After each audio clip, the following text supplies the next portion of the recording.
Story time. Hell yeah.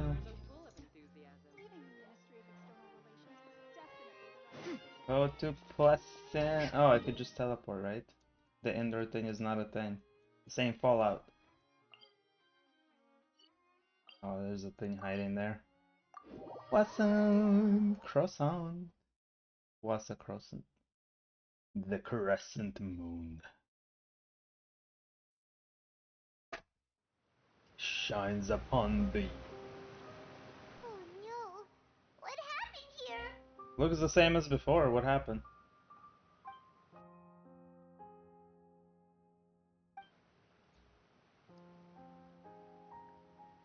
Nadia should be around here, right? We need to make sure she's still... Paimon means we need to check on her. Yeah. Yeah, let's go. Let us have at the check. Oh. Skyward!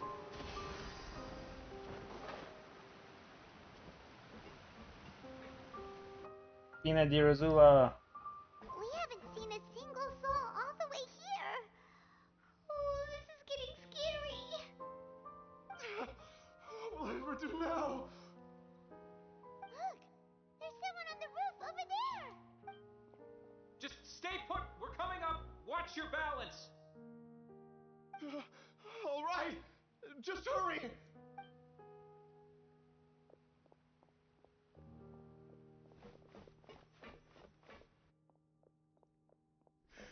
I'm not young anymore.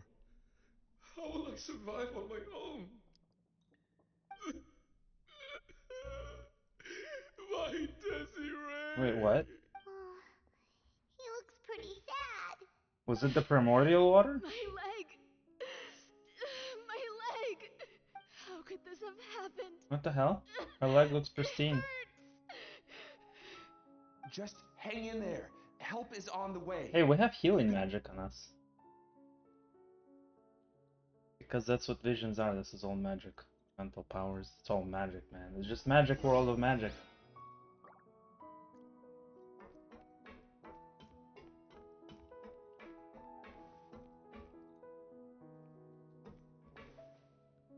Yeah! Skyward! Scatter!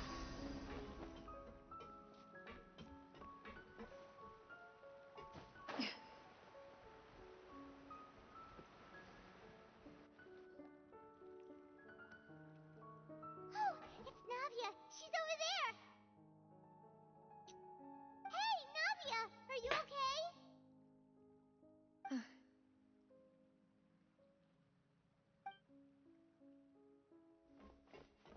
You're here.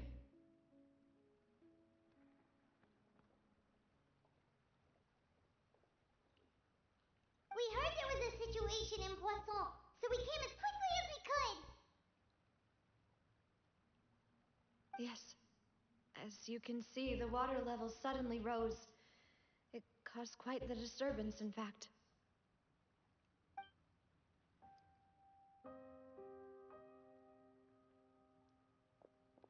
Demoiselle, there was a wounded resident next to a building southeast of here.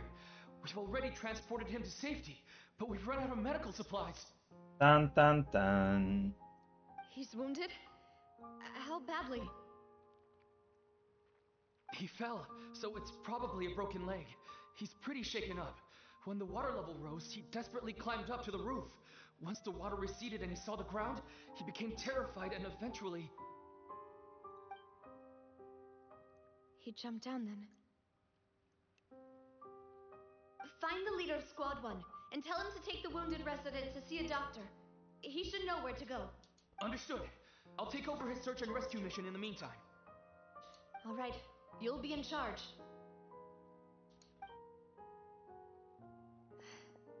I'm sorry. Where were we? The situation in Poisson? Ah, right. Allow me to explain. A little earlier, we suddenly heard a loud noise. At first, everyone thought that something might have exploded on an aquabus. But before we knew it, water started pouring out from everywhere. The rushing water seemed a little odd, almost like the unique color of primordial seawater. Some people didn't realize the danger and thought it was just ordinary water leaking from somewhere. Oh shit. Everyone on the street who happened to be close to the water didn't have a chance to escape.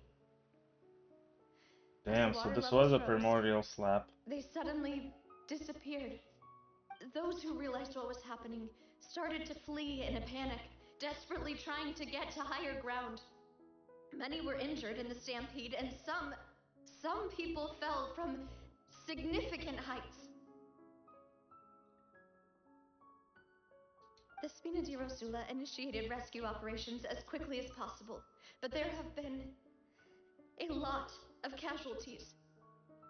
Fortunately, the water began to recede after some time, and the chaos came to an end.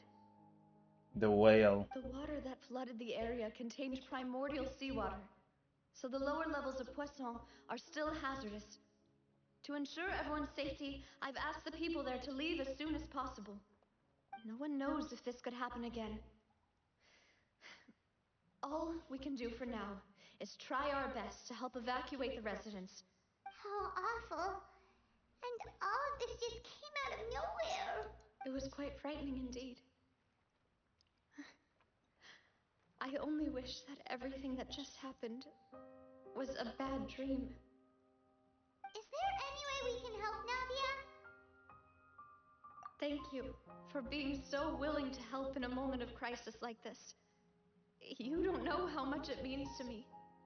I really can't express how grateful I am. Don't say that, Navia. Well, we already know we're missing people.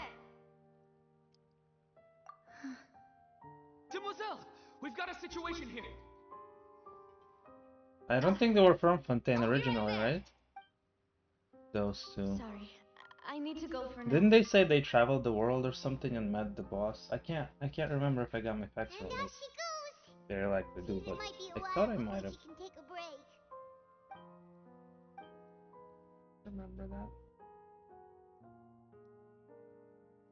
Okay, the wounded are being tended to, and we finished a preliminary head count. More support has just arrived, so I suppose I finally have a moment to focus on my own matters. Of course, we should remain ready for anything, and continue doing our best to rescue others.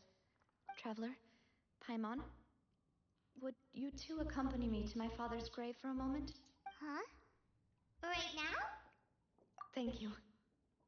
No, that's bullshit. Did they really dissolve? That's annoying. Who the fuck said they weren't from...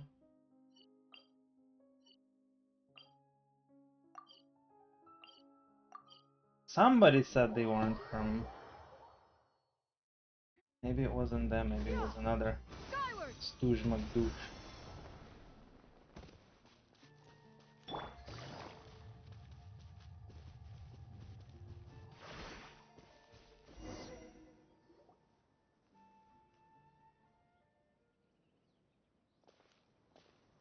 Not a lot of people here, huh? Well, given the time of day and the whole situation in Poisson, Paimon doesn't think there'd be a ton of people here visiting graves. Right. That's how things are now. The living are so exhausted that they've no strength to spare any words for the dead. I mean, the dead is already resting. I can understand them just trying to do their best for who's alive now. Navia? Dwelling in the past is also kind of cursed, right?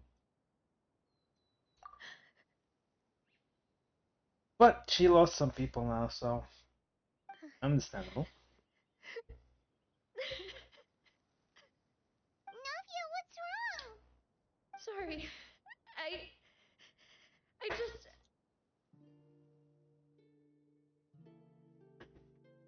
Malus and Silver, they won't ever come back here again. Ah, so we were correct. What should I do, Papa? Huh? What happened to them?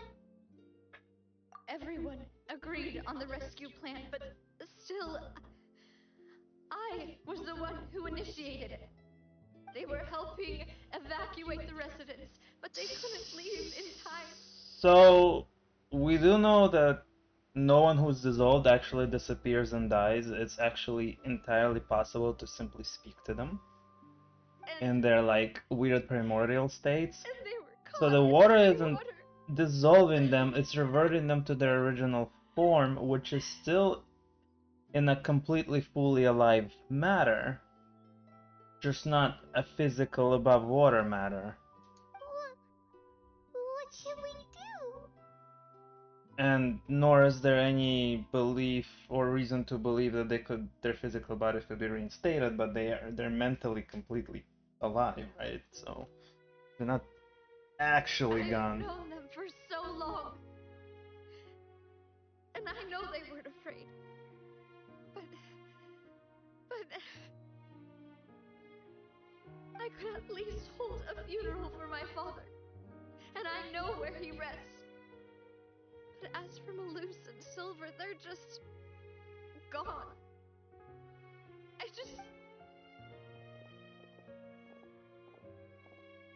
Everything looks so clean after it rains. Even the gravestones. I didn't expect that you'd enjoy a glass of red wine in front of Master Callus's grave. I can understand. Besides, the scenery here isn't half bad. See, it's not just me. I always want to bring something when I visit Papa. Perhaps we might even have a picnic. He wouldn't be angry, would he? Ah, how could Master ever be upset with you, Demoiselle? Yet the cemetery is the home of those who have passed, is it not? Everyone ends up here sooner or later, no matter who you are. Buying yourself a plot in advance, are you?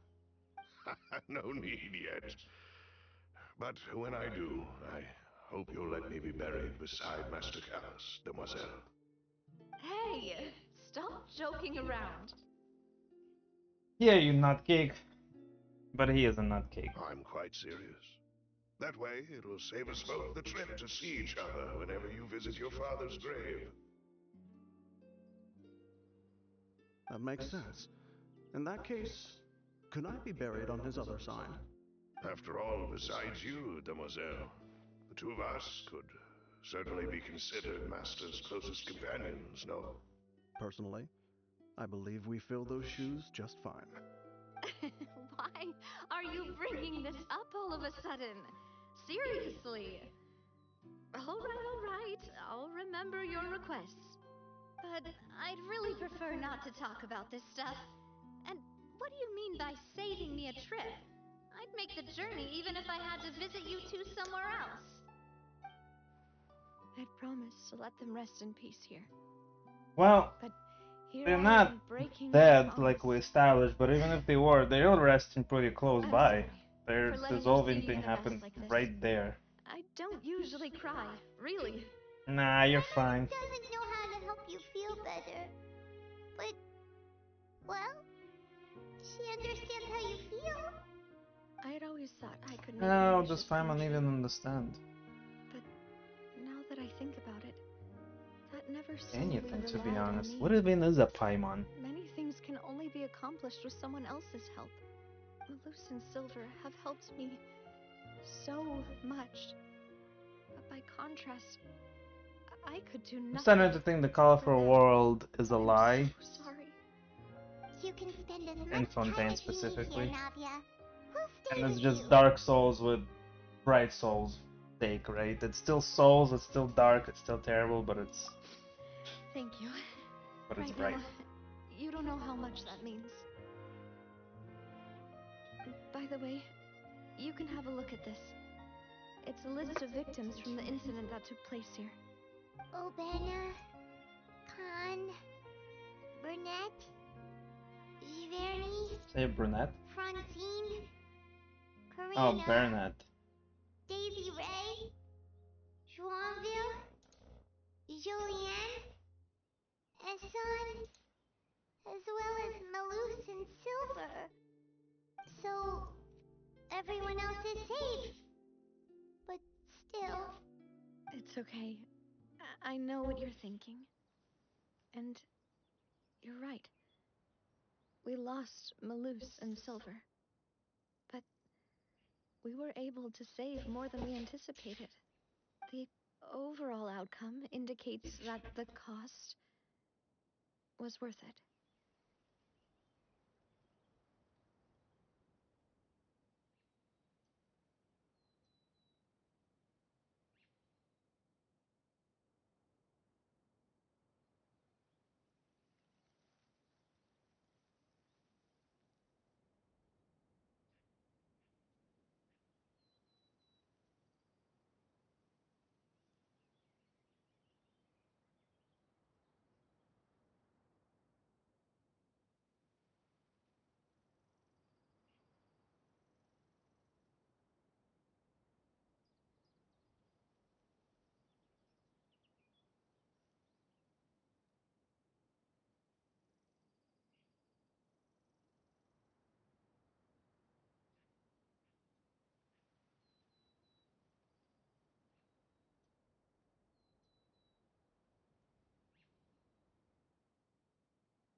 Right. Don't think that way, Navia. One person might be saved at the expense of another, sure, but that isn't something we should ever consider a trade. Malus and Silver were not the price for saving anyone. They're heroes. You're right. Thank you, Paimon. What you said just now was pretty amazing, actually. I'll remember your words. Oh, really? Seems you've become more eloquent in the time since we last met. Ah, yes. Knave the father-mother person. What are you doing here? Ah, is everything going well on your side? Yes, my people are carrying out the mission according to your request. All the residents of Poisson have been evacuated, and we're preparing to relocate them to higher ground. As for these supplies, we have everything taken care of. There is no need to worry. Thank you very much. Wait, do you two know each other? We just met recently. Right, Miss Navia? Usually, I would call this a coincidental encounter. That doesn't quite fit this time. Besides, it never even crossed my mind that a Fatui Harbinger would come looking for me. Thanks to the Knave, Spina di Rosula received generous support from the Fatui, which allowed us to complete the rescue and evacuation work so quickly. Mutual aid is essential to fostering positive developments. We were already in the area, in any case, so it was nothing. That said, I must say that you're a lot sharper than you let on. I'm sure you understand what I mean. I apologize for all the ways in which I tested you previously. We've never worked with a Fatui before, and it's extremely important for us to know who we're working with. My subordinates have reported that Fatui soldiers have been observing water levels and taking head counts in various locations. I hear that they've also prepared a large amount of emergency supplies. I'm quite surprised. This is nothing to brag about, nor do I intend to. It is simply the way of powerful organizations to act forcefully, whether they are doing good or ill. You've witnessed that firsthand, in any case. As I've told this traveler before, I know of the prophecy, and I intend to prevent the impending disaster. Lending your organization a hand was a natural first step in accomplishing that. As such, do not be troubled by this token of our sincerity. Perhaps one day, you'll also be able to help me in the same way. Without your help, there would have been many more casualties. I won't forget your kindness. Furthermore, I sincerely regret what happened to Malus and Silver. I only wish that my people could have arrived a little earlier to prevent this from happening. Don't say that. You and your subordinates did everything you could.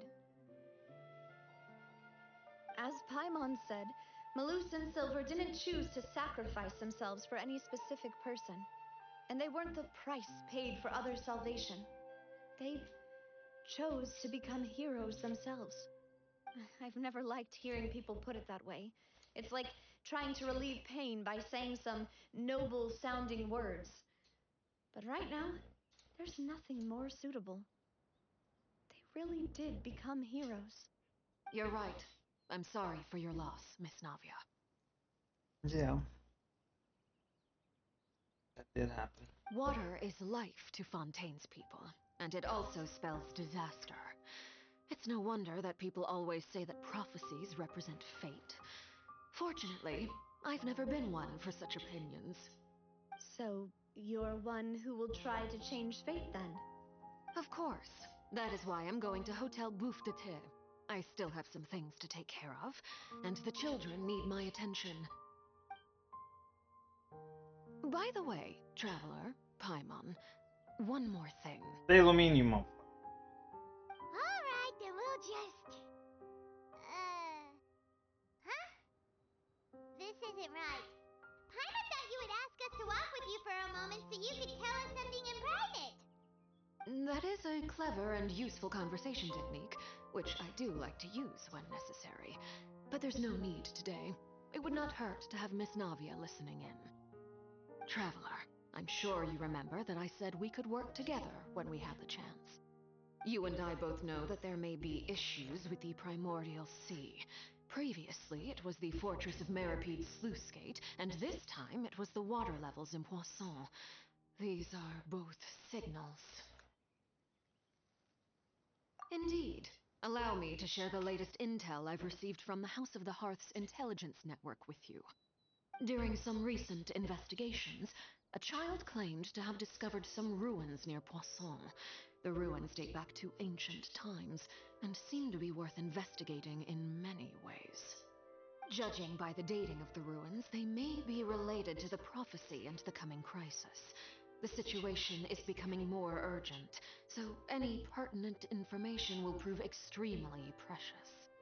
My people initially came to prepare for ruin exploration. Unexpectedly, this disaster struck, and at present, we're all busy prioritizing the rescue effort. So, that's why the Fatui were already in Poisson. I wanted to take the children along, but unfortunately, Linny, Lynette, and Fremine have all been dispatched to higher ground to assist affected residents. Linny told me that outside of the house, the person they trust most is you. Which is why I want to give you this task.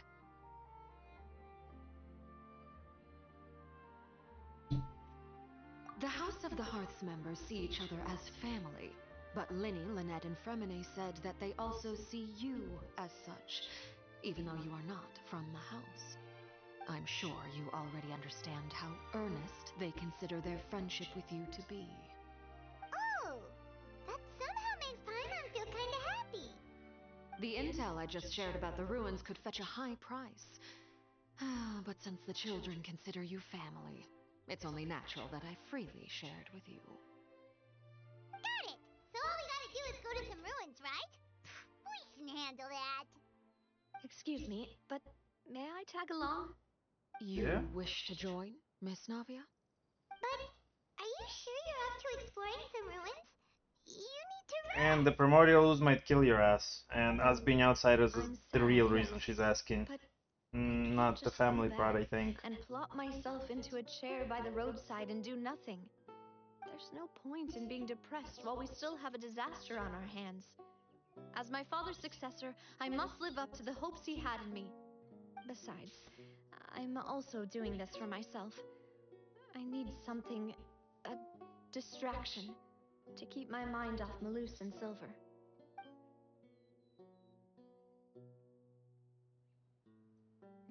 Since you put it that way, I have no objections. What do you say, traveler?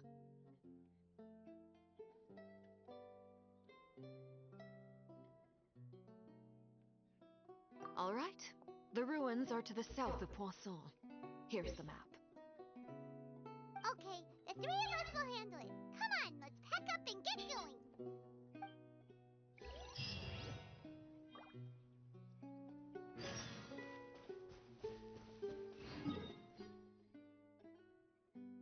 Oh, let's pack up and get going, alright.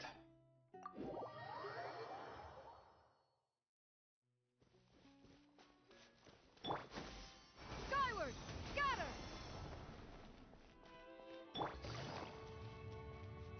Oh, actually.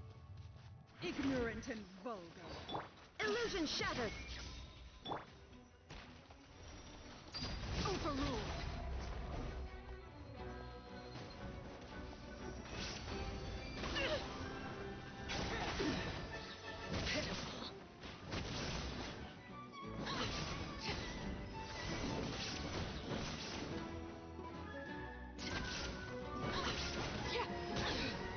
Inconsiderate of me. Witness my rise! Having fun? Transfixed! Why does she do so much damage? Shine down! Gotcha!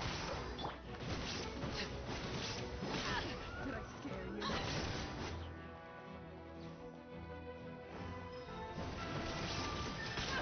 of me.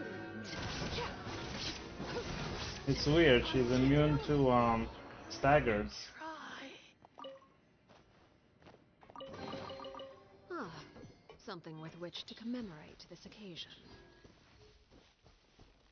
Yeah. Scatter.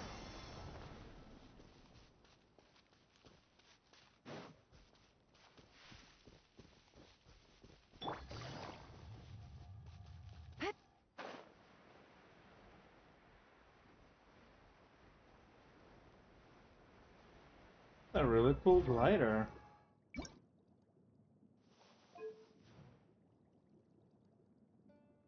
It really works for her, wow.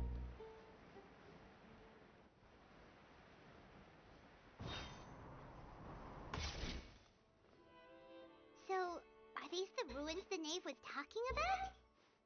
Whoa, talk about old. They seem to be pretty ancient, all right. Let's go in and have a look. Just be careful.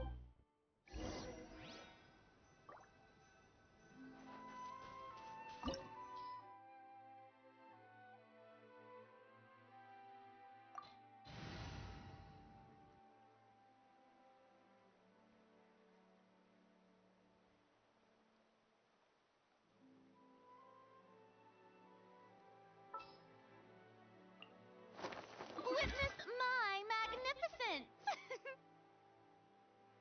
Yeah.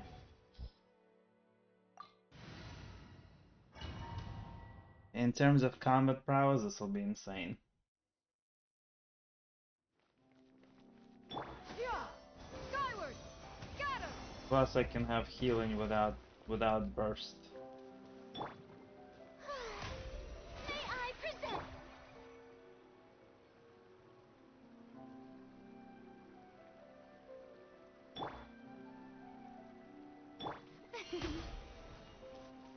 Yeah. Skyward.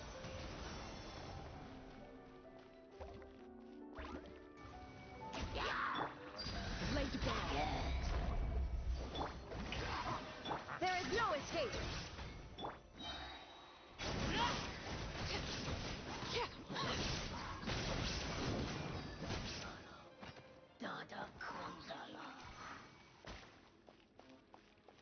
Melt their eyes.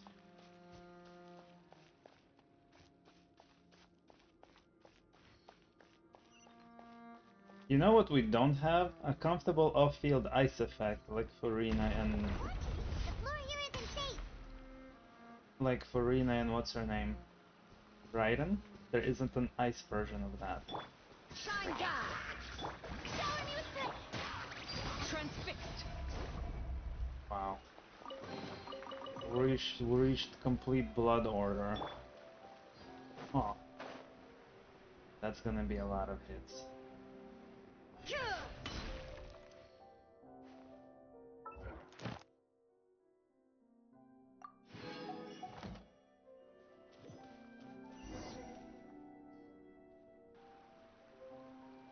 This place has also been contaminated by primordial seawater. Yeah. And a lot of it, too. A lot of it. And would most likely dissolve the moment they fell in. Ouch. Right! You can't go down if there's primordial seawater. It's too dangerous, and it won't be any help for you to just stay here. Well, I mean... Don't get Paimon wrong. We're not saying you're useless. It's just that...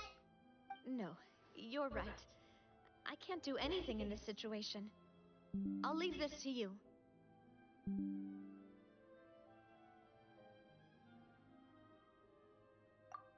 I guess they don't want us to have access to a limited time version of Navia. Complicates things. Maybe the only way left is forward. In that case, do you want to wait for us here?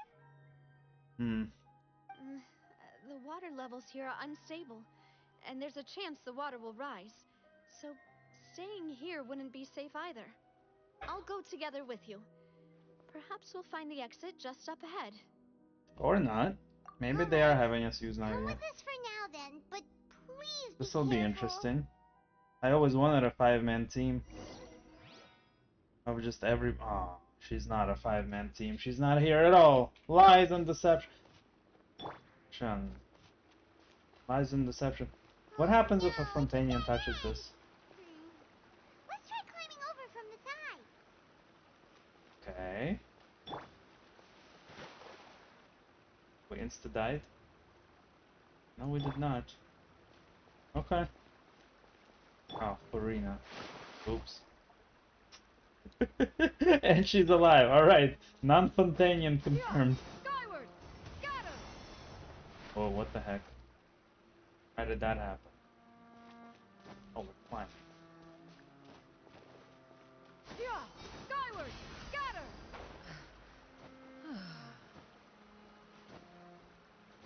We know she's not Fontanian. She could swim through anything. She ain't a fountain. Fountains. The nation of fountain.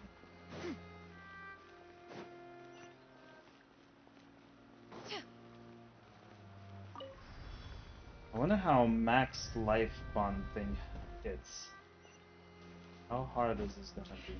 How much DPS is this? How much DPH is this? Reached door. Wait. Heads of hedge.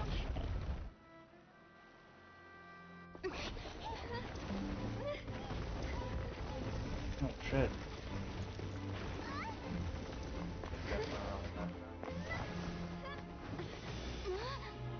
Lightning. Oh shit, that's who speaks.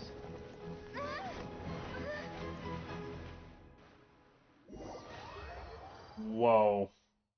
That's an issue.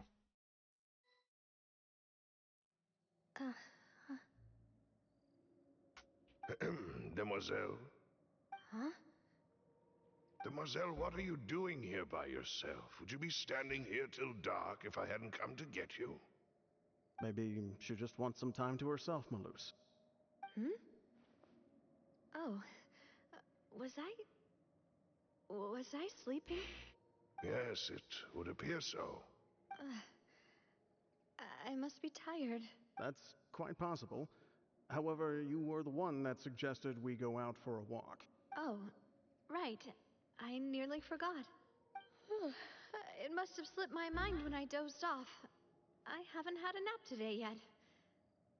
Have I? This is a familiar feeling, yet something's a little strange. Is something the matter, Demoiselle? Oh, no. No, I'm fine. I was just trying to recall why we came out for a walk. Do you remember Mr. Xellphony? He'd requested our help before with foreign merchants who had a debt dispute with him, and we'd resolved the matter not long ago. We were headed to see how things were going with him at the moment. Ah, right. Yes. I remember now. Oh, Miss Navia. Ah, Mr. Malus, and Mr. Silver, too. It's good to see all of you. Ah, how have you been? I've been great. Thanks to your help, those bothersome merchants finally realized that I wasn't the one they were looking for. Why, I wasn't even the guarantor for that person. They were knocking at my door day and night. Even my neighbor, Obina, was getting fed up with them. Sometimes force is required to calm someone down and get them to listen to what you have to say. That's right. Oh, by the way, Burnett, what was it that you wanted to give to Miss Navia again? Oh, yes. One moment, I have it right here. Miss Navia, these are some flower seeds that I prepared. Please take them. They're a very good variety, and they'll become very big and beautiful once they bloom. I don't know what we would have done without your help, so this is a little token of our appreciation. I hope you won't refuse. Ah, did you cultivate them yourself? Thank you so much. I'll certainly take them. Malus, we do still have some empty flower pots at home, right? Why, we can have as many pots as you'd like, demoiselle. Perfect. In that case, we'll swap out some of the decorative plants for some of Mrs. Burnett's flowers. Very well. Wait. Something seems to be off here. Excuse me, madam. If I'm not mistaken, your name is Burnett, correct? That's right.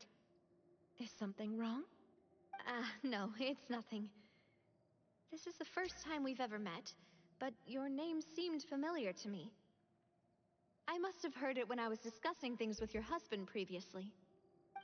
I've heard this name before. Sometime recently, I'm sure of it.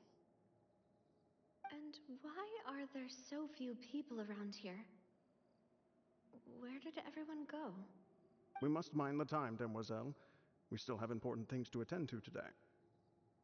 Huh? We do? Like what? Well, now, did you forget? Miss Navia, here you are. I've been looking for you. Please, come to the Opera House. Your trial is about to begin. My trial? Wait, why would I need to go to the Opera House? Yes, she's right, Demoiselle. It's just about time now, so we should get going.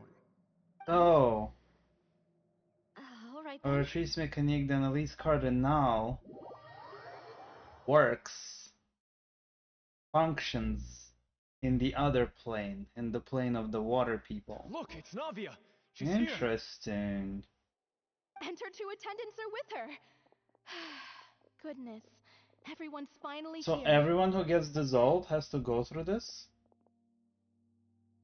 There sure are a lot of people here to see the trial. At least I'm assuming she got People dissolved seem and to is be in the weird always realm of conscious excited about amalgamation something. as those other women's I from even the know fountain. some of these people. Karina, Desiree, Joyville, Jolien, Essen. Why are so many people here? And why do I have no recollection of this case? And as for the judge... huh? Where's Mr. Neuvillette? Please He's sit not in the dissolved. defendant's seat. Don't worry, Silver and I shall accompany you. All right. But are you sure you can stand behind me?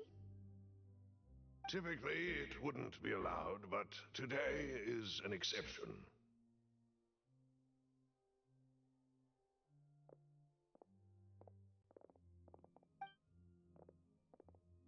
Hey, Hey, what kind of place do they think this is?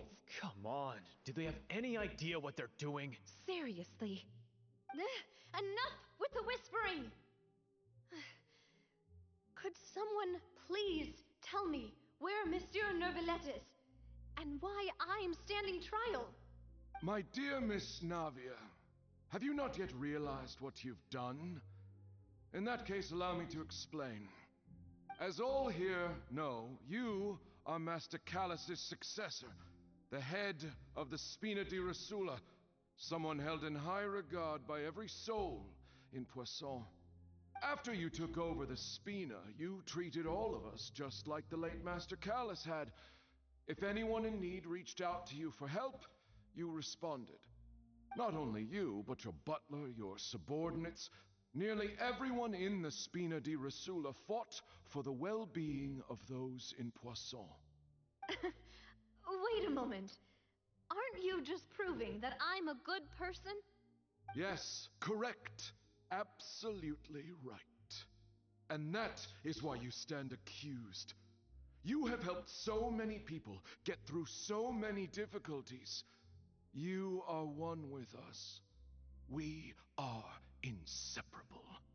We are one big family, all of us who are from Poisson, inextricably linked. And with you being so important, we couldn't possibly do without you. Therefore, this fair and honorable court shall declare you guilty, and you shall stay here. You will be together with us forever. Huh? What are you saying? Everything you have said is correct. I have indeed done a lot for my hometown, and I would be willing to be with you all, but what is the purpose of having me stand here like this? What is there to discuss? Ah, well, if that's what you think, then I have no further comments. How wonderful, Miss Navia!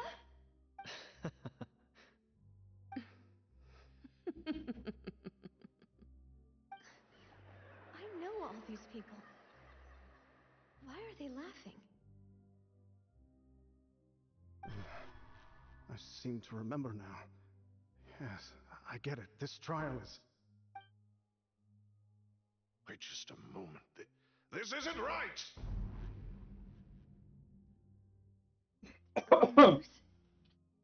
What was that, Mr. Malus? Our conclusion is very clear and unanimous. Let the court judge her now. She's guilty! Stay here, Navia! You're one of us!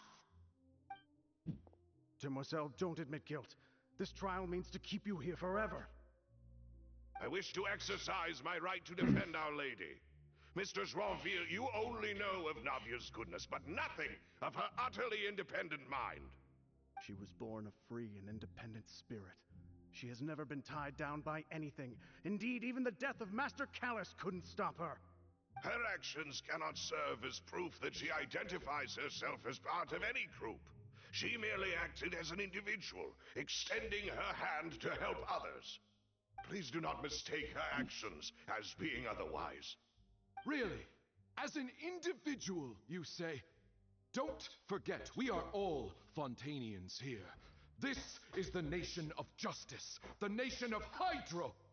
Even if Miss Navia only voluntarily rendered her assistance, that doesn't change the fact that her beautiful soul must return to everyone.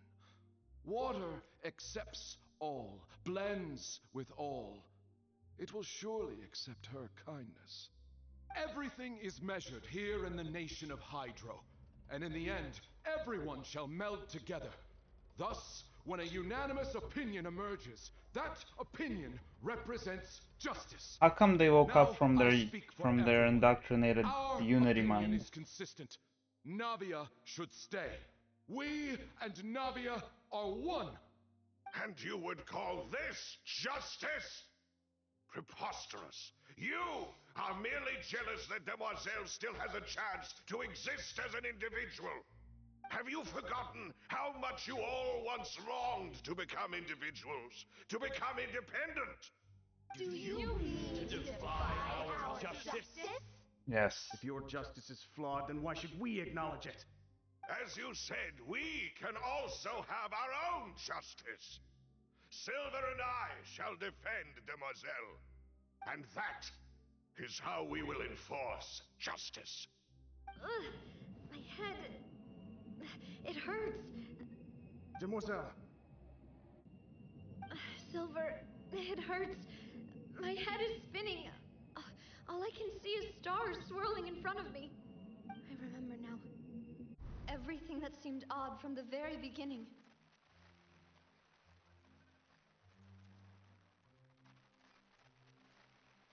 Oh, she remembers.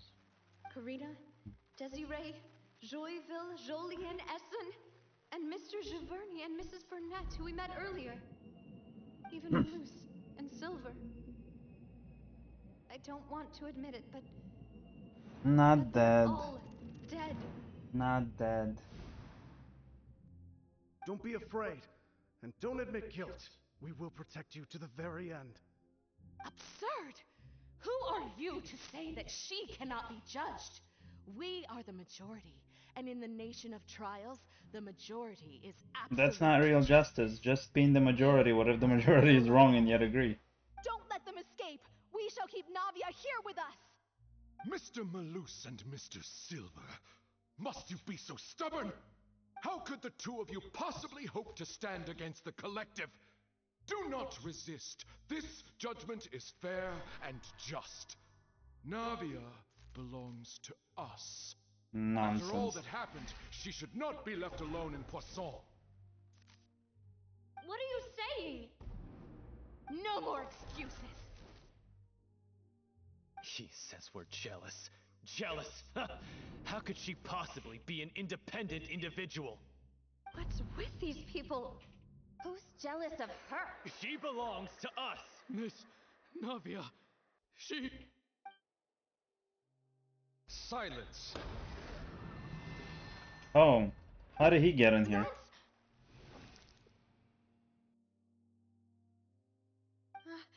Monsieur Neuvillette! Such commotion is prohibited in the court.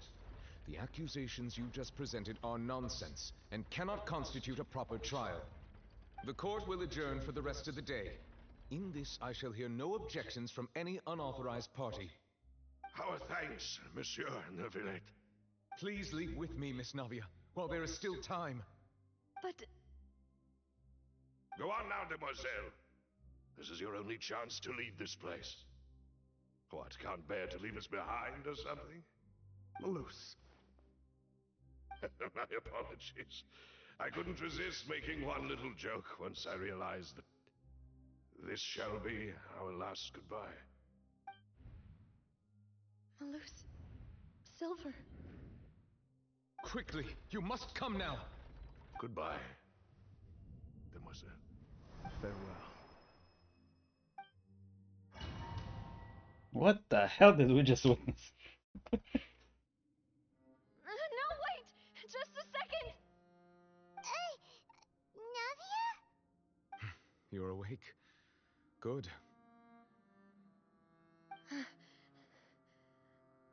I must have been dreaming. Malus and Silver were still alive, and they were defending me at some insane trial. How did Neuvillette get here? Looks like you're all right. Did all the sad feelings cause you to have a nightmare? Paimon could give you a hug. No, no, Paimon. The ruins you were exploring suffered a cave-in. When I arrived, I found you falling toward the water. You were just about to be dissolved within, but I...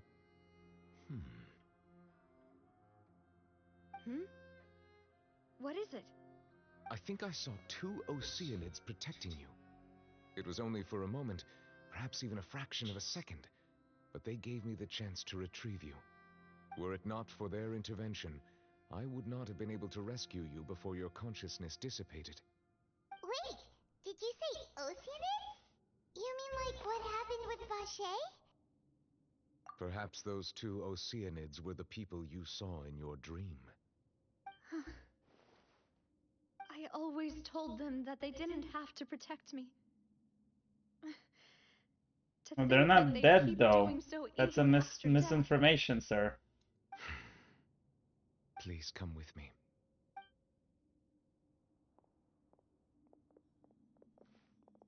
Neverlet, are you okay? Hmm? Oh, I am quite all right. Perhaps there's something we could chat about? Why do you look so stiff all of a sudden? Oh, Paimon knows. You're the type who feels awkward when there's nothing to talk about, right? I merely thought that we should give Navia some time to herself. Huh? Why didn't you just say so then? Don't you think it's even more awkward to call us over like this and then have nothing to talk about? I suppose so. Ah, Sigewinne.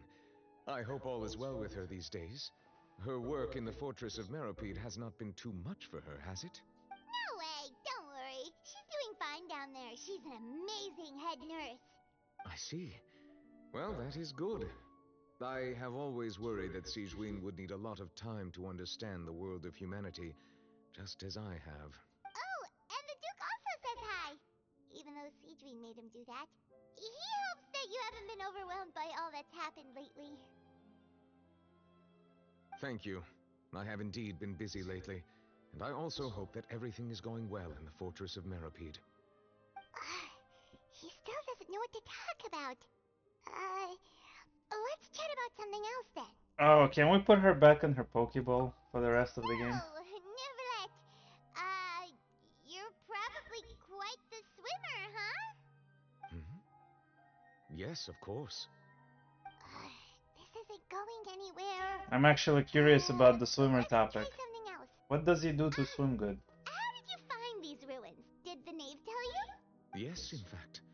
I had arranged to meet you in Poisson, but when I arrived, I discovered that the Fatui were helping the residents evacuate. They had even transported a large quantity of supplies to the area. Amid my astonishment, I ran into the knave, and we had a chat. She informed me that she had asked you to investigate the ancient ruins here.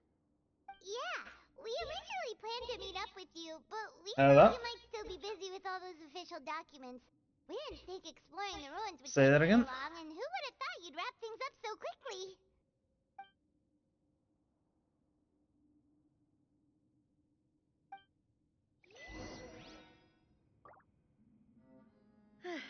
I'm sorry to have kept you all waiting like that.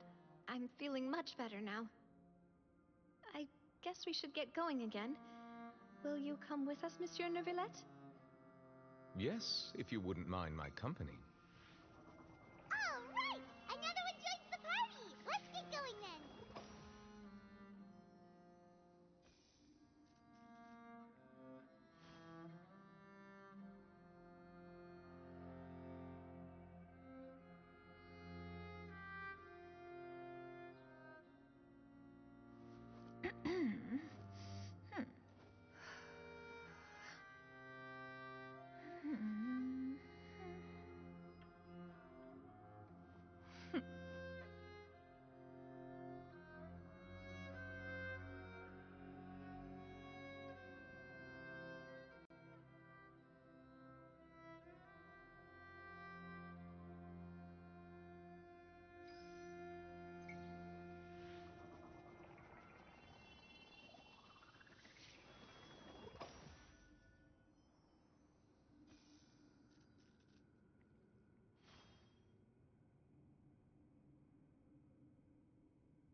If you are presently unoccupied, perhaps we could stop a while at one's abode for some repose and conversation.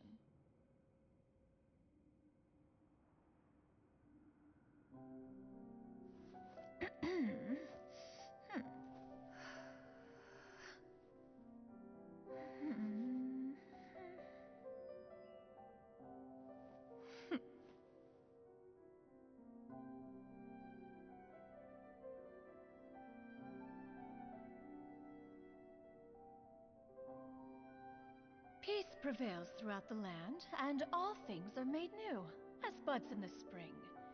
This is an auspicious era for humanity.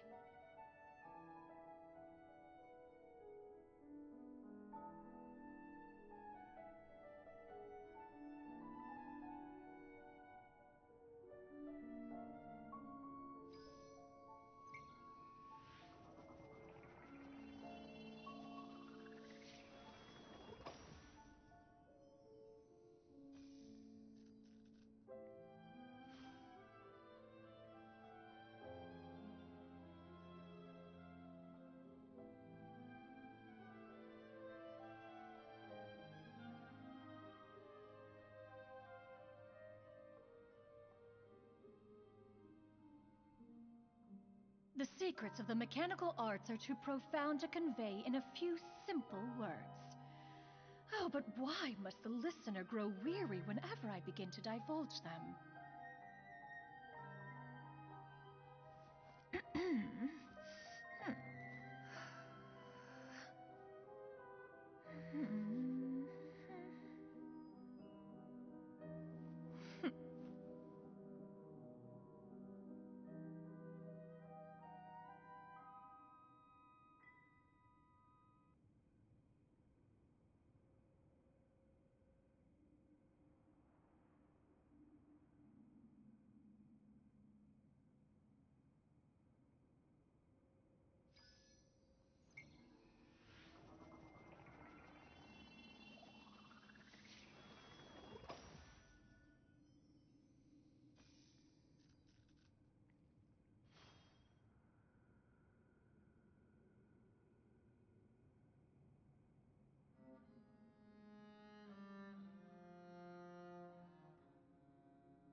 Peace prevails throughout the land, and all things are made new, as buds in the spring. This is an auspicious era for humanity.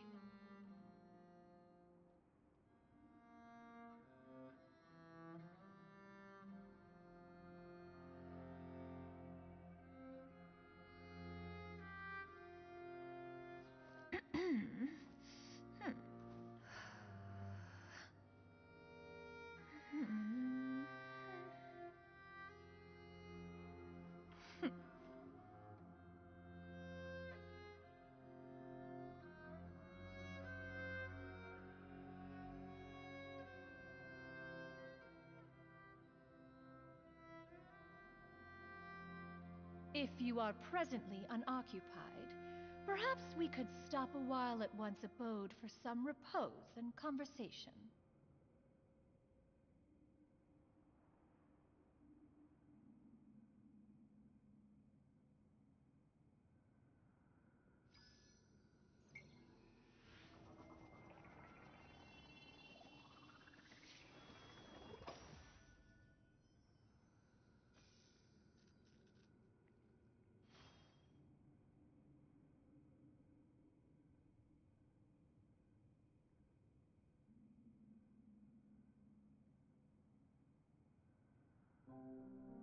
The secrets of the mechanical arts are too profound to convey in a few simple words. Oh, but why must the listener grow weary whenever I begin to divulge them?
If you are presently unoccupied, perhaps we could stop a while at one's abode for some repose and conversation.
prevails throughout the land, and all things are made new, as buds in the spring. This is an auspicious era for humanity.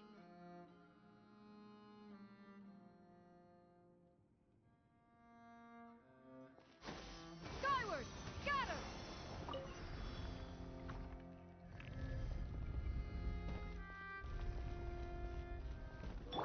Strike a pop! There is no escape! Yeah! Skyward! Scatter! Laid bare!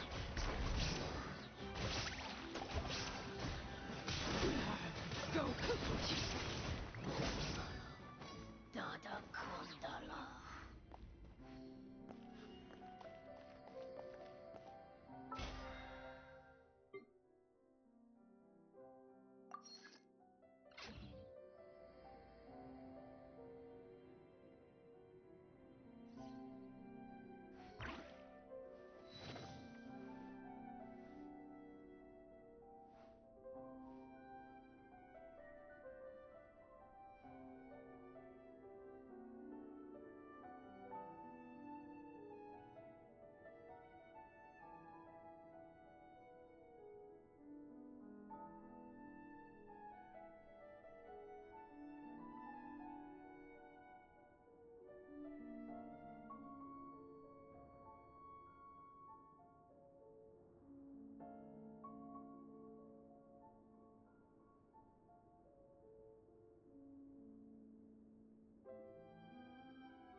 Skyward! Scatter! Oh no! Another unstable path! Watch your step!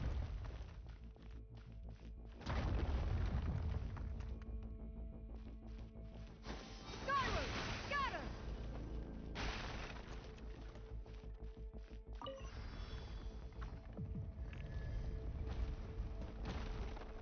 Watch out!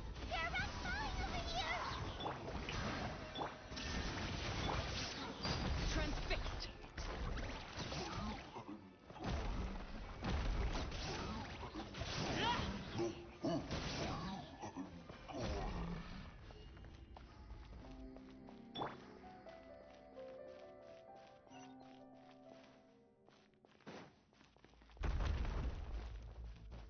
Yeah!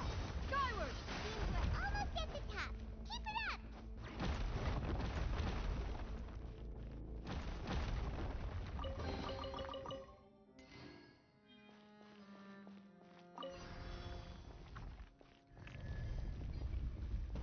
Yeah! Skyward! Showing you praise! Wanted my full attention, did you? This is where you fall. Overruled.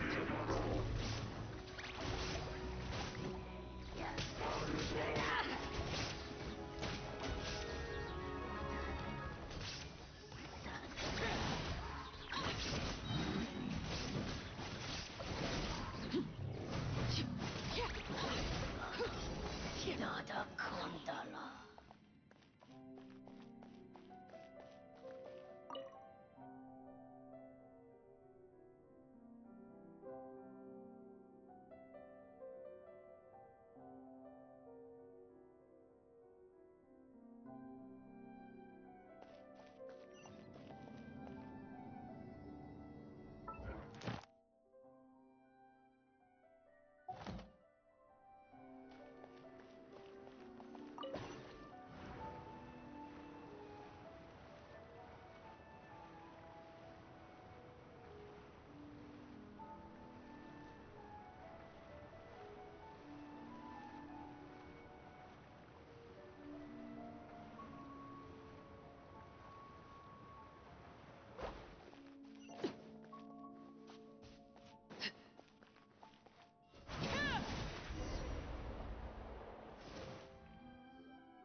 like we've reached the end.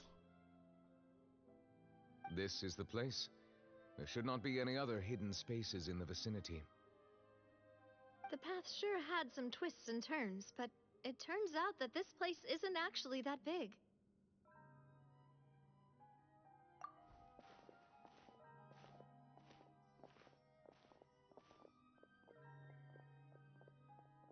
Stone slates? It seems like they were put here as an offering. Could we take them down and have a look? Perhaps we should just leave them be for now. There are 4 locations in total, but only 3 stone slates. The slate that should be in the first empty spot is missing. The surrounding walls also show signs of damage. There's something written below. Let Paimon see. Reason dictates that this nation be destroyed. I shall record the history of its future here in its past. Say what? It feels like someone left these slates and these words here for a purpose. But does he mean that Fontaine should be destroyed? That would fit the circumstances dictated by the prophecy, yes. Indeed, the slate's contents correspond to it. Take the second slate, for example. There's a person kneeling here. She seems so dedicated. And there's a whole bunch of other people behind her doing the same. She's facing this... what is this? Some kind of island in the sky? And is that Lady Farina in the third image? Did the Hydro Archon fall into the water? And is that a ring of people around her? Paimon doesn't quite get it. Are they all in the water? The fourth image. I know this one. This exactly matches the content of the prophecy. The people will all be dissolved into the waters, and only the Hydro Archon will remain, weeping on her throne.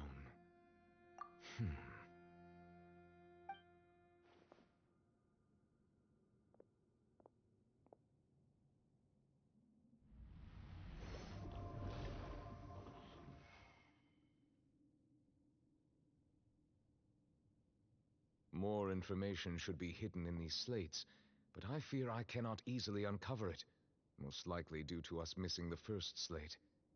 I am very sorry. Don't blame yourself, Monsieur Neuvillette. Deciphering ancient stone slates isn't one of your duties.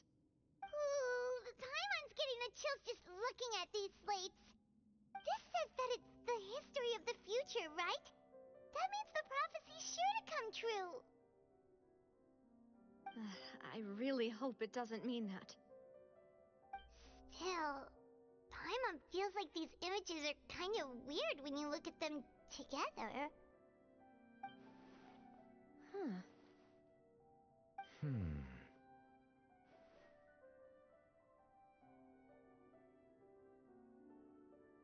That's right! If the images are in chronological order, shouldn't the fourth, the waters drowning Fontaine, come before the third, where the Hydro Archon herself falls into the water? And yet the order is reversed here.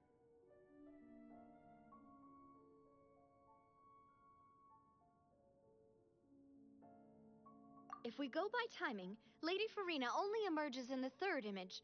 That means that the person in the second image might be the previous Hydro Archon. Egeria, then. I had never met her, but her appearance here does match the records. The previous Archon kneeling before the floating island in the skies, as if confessing a sin. Did she herself commit that sin? And if not, why would she be in such a posture? Also, I'm still wondering why these ancient stone slates are here at all. Judging from their contents, could this place be the origin of the prophecy? Does that mean that someone, or some people, once saw these slates? But who would have created these slates and left these words here?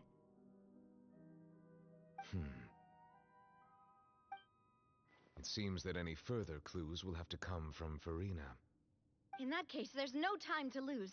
There's nothing else to be gained here, so let's head back first. Yeah, we better get somewhere safe for now.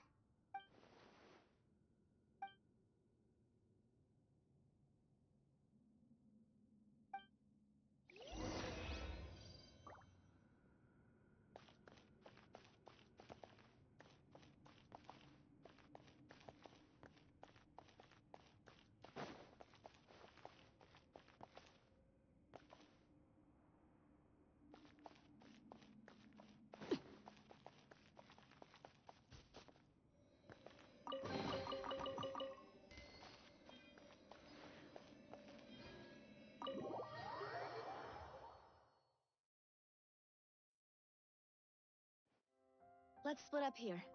I'm going to check on what's happening with the Spina. You know how it is. There's some things you just need to be there for yourself. You still have energy for that, Navia? Paimon's already beat. Just head back to the Fluvsandra and have a rest then. Thanks for keeping me company all this time. I'll depart as well. Thanks for your hard work today. Rest well, everyone. Traveler, I will go talk to Farina tomorrow morning to ask about the stone slates. I'm sure that you're concerned about this matter as well. If you have time, drop by my office. I will share the results of our discussion with you. Are you really gonna talk to her about this directly? Will that be a problem?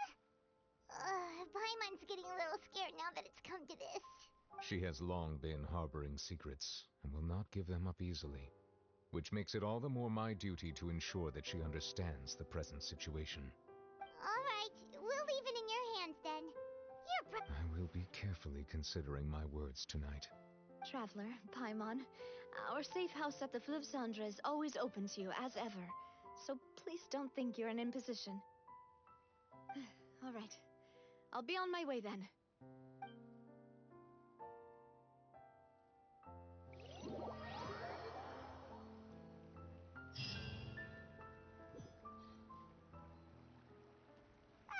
We're finally back! Welcome back.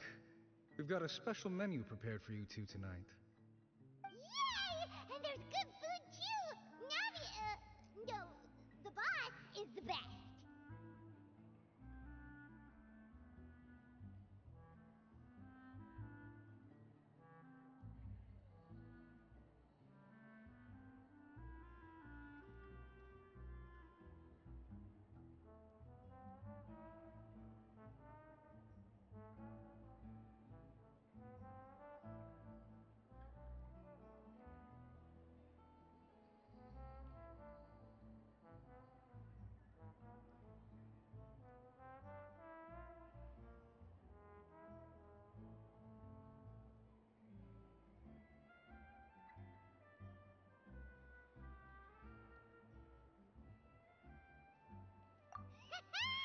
Ooh, desserts! Nice! These are all Paimon's!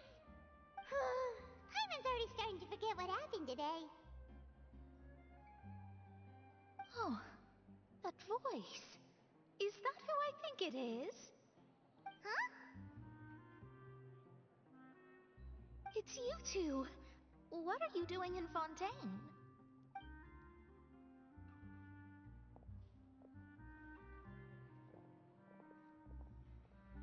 Mona?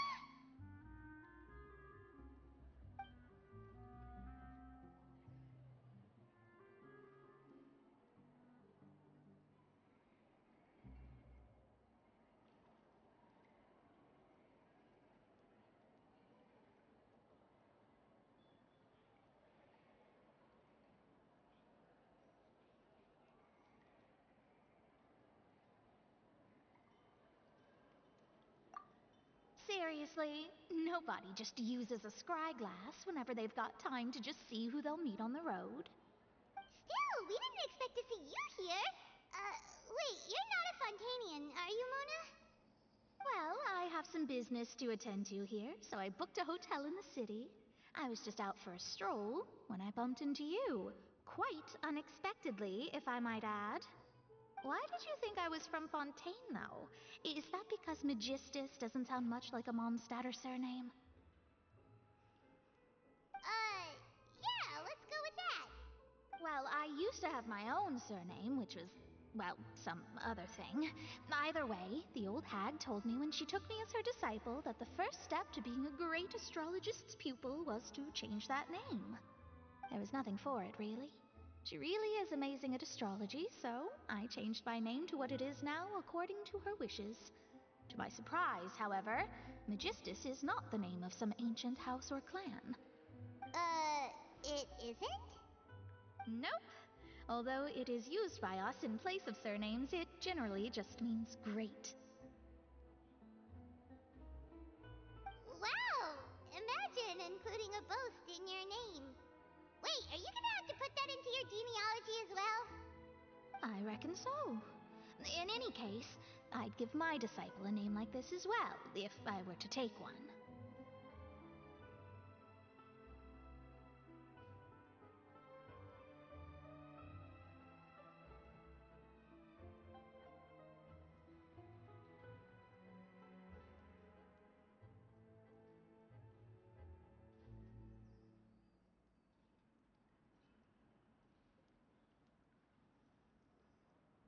Astromancer Barbeloth Trismegistus. Whoa, that's a long one. Does it also mean great or something? My name means Mona the Great Astrologist. As for the old hag, hers is, in plain speech, the thrice as great Scholar of the Stars. Just take it as a title specific to astrologists. Thrice as great? That's so petty. I know, right? That's just how she is. She used to call herself Megistus, actually, but when she took me in, she changed her name to Trismegistus. Talk about excessive. Megistus is thus the calling card of our school, so to speak, which makes it about the same as a surname. It's all right if you don't get it. You can look into it further should you need to study astrology more deeply.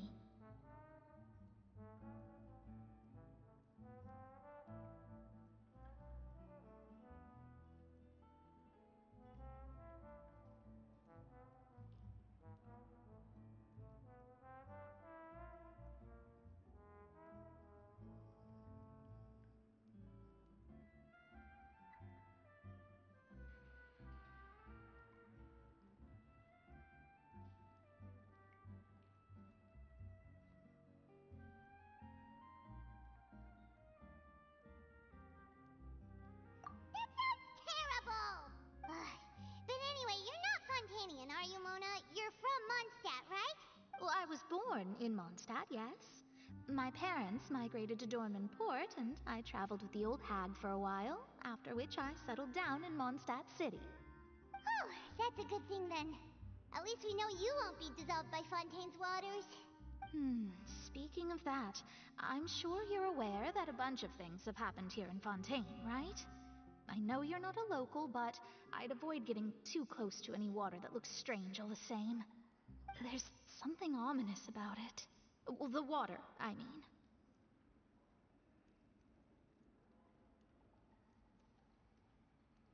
That was the main reason, yes.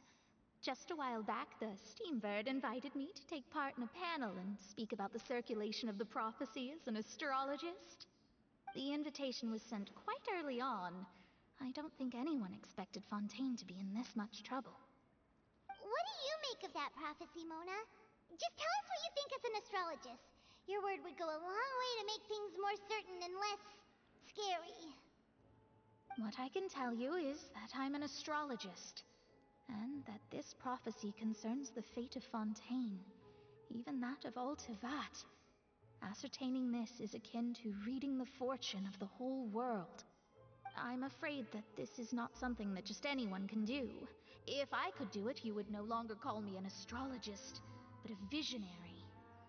But on the flip side, the prophecy is so huge and powerful that it must surely come from a powerful visionary. Its contents involve the fate of the world. Disregarding it would be a mistake. A visionary? Sounds really powerful and all, but does such a person really exist? Of course. The old hag could do it, and I'd bet there are others amongst those Hexenzirkel colleagues of hers who could do something similar.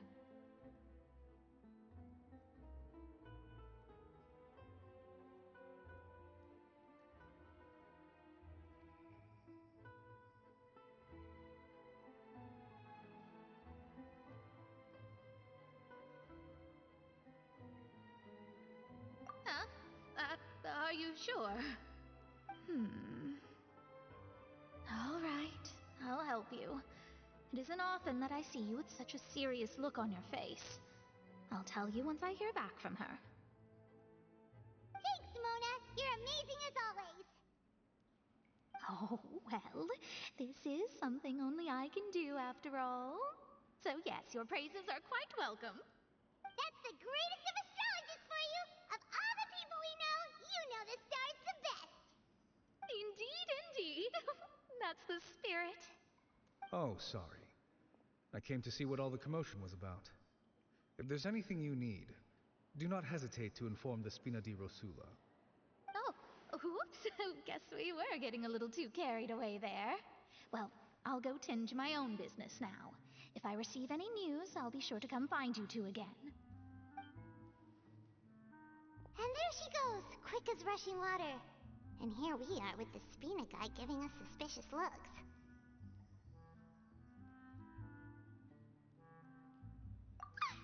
If Paimon hadn't spoken for you, it'd be you getting all the weird looks. The things Paimon does for you. That's more like it.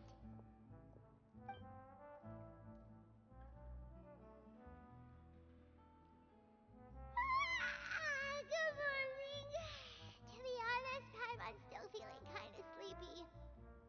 But it's time to get up, traveler. We agreed to go see Neuvillette, so let's pack it up and get going.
The secrets of the mechanical arts are too profound to convey in a few simple words.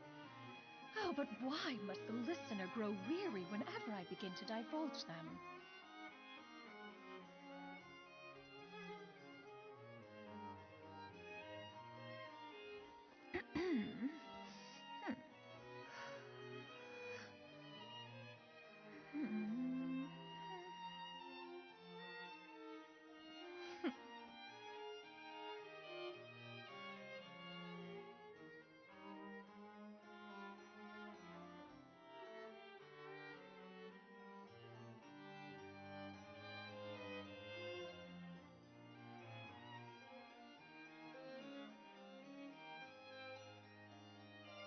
If you are presently unoccupied, perhaps we could stop a while at one's abode for some repose and conversation.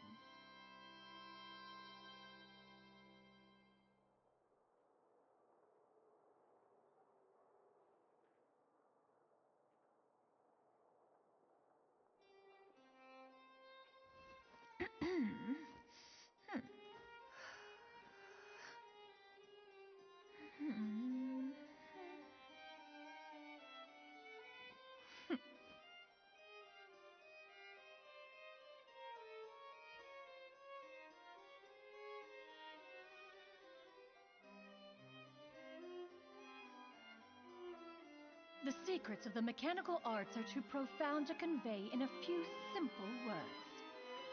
Oh, but why must the listener grow weary whenever I begin to divulge them?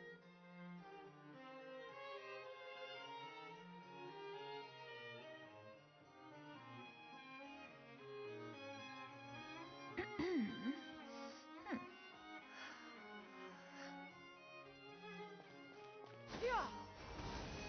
Got him!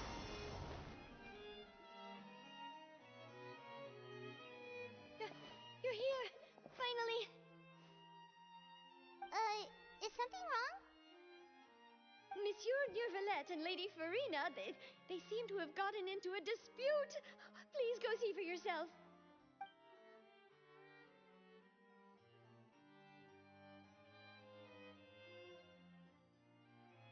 Like I said, I've already explained everything. And yet the problem has not been properly solved. There is little space for excuses between us. It is not my intention to offend you, but please, tell me where you stand.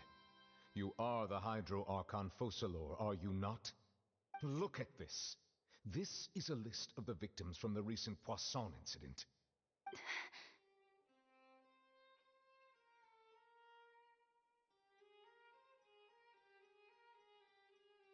You mean... they're all... We did not arrive in time to avert this disaster, and I will not have it happen again. I will say this once more. You must tell me everything you know. Yesterday, I found 3 stone slates in some ancient ruins near Poisson. Do you know anything about those? Seriously? You're questioning me like this is a court case now. I don't know anything about that. But you found them in some ancient ruins, you say? That's correct, which is why I came to ask you some questions. There should have been 4 slates, but one of them was missing. The other 3 feature different images that seem to correlate to the prophecy. The prophecy? The second of these slates depicts the previous Hydro Archon Egeria kneeling before a floating island in the sky, as if confessing something. Do you know nothing of this either? I don't. I've never seen such slates. I'll ask you again. Do you really have no information regarding the previous Archon? My deciphering of the slates indicates that the Hydro Archon Egeria once had to confess to, or apologize for, a certain sin. If anyone would know about it, it should be you. All gods don't have the same secrets, you know. She was herself and I'm me. Is it really so strange that I know nothing? I understand your concerns, but I'm sorry. I just don't have anything to tell you. Forgive me for saying this now, Lady Farina, but I have long known of your various secret investigations into certain matters. There are several indications that you have been investigating the prophecy on the sly. This is not strange in itself, considering that you are the Hydro Archon. But it is strange that you should also claim to not know any of Egeria's secrets, as well as do nothing following your inquiries. You have never been as superficial as you have presented yourself to be, nor are you a fool. And yet, your behavior is very inconsistent.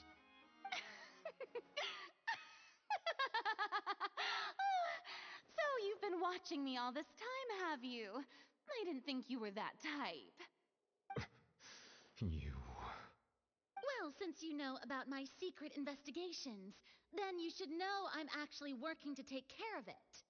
There's no point questioning or suspecting me. You're the Eudix, but you're still my subordinate. You should be following my lead. Just trust in me, your Archon, and do as I say. Never mind whether you can truly convince yourself to or not. It'll all turn out fine. That's all I have to say. We do not discuss this matter again. Oh, the opera's about to start. Toodles!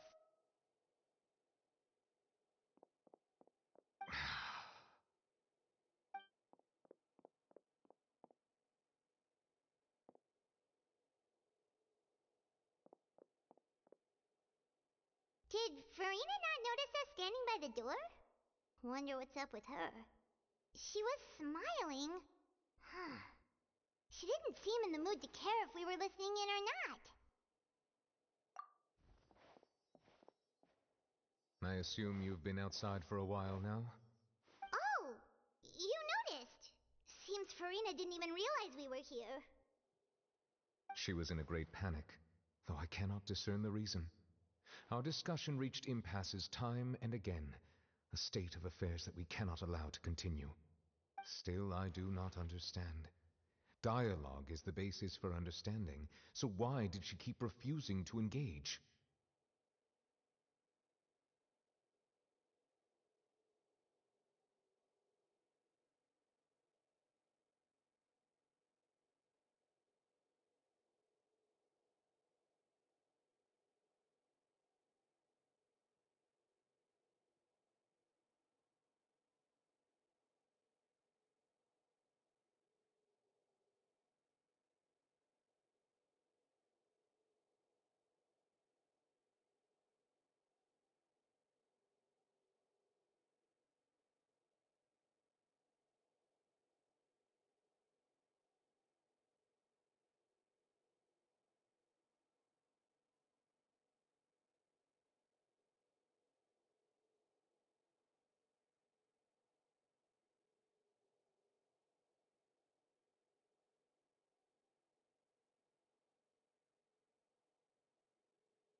Everyone in her inner circle has noticed that she is hiding some secret.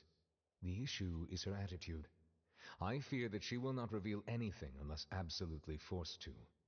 We may have to create a situation in which she will have no choice but to speak. Oh? Like what? Normally, people will only reveal the truth when standing trial. Perhaps we must have the Hydro Archon experience just such a scenario. But Farina's seen so many trials, and she's really good at dodging questions. How do we make sure that she won't just slip away at the first chance she gets? We will need to consider this thoroughly, join forces with various parties, and then do what we can. If at all possible, I would prefer to recuse myself from this affair, but we must prevent the prophecy from coming to pass. This may be cruel to her, but all Fontaine is in crisis. The information a god possesses is too precious, and so we must take a chance on this.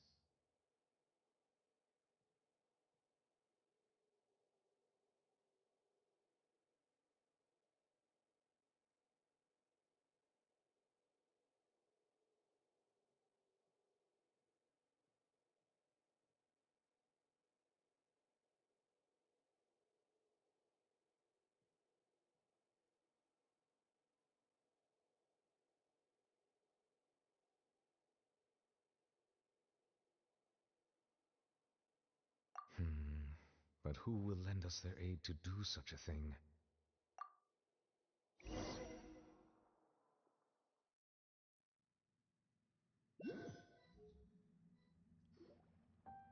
Well, that's everyone, huh? Speaking of which, it was pretty smart of you to think of hiding here. Poisson was just involved in a disaster, so it's presently devoid of people. That naturally makes it the best choice. And here you are drinking tea like it's the most natural thing in the world, huh? That's what families should do. Sit and enjoy a leisurely time together. It's nice to enjoy tea here, you know? Care for a cup? Lend me your ears, everyone. Or perhaps one of you might like to start us off. How about you, friend? Me? No, I don't think I can. Then, how about you, good sir? I fear that I will cause the mood on this boat to become as somber as it is in court. Well then, I guess we're lucky we've got a local like me to organize things. Wonderful, the spotlight at last. I guess I'll be facilitating things from here. That was a little long-winded, don't you think? Oh, you might be right. Anyway, to cut to the chase, our friend here, the Traveler, has brought us together to discuss something. As for what that is, well, let's start by saying that we'll be pooling our efforts together to create a series of traps. Oh, how intriguing. Well, it's just an expression, really. One that I just learned from Chlorand, and used on the spot. So, let's invite her to explain in detail. A round of applause, please. Huh? Didn't you say that you would be facilitating this? Oh, come now. Your work doesn't involve much public speaking, right? This is a good chance to practice. You might even pick up some fancy oratory tricks to impress your boss with in the future. I see. And what does my boss say? He is glad that you consider him your boss. Do go on.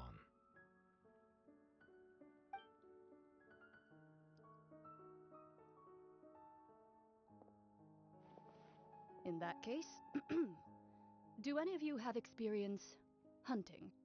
Not that I recall. Fremine and I once used a wooden stick in a basket to catch wild rabbits when we were younger. As for Lynette, oh, right. You were sick that day, weren't you? I've also gone diving to catch some fish before. Does that count? I'm afraid not. You may or may not have heard, but Fontaine once played host to a group known as the Marechaussee Hunters. Though that was their name, they did not hunt animals, but rather various monsters left behind by the ancient dynasty of King Remus.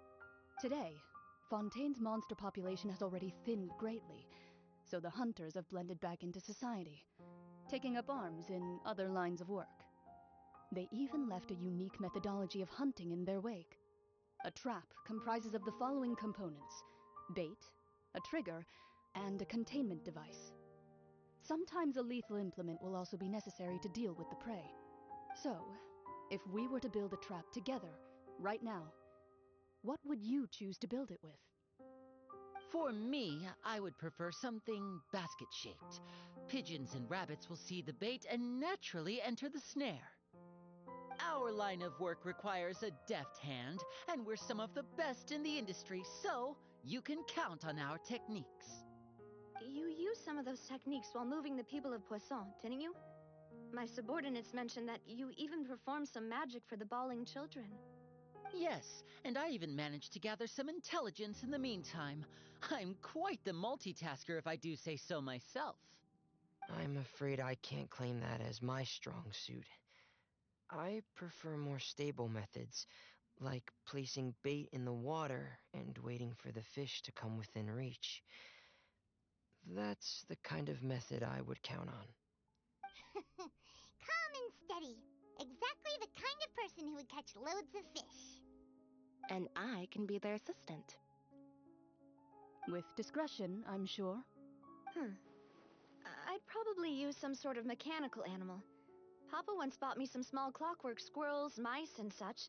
When placed in the forest, they can attract others of their kind. I remember that you liked those too, didn't you? I did. And that would be a good way to go about it. If they're realistic enough, animals of the same kind will follow them all the way to the trap. What about you, Monsieur Neuvillette? I fear I do not have any related experience. That makes sense. You usually solve problems directly, without the use of any such tricks. But I do have one more question for you, Monsieur. If we were to create a trap now, how would you design it? I would like for it to be effective, but bring no harm to the prey. A more gentle trap would be ideal. Kind, as always. However, our intention doesn't necessarily change the containment device and the type of implement we need. If we wanted to kill the prey in one strike, we would need a powerful implement.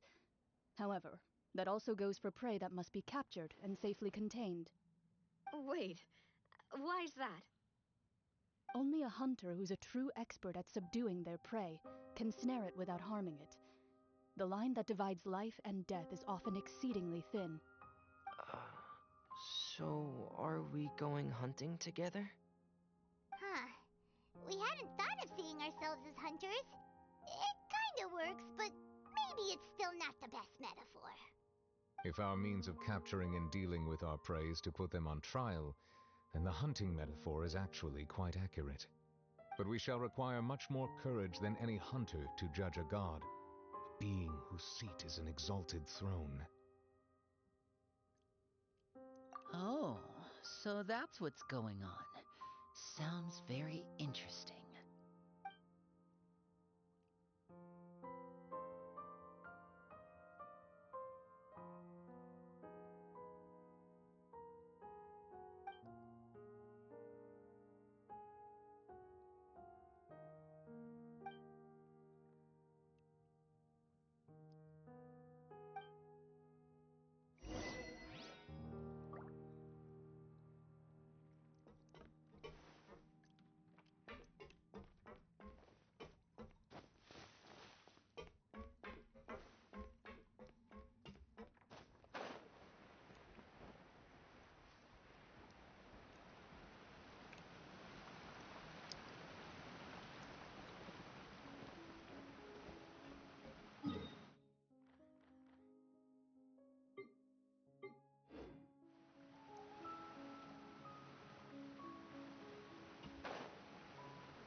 Yeah! Skyward! Scatter!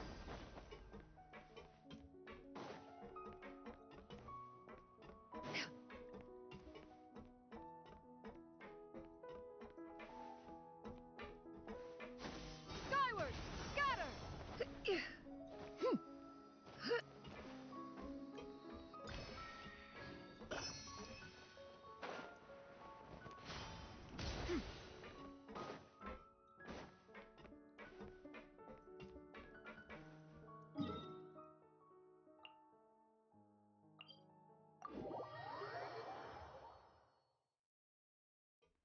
Yeah! Skyward! Scatter!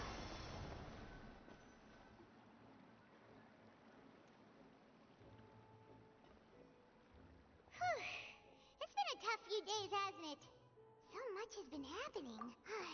Paimon didn't think the meetings would go on for so long, but everyone seemed pretty fired up, huh? Paimon thought they'd be at least a little frightened. Well, Fremine was, now that Paimon thinks about it, but everyone else just looked a little surprised. Well, it's hard to say. Paimon doesn't have any experience with this sort of thing. But with you around, Paimon sure will do great. After all, you're the most reliable person in the world, aren't you? Huh?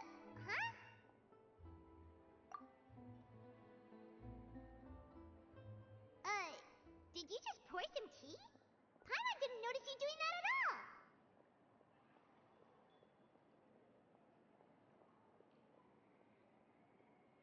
Then what's that? Paimon's never seen that cup before. Don't be frightened. I'm just joining you two for tea. I merely refrained from saying anything till now. Who's that voice?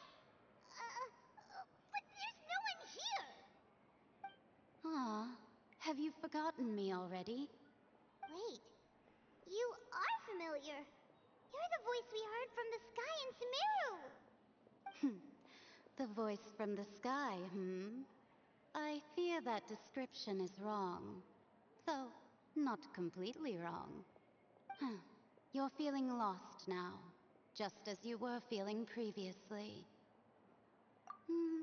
Consider me a passerby, just accepting a commission from my friend's disciple on a whim.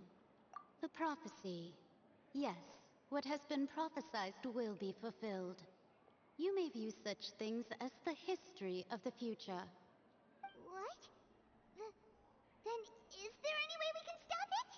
I believe you have witnessed a failed attempt with your own eyes. Can everything in Tevat so easily be changed?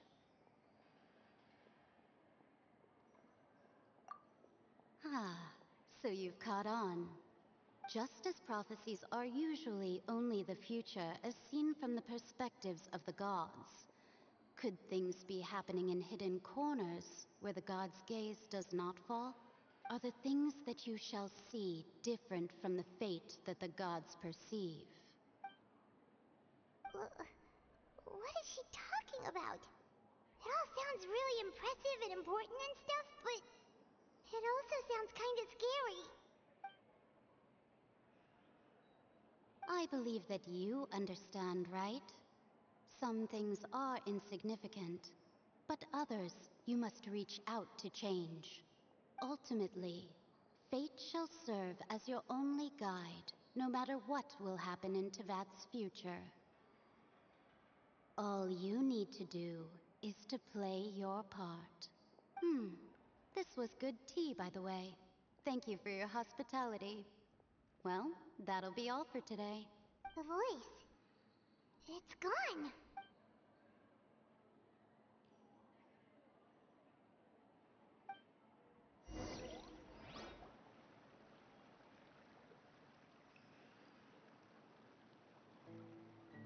Alright. Hey, it's you who's getting lazy, okay? Well, I see I've walked in on some lively banter. Luna! Fine, just fine. I went to take part in that Steambird panel. It turned out to be more interesting than I expected. Not all Fontanians are pessimistic about this. One journalist mentioned that sitting around and waiting for the end to come would be wrong, and that they should make their own rescue preparations. I agreed, so we had a brief chat with her. Did she have pink hair by any chance? Why, yes, it was Charlotte. I assume you've heard of her, no? That daredevil journalist? I'm in full support of her view. Prophecies are very important, but how can people allow their lives to be commandeered by just a few words? That's right! Paimon's glad to hear something sensible for once. Yes. About what we had discussed before. I did try, but I'm afraid I couldn't reach the old hag. I'll try again tonight, but I wouldn't get your hopes up. Huh?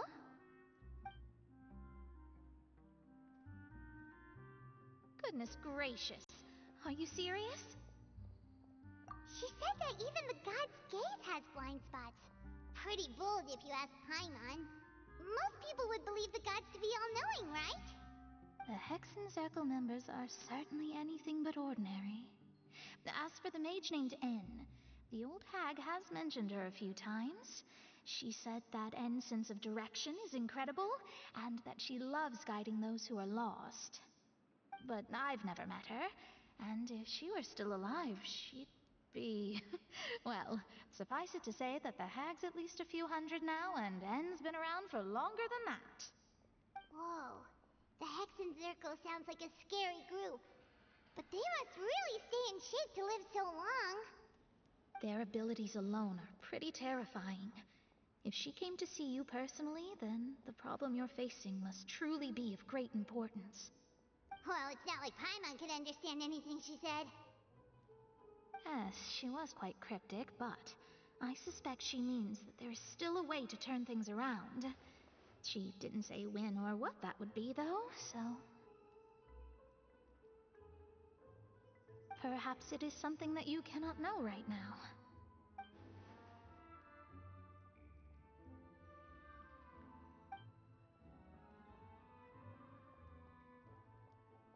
Traveler, Paimon, are you two all right? Oh, we're fine. We're just a little down right now. It kind of feels like the end is coming, you know? I see. I feel that same sense of desperation, too.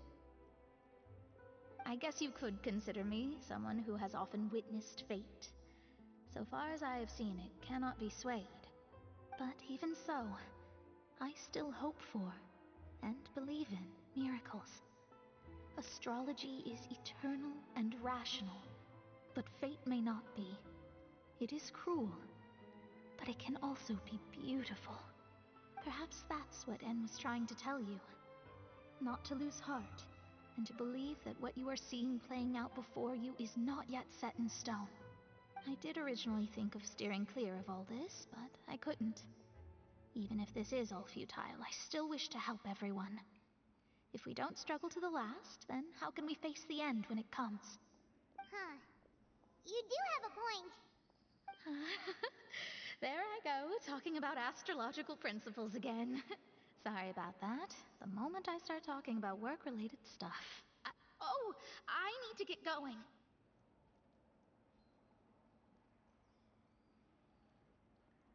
It was worth trying to comfort you, even if only a little. I believe that you'll help those who are struggling in the same way I did. I suppose that might be why we always seem to meet by coincidence. Paimon feels kinda moved by what Mona said, but also kinda sad too. Hey, Traveler, Paimon suddenly feels like going outside for a walk. Let's go. Let's walk around the city, shall we? There's a few spots we always like to walk by.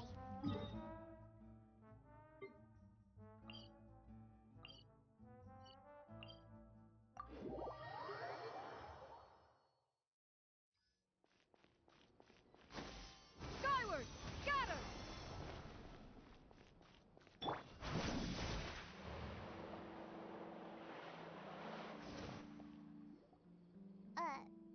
Huh? Our names are written in this newspaper. What's going on?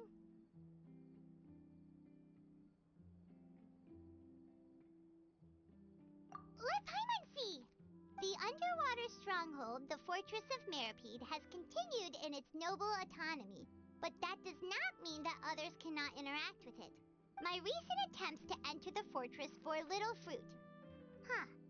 Guess Charlotte still hasn't given up on that. Thus, did an Outlander friend become the focus of this report? A blonde adventurer with their white fairy, legends trailing in their wake. It is said that this mysterious traveler once visited the underwater fortress. So while the fortress's interior remains a mystery behind closed doors, do not fear, for the tales of the traveler contain surprises in spades. Journalist Charlotte's biggest scoop yet, the Traveler's Trail, World Walker. Huh. Charlotte took so many awesome photos of us and we never even noticed her. She hasn't been able to get a hold of anything at the fortress, so since we're easier to find, she's using us as the subject matter instead? Ugh, seriously? Well, fine. Those headlines and photos do look cool, so Paimon will forgive her this time.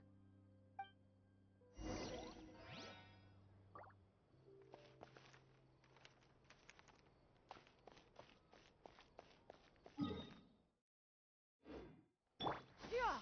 Skyward! Scatter!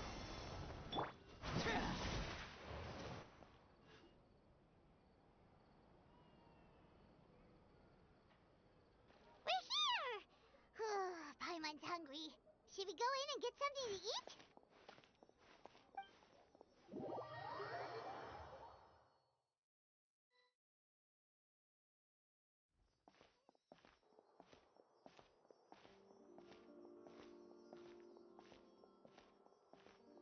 Hey, quick!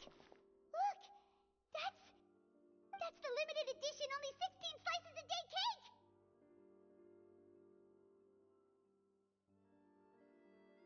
It was so delicious the last time we tried it, despite the tense situation we were in. Let's give it another go. Paimon's sure it'll be great. One slice of cake, please. Someone showed up after all. Oh, wait, you're the one from the Palais Mermonia. Oh, are you here to buy cake too? It seems Monsieur Neuvillette was right. You really can eat. Wait, did he really say something like that? That's right. Even he has his own preferences when it comes to food. As for me, I love the cake and coffee here. Do you come here often? Usually every day. Every day? It's part of my daily schedule, apart from work. I shall have my cake and coffee. Then what if someone told you one day that this place would be closing soon, and you wouldn't get to eat cake here anymore? What would you think? But why would it close? Well, Paimon doesn't know either, but maybe the waters will rise tomorrow.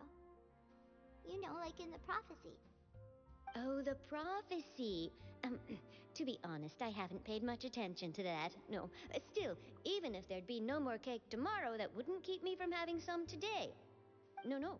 It's the same for eating in general. You might not be able to eat tomorrow, but if you can do so today, then you should carry on. That's what people call living, you know. Huh. Don't be sad. Excuse me, could I have 2 more slices of cake to go? These 2 slices are for you. Sijuin said that this kind of expression you're making is what humans call being sad. Oh, you know Sijuin? I sure do. She was born before me, and she sometimes comes to the surface to teach us things about humans. She said that humans are creatures that are saddened easily, yes, and you can only lift their spirits by feeding them delicious food. So please try the cakes here. I've got something else to do, so I'll be going now. You two try to stay in a good mood after eating, all right? Bye.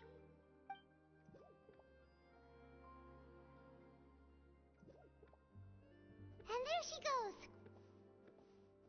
All right, let's dig in.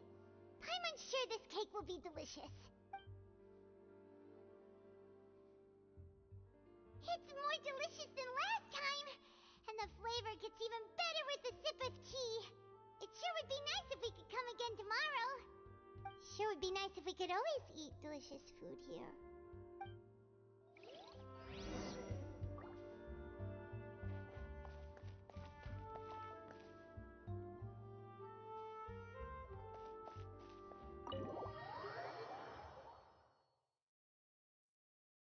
Oh, we're near the Steambird office.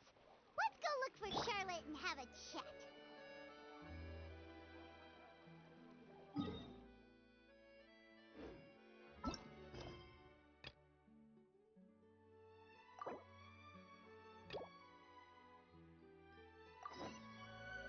Yeah! Skyward! Scatter!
article I wrote about you?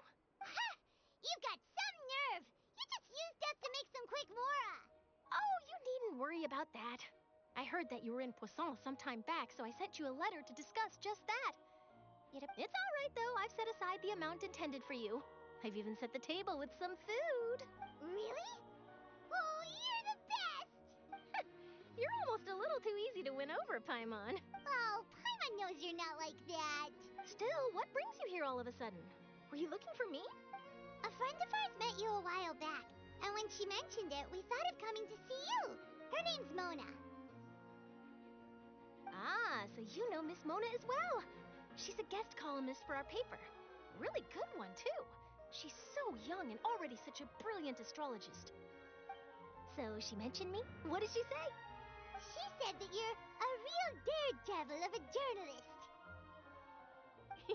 Nice. In which case, can this daredevil journalist dare to request an exclusive interview with the legendary traveler and Paimon? Huh? So your article in the paper today doesn't count? Oh, of course it doesn't. That was more like live photography. What I'd like to do is dive deeper and ask you to talk about the things you've seen and experienced.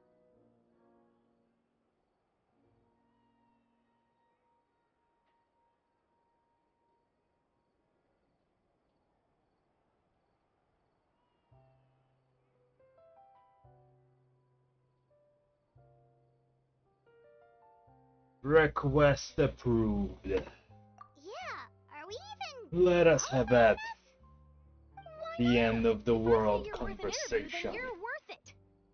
But not right now, of course. Let us I'll need a few days answer to questions that shatter reality. In that case, we'll just chat when you have the time then? Oh, so that's a yes? Splendid! I'll tell the editor-in-chief immediately. I'll have to apply for lighting, a venue, some props, and... Whew, so much to get done now. Talk to you later. Wait, Charlotte. Paimon's still got a question for you. And what's that? If, just for example, Fontaine were to be flooded tomorrow, what would you do today? Huh. That's the prophecy you're talking about, isn't it? I mean, I do hear about it often, but I've never once thought that the day could be tomorrow. If you're seriously asking, then I might try and think of a way to leave Fontaine. Oh, but I'm still a journalist first and foremost. That means I have a duty to be reporting from the scene. And secondly, I wouldn't forsake my homeland that easily. From what I've seen, most people don't know what they'd do should the worst come to pass. In truth, it might be better just to behave like normal rather than worry over such an end. So in all likelihood, I'd probably still be prepping at the office for that interview of ours. I know what you're thinking. That sounds a bit sad, but I've always believed that it's best to do what you enjoy. Just think about it. If this nation really were to be suddenly destroyed tomorrow, but I still successfully finish an exclusive interview with a truly unique person, then the story I would wind up writing would truly be timeless. And then do you know what I'd do? Well, I'd write that story, send it for printing, and use messenger pigeons to get copies out to the various nations as soon as possible. I'm not a dreamer, nor am I a workaholic, but I do love my job, and I'd be proud of leaving such an article behind. I guess you could say that I was born to be a journalist. But anyway, that's my answer. And on that note, I'll get back to my preparations. That's so nice. All of a sudden, Paimon actually kinda envies her. Anyway, let's go and take a look at the sea, shall we?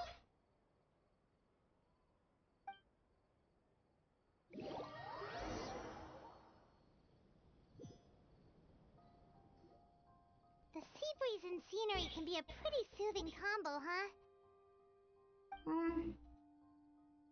Paimon's been thinking.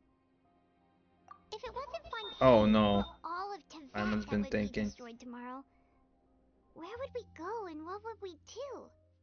No, Paimon should ask, if you could choose, what would you like to do? There's only one choice.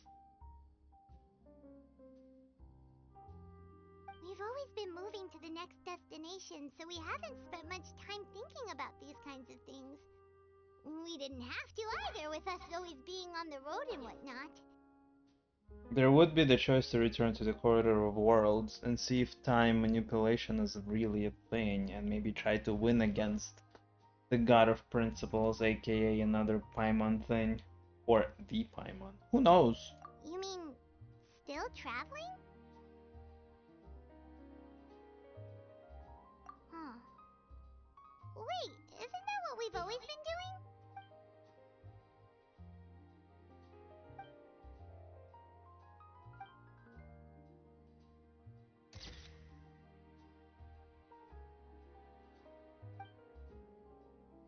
Not a cutscene, but black screen dialogue. Looking words. No. Feels like you'll grow mold if you stay here long enough. But it's still better than the Fortress of Mirapede, that's for sure.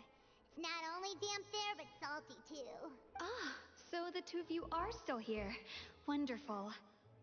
Isadora? You're from the Palais Mermonia, aren't you? Yes, I'm Isadora. Monsieur Nervilette sent me to look for you two before. I heard that afterward you went to the Fortress of Meropide. Not at all. I'm well aware that you're friends of his. Actually, I'm here to pass along a message from him. Yes, inside the Opera House. The Maréchaussée Phantom has declared the incident a small-scale riot. Wow. A riot?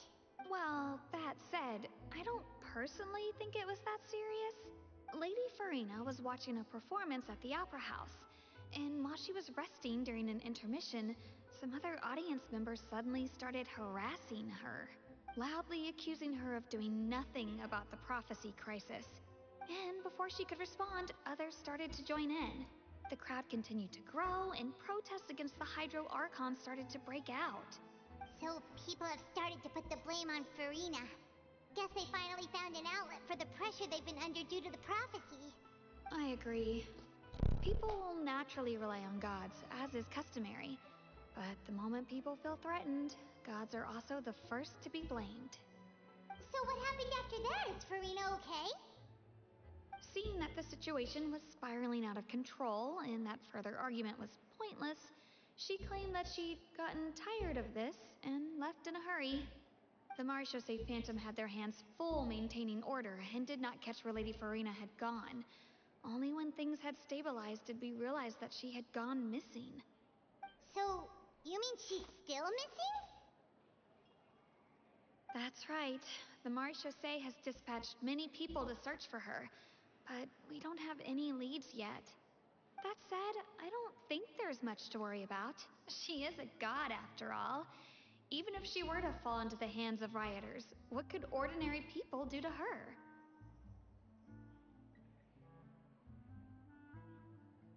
Good. Monsieur Nervilette sent me to tell you about the situation, but he didn't say anything else. Don't worry, this is more than enough to go on. Thanks for keeping us informed. Ah, is that so? Well, alright then. In that case, you two take care. I'll be heading back to the Palais now.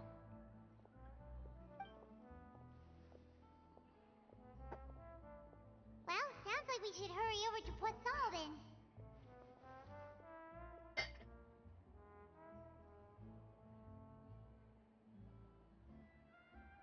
Yep. Sounds about right. Guess I'm a bit relieved the interview didn't really have to happen. If we know Farina, she won't try to fix things in this situation. Instead, she'll look for a place to wait out the heat. And, as we also know, she may be loud and dramatic, but she doesn't have a heart of stone. When Nervilette was talking to her in the Palais Mermonia, and she heard about Poisson, she couldn't hide her sadness and remorse. It would be hard for her to ignore being accused by the public today. Paimon thinks Farina's probably taken the opportunity to slip away to Poisson and try to relieve the sense of guilt that she's feeling. Huh. Well, what do you think? Paimon knows the answer, of course, but Paimon can do the analysis to back it up, too. Cool, huh?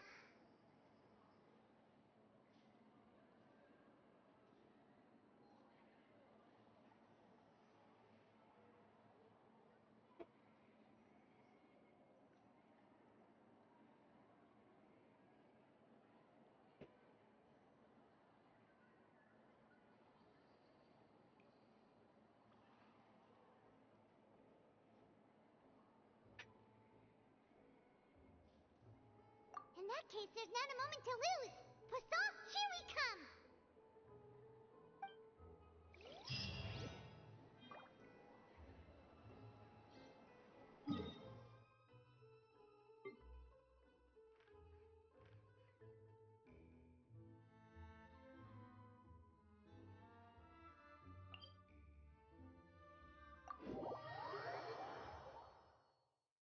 This place looks deserted. Guess all the survivors must have evacuated already. All that's left here are signs of devastation. Could Farina really be here? Let's try to find her as soon as possible.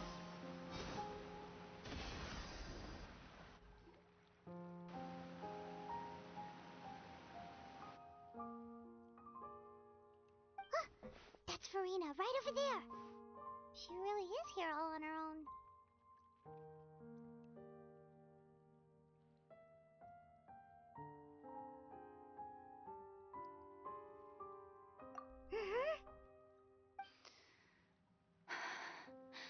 Should I just give up?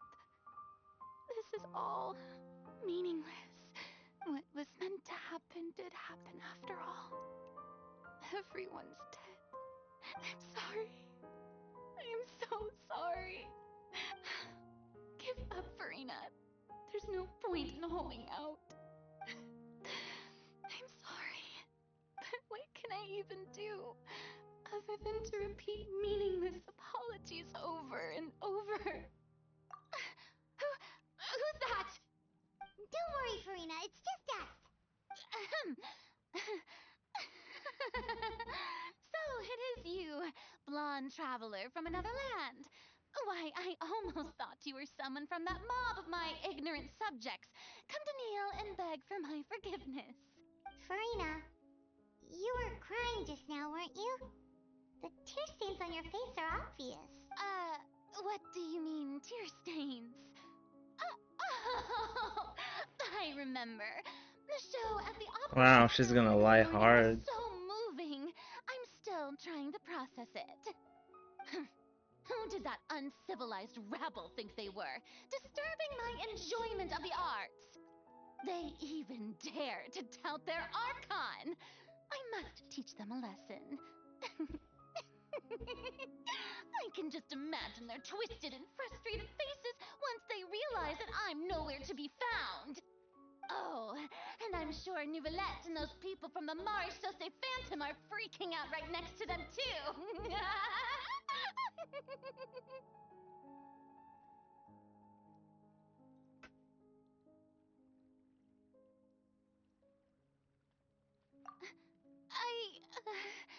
Of course not. Hey, there she is! The Hydro Archon's over there! Quick, after her! Farina, those people seem to be after you. They are? They're just some rabid fans who want to cut the line because they haven't been able to meet me in person, aren't they? That's against the rules. I can't let them get their way.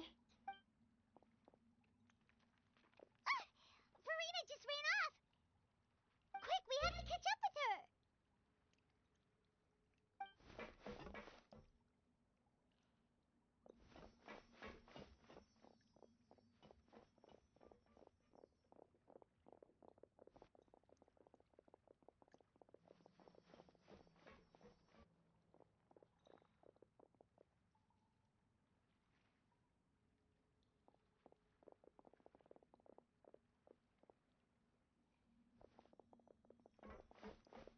She's so insanely bright and colorful. The place, right? Hey, Farina! There's a good hiding spot over here. Quick, come to Paimon before the rest of them catch up to you. What is this place? Hurry, they're almost here. Fine. I suppose haste is warranted. Lead the way. If only she dressed down, right? Instead of being so colorful and stick-outy. Wear a brown robe and hide in the corner. Look at her, she's basically glowing. Kinda like Paimon though. Paimon's exhausted.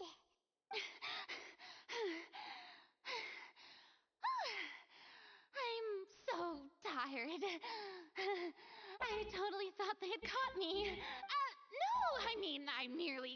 to the sheer enthusiasm they displayed.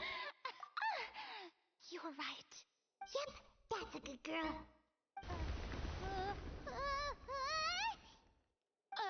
What's happening? The ground's shaking. Is it an earthquake? Yeah. A quake of this kind preceded the flooding in Poisson, didn't it? It can't be. It's happening again. Well, there's no need to worry too much about that. Neverlette's made some emergency plans, so the evacuation should go a lot smoother this time. Yeah, I hope you're right. But the people of Poisson, they've already...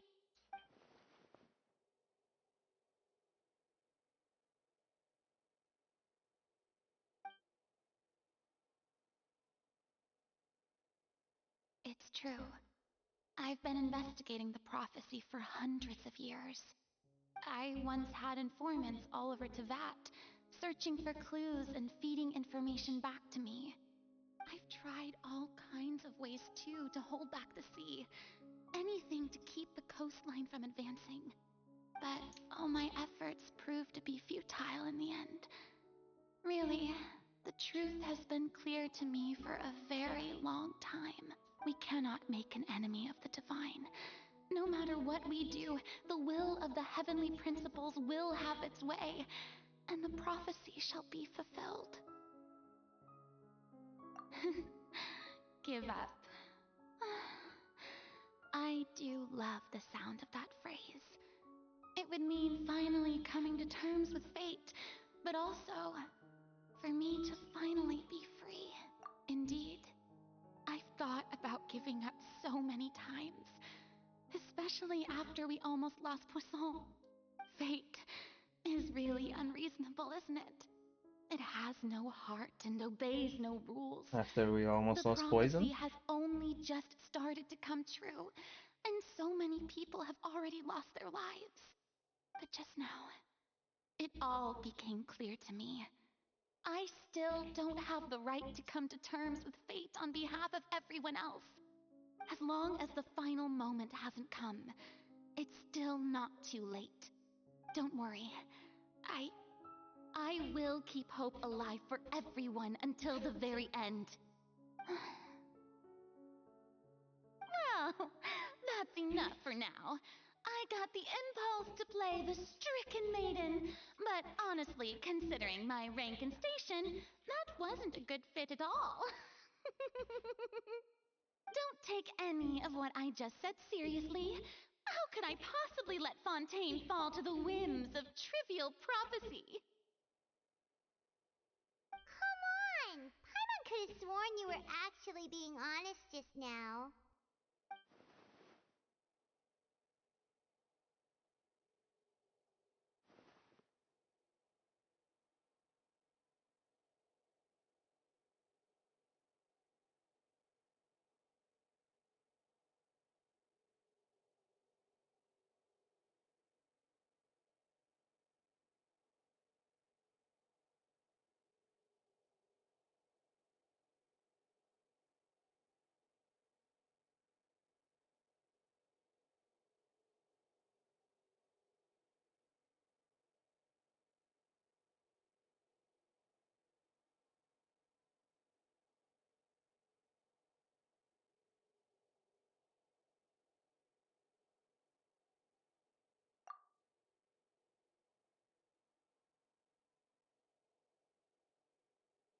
Share my burden.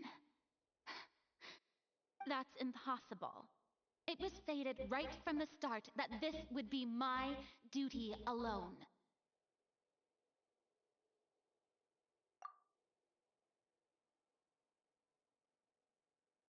A witness. Yes, I've heard that you came to Tevat from beyond the stars, yes. In other words, you never belonged here. And if Tevat is, in its entirety, a show on a stage, then you're just a spectator, aren't you? If that's the case...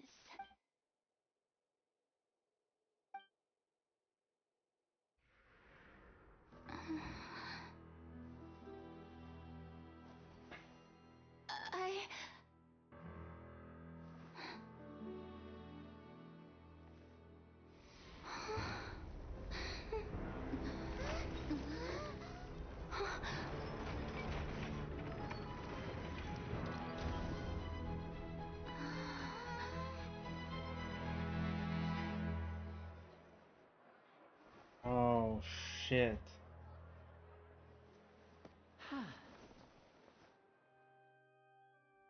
Wow. Ladies and gentlemen, this concludes my opening performance. Now, without further ado, we may proceed to the trial of our god. So this is what it is. Yes, you deserve praise for the effort you took to raise the dramatic stakes. Do not forget, however, that I am Fosalor, the god of justice, the embodiment of justice itself. Does it not strike you as even the least bit absurd to bring the very concept of justice to trial? May I interpret these words as your refusal to stand trial?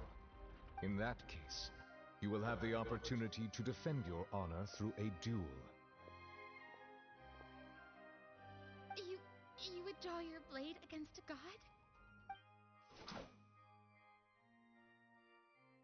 I see. It seems like you have made up your mind.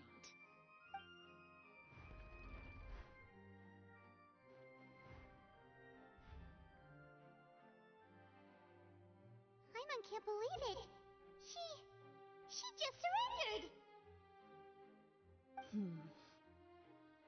What the heck is going on? Did I just see an Archon surrender to a human? Wow, how utterly humiliating. Lady Farina, what is the meaning of this? It would seem that there has been a misunderstanding. To be clear, the raising of both hands is not always an indication of surrender. Looking for excuses again, huh? I raised my hands just now to indicate my acceptance of the trial. No duel shall be necessary. I will admit that I've been running away for a long time. I'm sorry, everyone. I was unable to protect the people of Poisson. It is my duty to stand trial for my crimes. You are not the only ones to be disappointed in me. I, too, am exceedingly disappointed in myself. But now, it is time for the Hydro Archon to show you her courage and resolve. I, Farina, will use this trial to show the world the true meaning of justice! This Spoken time, like... I will protect you. Oh, she's not accent. Applaud and rejoice. One of the most outrageous and fantastical arcs known to the opera epiclese is now unfolding before How your will she eyes. protect them? Mark my words. This shall be one of the most exhilarating and brilliant shows ever to grace the stage of Fontaine. The trial of the Hydro Archon, Fosalor, will now begin! Woohoo! Oh, now we're making history! Why does it feel like Farina just took over the whole thing? Like, come on! Didn't she just get forced to stand trial for her crimes? Also, even though she's still acting super dramatic, she is taking this seriously this time, right? Alright then. Who will be my opponent in this trial? The court asks the prosecutor to please take the stand.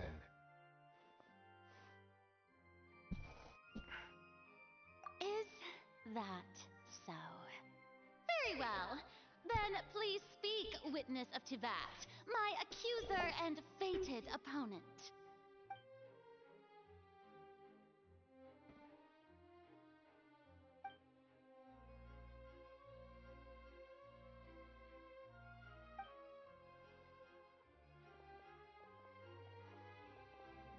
Perhaps we can.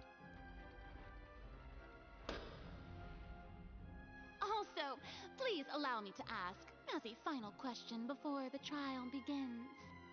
Just how much work did you do to force me onto this stage? Well, we did do a lot of prep after the meeting that day. I can go over the tasks assigned to the Spina di Rosula, since they were rather straightforward and easy. Navia, the president of the Spina di Rosula.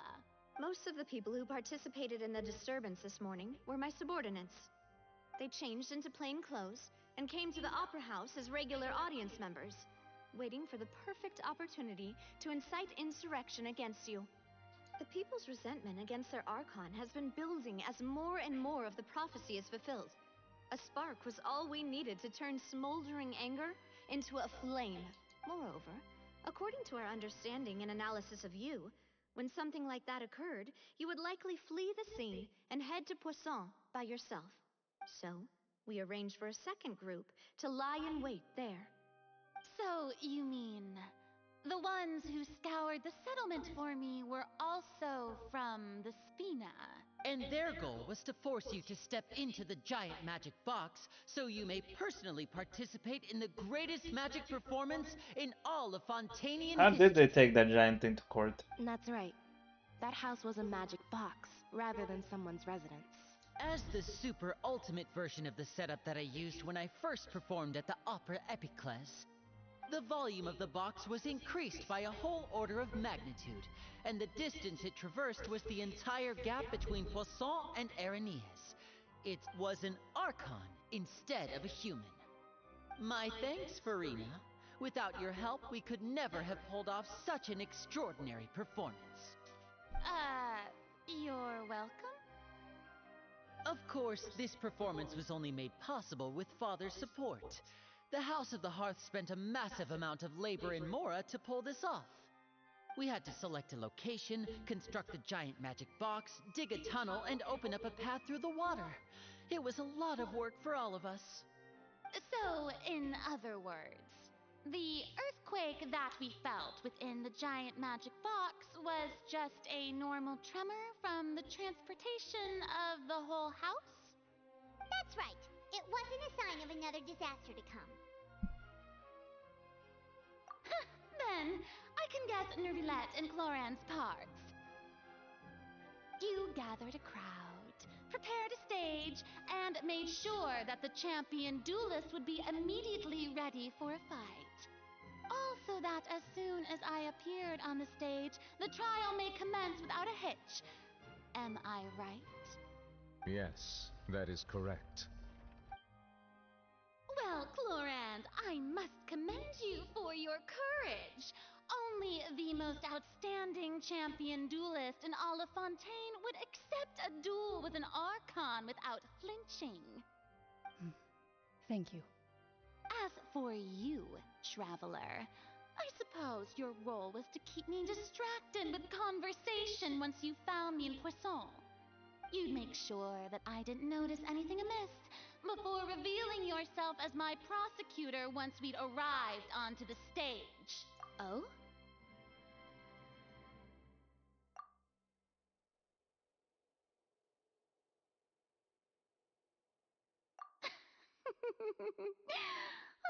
Is that so? Then I suppose I must have missed my final chance. It's fine. It matters not. What's done is done. The stage is already set, so there's no reason to disappoint the audience. Let's see this trial through to the very end.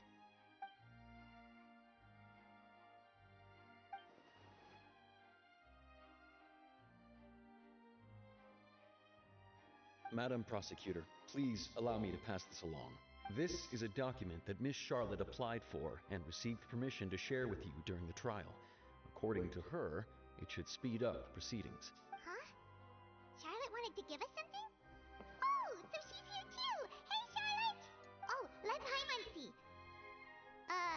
Isn't this the exclusive interview that she did with us before? So she's already finished it, huh? Wait, then that means this document is a perfect timeline of everything that's happened ever since we stepped foot in Fontaine! So in other words, we can refer to this anthology of evidence every time we want to use something from our journey as evidence for an argument! Let's quickly confirm the information in it. Just think of it as a refresher, alright? The fortress of Mirapede was almost destroyed in a single day. That I didn't witness that scene personally will always be a source of professional regret, I think. think that you'd wind up getting to the bottom of the case I'd been following all this time. I guess you could also see this as a happy coincidence. This is the first time Monsieur Nervillet had a difference of opinion with the Oratries. Even the Hydro Archon can't figure it out. But Fatui Harbinger, she's an extraordinary person. Her instinct must mean something. According to Monsieur Nervillet, both Child and that whale should have been in the primordial sea at that time. I nearly lost my awesome friend Navia. To be honest, that still gives me shivers.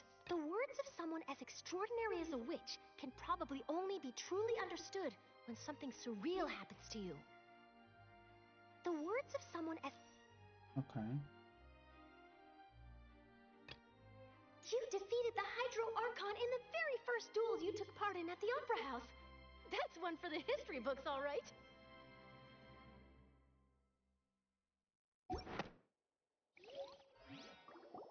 Yeah, pretty fresh in my mind. Prosecution and the defense are both in position. I wanted to know what they even meant. Oh, come on, Nervillet. There's no need to repeat all the unimportant legalese. Just fast forward to the part where the prosecution lays out my offenses. As the defendant and the lead actress of this performance, I still haven't even been informed of my supposed guilt in all of this. Of course, it is only natural for humans to struggle to understand the actions of a god. However, you will need more than that to convict me of a crime. You are not the Hydro Archon who did an excellent step to your in... conduct as an Archon.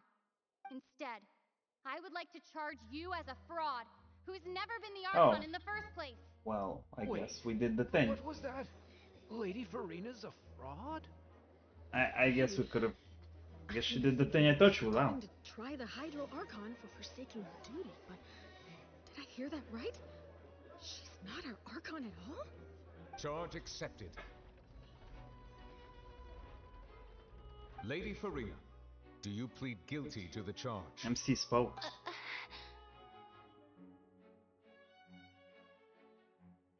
Lady Farina. I plead not guilty. How can I be guilty? There is no way that I, Fauchelor, otherwise known as Farina de Fontaine, a member of the Seven and the Regina of all waters, kindreds, peoples, and laws of Fontaine, could be anything other than your true Archon. Yeah. Even though Lady Farina can be rather eccentric, isn't it going too far to doubt her very identity? Yeah, I've never questioned her identity either. Sure, Lady Farina can be super irresponsible, but what grounds does that prosecutor have to make such a huge claim? I have cause to believe that common sense will prevail in this case. Many of the members of the audience have known me as the Hydro Archon ever since they were born. There would be no fooling their memory. Excellent, she just gave us evidence. See? Even the Oratries has decided to show me its favor. Are you sure you want to commit to a charge that will never be upheld? If you wish to drop the case, I can promise you as the God of Justice that you will not have to face trial for making a false accusation. We will treat everything that's happened as a dramatic spectacle and move on with our lives. What do you say to that? An argument with near impossible odds, huh? We have to not only refute Farina's claims, but also overturn the long-held beliefs of the people. Well, I tried to give you the chance to surrender. If you must persist, then let me ask. If you believe I'm not the Archon, then what manner of being do you think I am? And if I was not the Archon, then how did I manage to live for over 500 years? Well, that is very simple.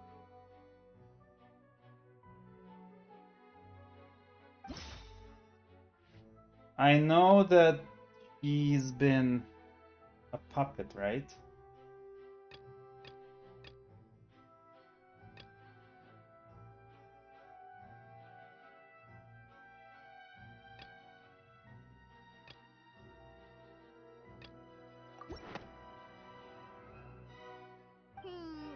That sound right.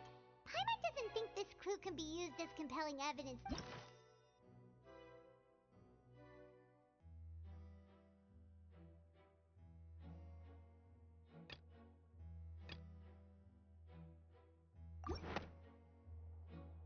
First of all, you may be a member of another long-lived race, which would allow you to naturally possess an extended lifespan. And second of all, even if that wasn't the case, there could be other ways to extend your life. Who gave you that idea? Was it the knave? You'd sink so low as to use a harbinger's words against me. A curse? I once thought it possible that the aura of an Archon might naturally resemble a type of curse. But in light of this claim, perhaps what I sensed was not your divinity, but a curse after all. Neverland sensed it too, huh? Lady Farina is actually a human? Well, it is true that it's extremely difficult to tell humans and gods apart just by looking at them. It's not impossible.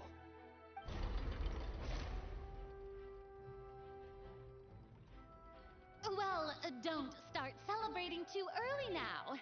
Even if I have been carrying a curse like you said, how does that prove that I am merely a human being? Besides, everyone knows that the main difference between a human and a god is the possession of authority. Gods can do what humans cannot. That's why they're worshipped as gods. For centuries, manifestations of my authority have served the nation of Fontaine. One need only to turn their eyes towards the Oratrice Mécanique d'Analyse Cardinal in this very opera house, or consider the endemnitium that is used in every aspect of life.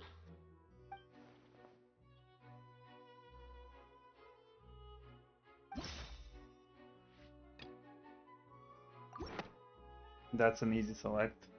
You tried to reference the Oratrice, but weren't you as confused as all the rest of us when the Oratrice declared Child to be guilty without any proof? Otherwise, you should have come up with a good explanation for that by now. Didn't I make myself clear at the time? The decisions of the gods are naturally difficult for humans to comprehend. There is no need to provide an explanation. There is a need now. Lady Farina, I believe a reminder of your current circumstances is in order. While the court is in session, the principles of justice and the law must come before all else. While you are an Archon, you are also first and foremost the defendant in this trial. You will prove yourself unable to defend against the prosecution's charges if you continue to withhold vital information against the rules of the court. I never thought you'd use that kind of rhetoric against me. That was no trick of rhetoric, Lady Farina. I've merely reiterated the rules of the court. Rules that all should respect and follow. So, you neither knew why Child was declared guilty, nor did you understand the structure and operations of the Oratrice. Even now, the Oratrice is not taking your side, By you, controller. the manifestations of authority you mentioned have been made by the real Hydro Archon, haven't they? The real Hydro Archon? Well, now you're really losing me.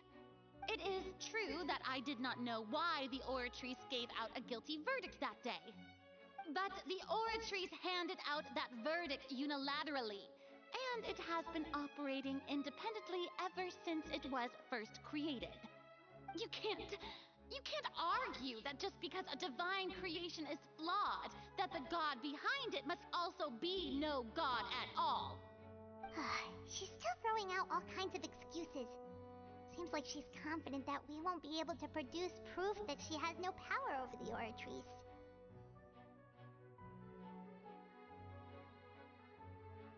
My power as an Archon. There are many ordinary citizens in the audience. How can I just carelessly demonstrate the formidable power Oh my of God. an Archon? Not a single Archon that far had any issue demonstrating power even slightly. You don't need to go that far.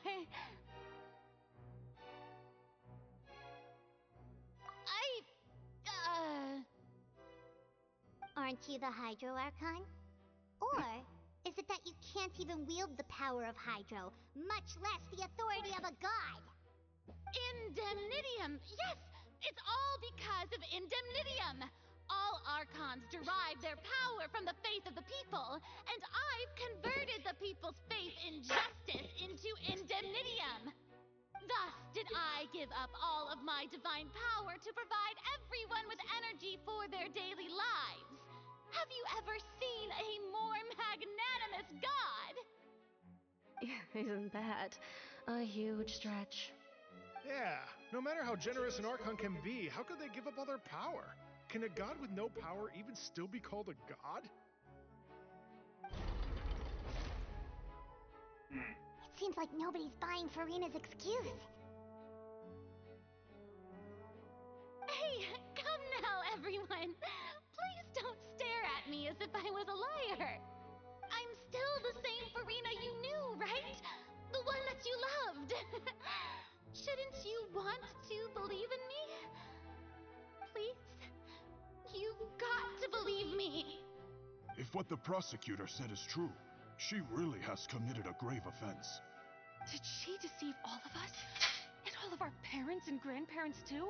And then all of our ancestors? Ever since they were born? Enough.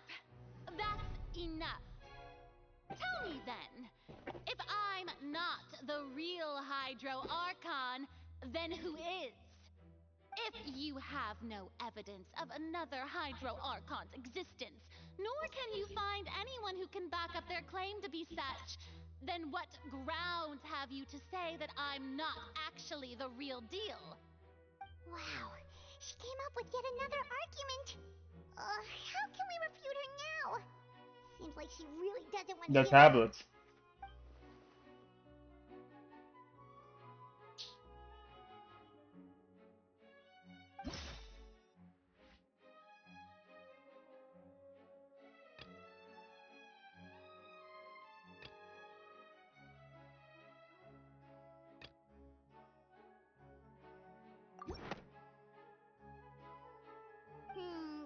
That doesn't sound right. I guess not, no.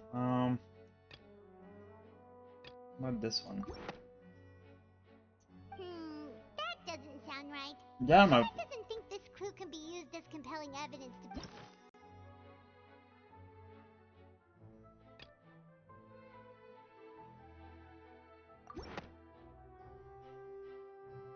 It has been established that all Fontanians can dissolve in water from the primordial sea.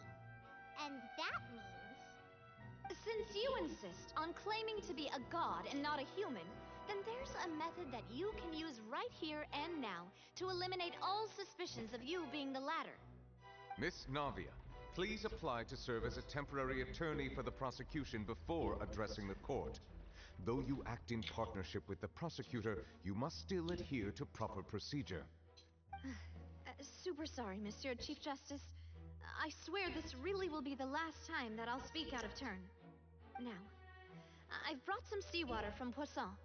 As everyone knows, a massive flood struck the area not long ago, taking many lives, including those of some of my closest friends.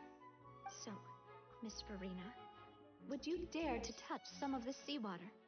If we are to believe that you are indeed the real Hydro Archon, touching this seawater would have no effect on you. All it should do is strengthen your case. But if you don't dare to touch it, then we would have basically proved the reverse. Oh, and I must remind you that after the disaster at Poisson, nobody wants to see any more people dissolve. I do hope you'll act prudently and choose the simpler path of admitting guilt. Navia from the Spina di Rasula. The Spina has governed Poisson for many years. I guess her suggestion is valid.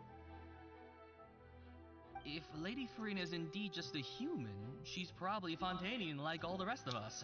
Would she really dare to try?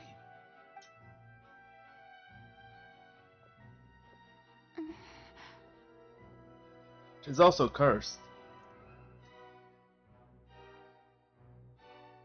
Lady Farina, this test has been unilaterally proposed by the prosecution.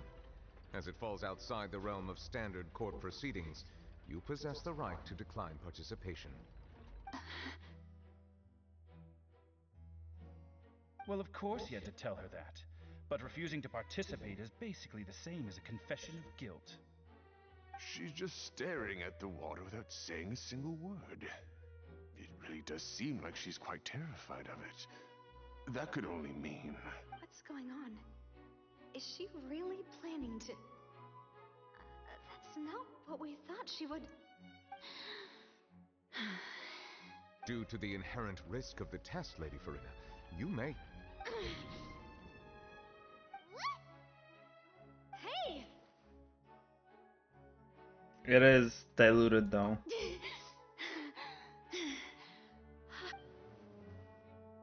I'm fine! Look at me, everyone! My hand is still here! I haven't been dissolved! Will you believe me now? I really am your Archon!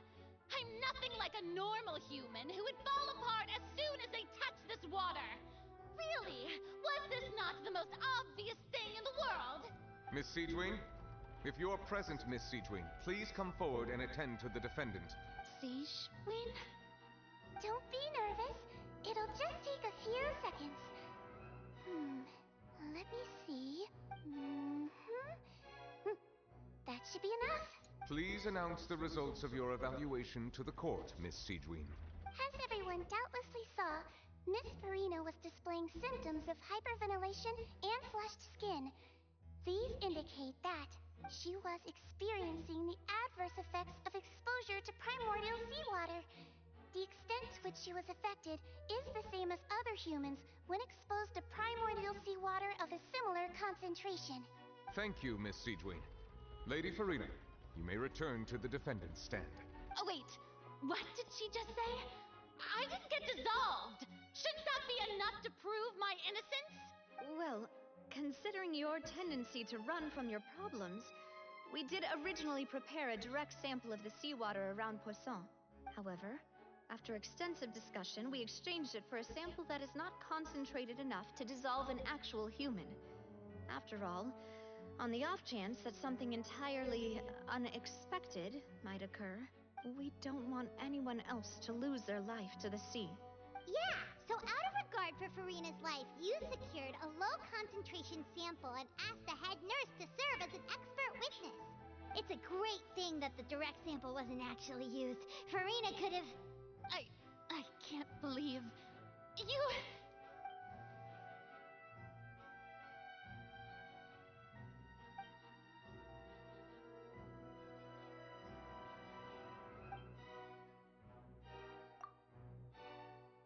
Listen to me, everyone. Please don't give me such cold and disdainful looks. What happened just now didn't prove a single thing. Think about it. How can you conclusively prove that an Archon can't also be affected by the primordial seawater? Also, if I was really just a human, why would I dare to just put my hand in that kind of water?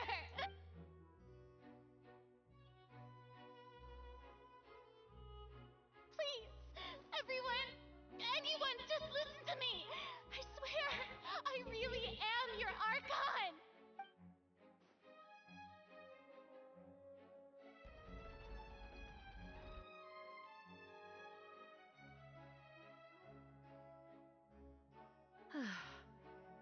I don't think anything she says at this point will sway anyone. The odds are just too stacked against her now. With all the things that have been said, Paimon doesn't think there's any way left for Farina to win. I believe the time for arguments and presentation of evidence has come to an end. If there are no objections, we will move on to the final judgment.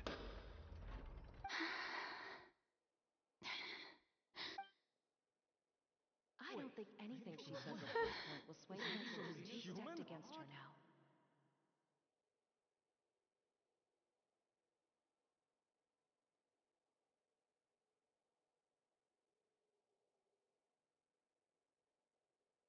In my capacity as Chief Justice, I shall now render judgment on Farina's misrepresentation of herself as the Archon of Fontaine. As a human who knowingly deceived her fellow citizens, Farina is Not Guilty. guilty. Oh, guilty.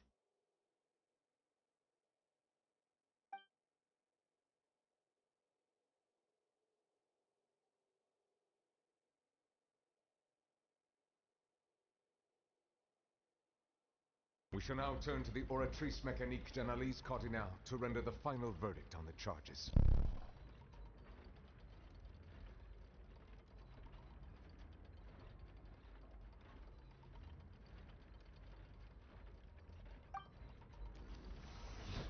Yay! Let's hope we get a 5-star. Let's go HSR. And the train goes woo, and we get none. According to the judgment of the oratrice mécanique d'analyse cardinale, Farina is not guilty. Well, what's wrong? What's the oratrice's verdict? No, the oratrice also displays a guilty verdict. Isn't that correct then? However, the exact wording of the verdict is thus: the Hydro Archon, guilty, to be punished via the death sentence. The death sentence? That's actually one of the available sentences? I've always thought that it was just a myth. The one and only time the death sentence has been handed out at the court, and it's been given to the very person we've worshipped as the god of justice? Wait, but it also says the Hydro Archon, not the false Hydro Archon. Sentenced to death by the oratrice? No, that's not right if she's not the Hydro Archon. Sure, the seriousness of things, so she'd tell us the truth. How did things escalate this quickly? This outcome is indeed quite strange. According to Fontaine's current definitions of justice, as well as its recommendations for criminal sentences, is this sentence really appropriate for the crimes that have been committed? Yeah, even Fache wasn't sentenced to death by the oratrice. You know, the real evil mastermind behind the serial disappearances case. Indeed. Not only is Farina's sentence overly excessive, the very point of our trial today was also to prove that Farina has never been the Hydro Archon in the first place. But now, the oratrice seems to have deliberately invoked the title of the Hydro Archon. What does this mean?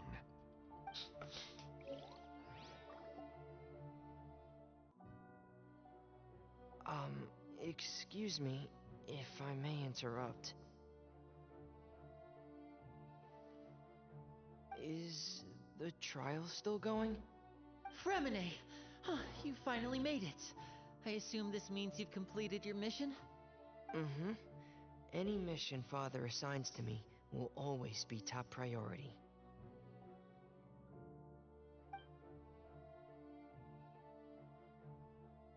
Is that the first prophecy slate? The one I wanted to see, yeah, cool.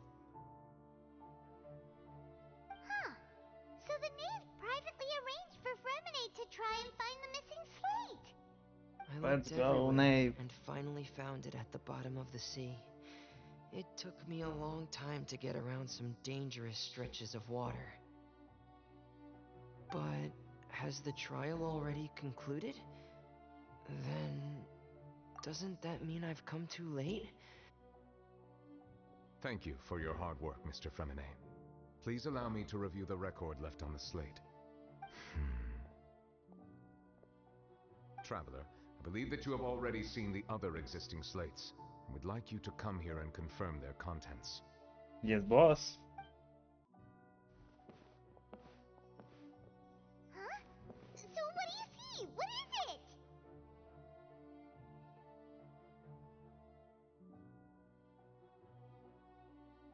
I believe I've now made sense of the Hydro Archon's crime.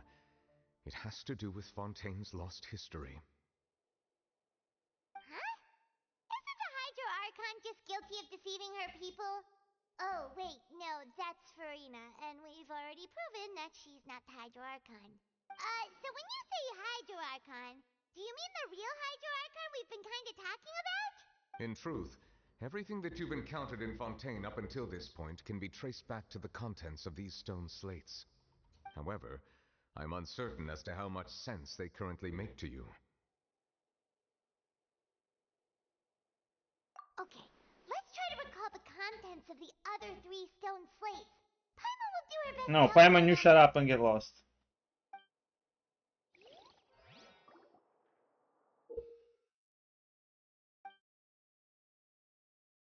I'm just gonna skip this.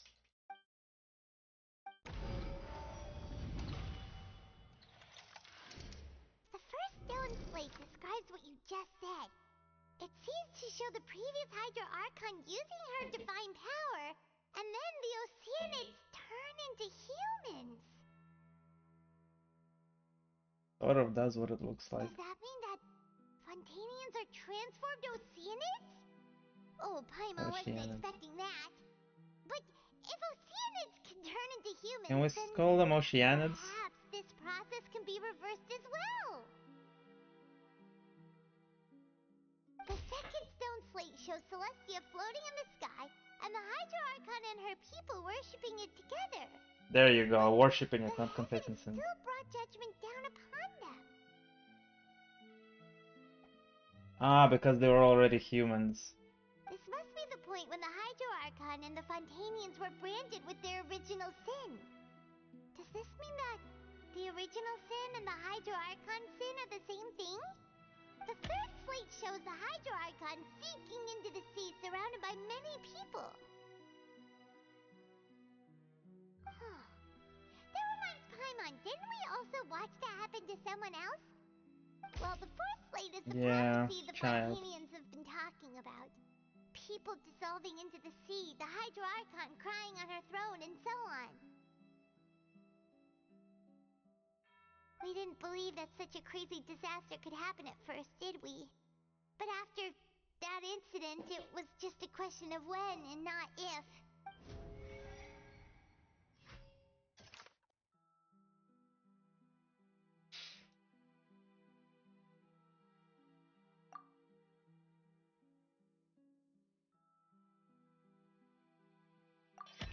We know from the case of the serial disappearances of young women that Fontanians can be dissolved in primordial seawater. And the first stone slate tells us that long ago, the Hydro Archon used her power to turn Oceanids into humans. This might be the reason that Fontanians can dissolve.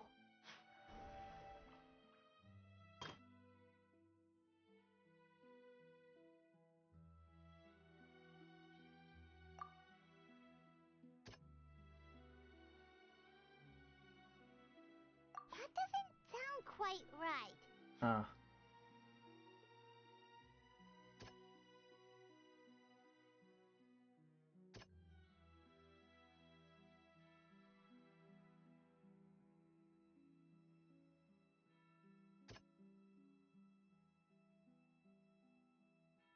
That doesn't sound quite right.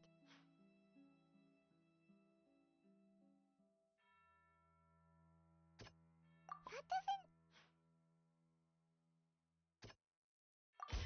Perhaps what is about to take place has all happened before. The true sin of the Hydro Archon that Nervilette mentioned, and the original sin cast down on the people of Fontaine by Celestia, as recorded on the stone slate. So everybody should be kind of cursed.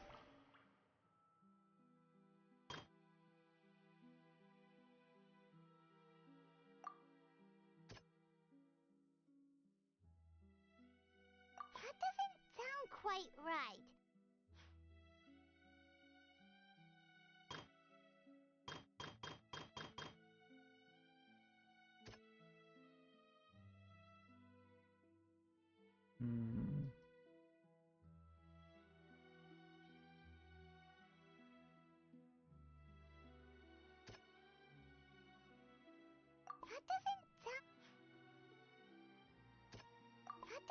Wow, I thought that was the only one left. I guess it's the only one left. It's not as simple as falling into the sea. When Navia fell into the sea, her Oh, right. consciousness was subjected to judgment. The stone slates show the people gathered around the Hydro Archon in the sea. Could that be alluding to the same thing? We know that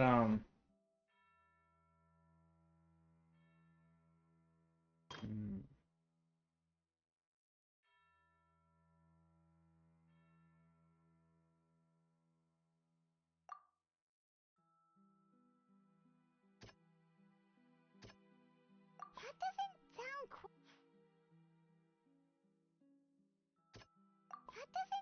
Wow, that one too? I guess it is Nuvi. The prophecy from the stone slates found its way into society, but not many people believed it at first. The fortress of Meropide was nearly flooded with primordial seawater, which we know can cause Fontanians to dissolve. It seems increasingly likely that the prophecy may come true. If we hadn't dealt with it in time, things could have gone very badly. They'll dissolve into the primordial sea but won't cease to exist. Their essence will flow in the seawater, converge, and take the form of an oceanid. Oceanid. The Hydro Archon was sentenced to death in court, shocking everyone present. Perhaps this means that her sin was actually Fontaine's original sin.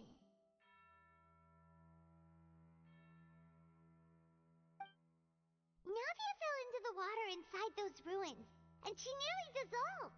She was surrounded by the people of Poisson in a court within her consciousness, and was forced to take part in a trial meant to make her stay. The eruption of the primordial sea at the fortress of Meropide was the surest sign that the prophecy was about to come to pass no matter what. The stone slate's content can all be verified by recent events. I see. If we combine what we know together, loads of truths should come to light. I knew the rest of it was going to be blue because it's the nation of the fountain. So it's a fountain thing. And that is the final trial, the ultimate trial. And this Oratrice Mécanique de Elise Cardinal thing is also a fountain with flowy water thing. And also, is that primordial water that it uses? That's how you can make sense of it. But then it feels like we're going to have to share some truly shocking revelations. Dun dun dun. Let's hear them. Incredible! Linny, did you hear that? We're not real humans. All Fontanians were originally created by the late previous Hydro Archon, with oceanids as their basis. The evidence for that can be found in how only Fontanians could dissolve in primordial seawater, and how all the girls Vacher dissolved were also turned into oceanids. Oh, and according to Navia, when she was about to get dissolved, she also saw everyone gathered around for a trial, all of them in the shape of oceanids. Indeed.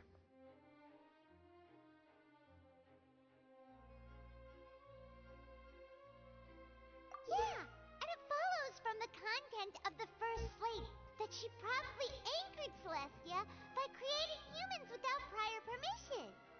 That could also explain why the Oratrice judged the Hydro Archon to be guilty. It's to account for that ancient sin. The Hydro Archon's true sin was creating us?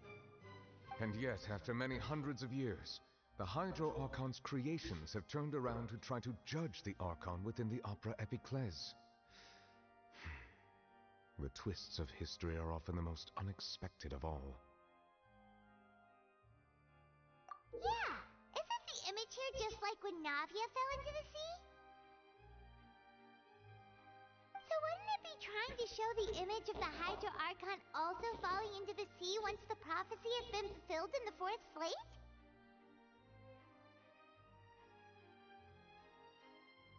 In the end, the people will all be dissolved into the waters, and only the Hydro Archon will remain weeping on her throne.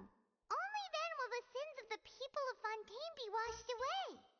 Did Paimon get all that right? You've made some keen deductions.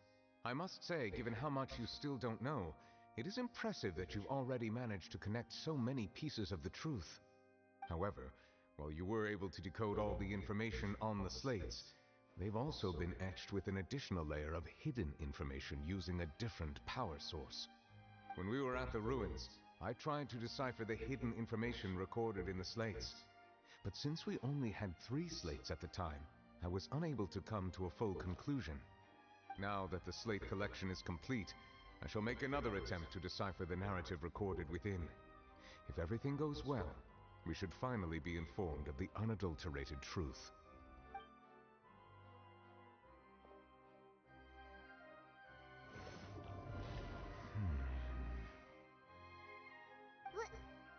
Well? Did you get it? I believe I should share this truth not only with you, but with all the people of Fontaine as well. I will try to briefly summarize it for you.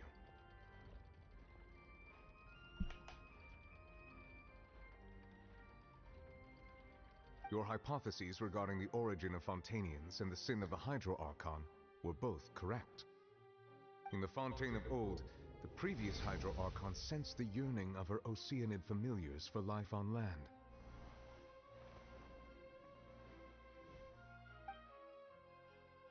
The Oceanids were enamored with the beauty and romanticism of human beings, and wishing to have those experiences for themselves, expressed to the Hydro Archon their desire to become of a similar kind.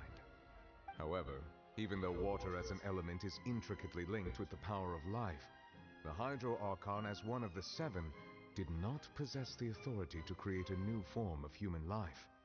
Not one to give in, she eventually found a way to create permanent humanoid bodies for her familiars by appropriating the power of this planet's primordial sea. She poured primordial seawater into the Oceanids' blood vessels, creating humanoid mimics in the process. But if Fontainians were to ever come into direct contact with water from the primordial sea, the power within their bodies would escape these artificial restraints and return to the sea. As a result, their forms would collapse, and they would be reverted to their original forms as Oceanids. Of course, the Hydro Archon never received permission from the heavenly principles to create a new human race.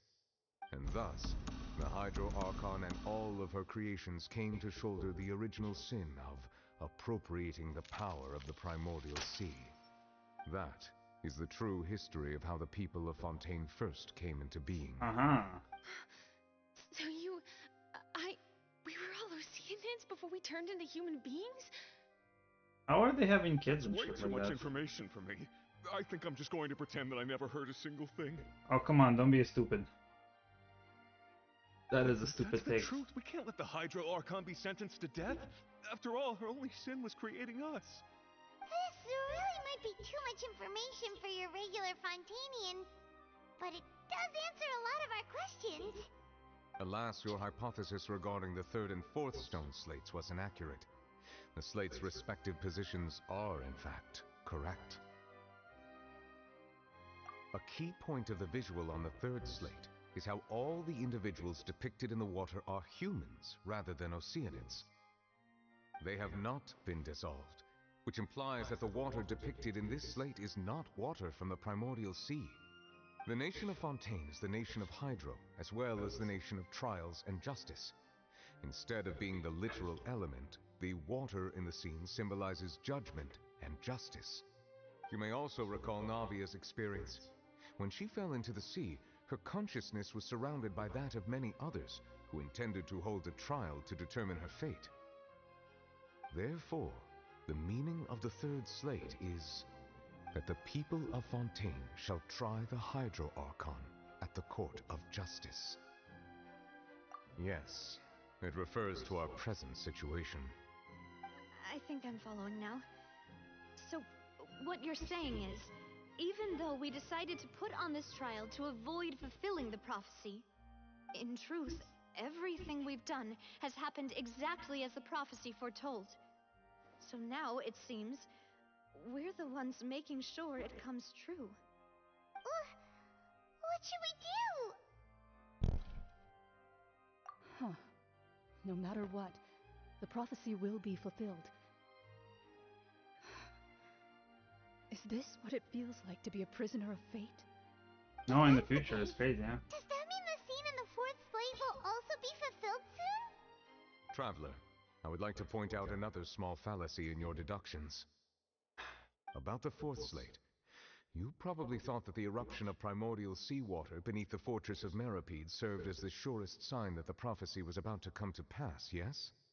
However, I believe that rather than being a sure sign, That eruption could in fact only be a small warning of something far worse to come. As for the root cause of the catastrophe, I believe you've already encountered it once before.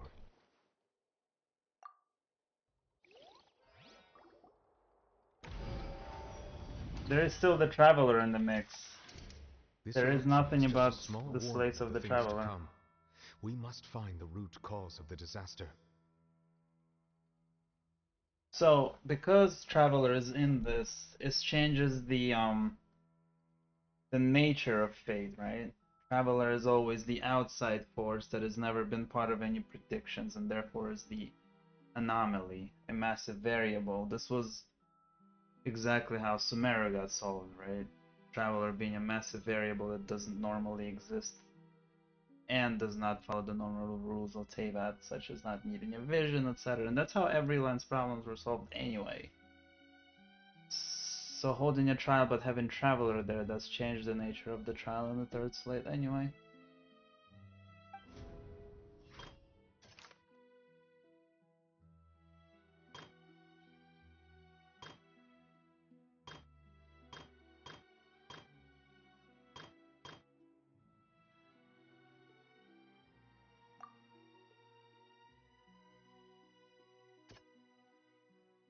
Something interesting is the Primordial Sea was found at a different location by a dude who was doing serial disappearances. That doesn't sound quite right.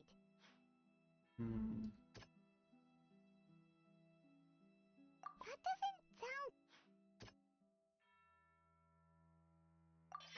It was both dream and reality. I just thought Child was the one, but this is what I was looking for.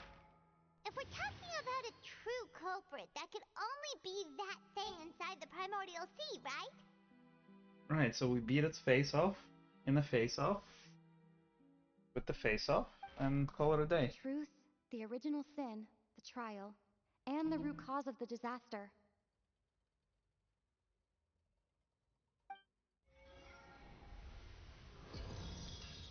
Oh, it's not blue, it's purple. It's primordially looking. Oh, that's the color they chose for the primordial.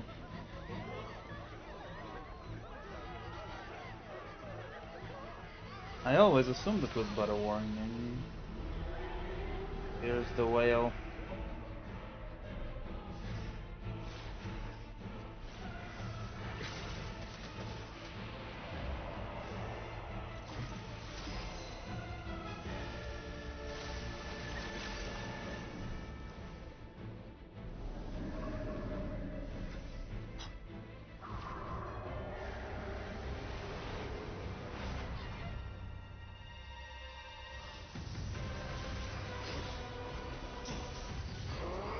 Child is also not part of this.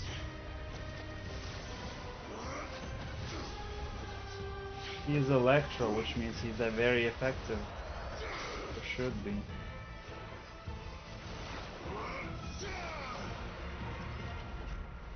That's why they wanted him guilty.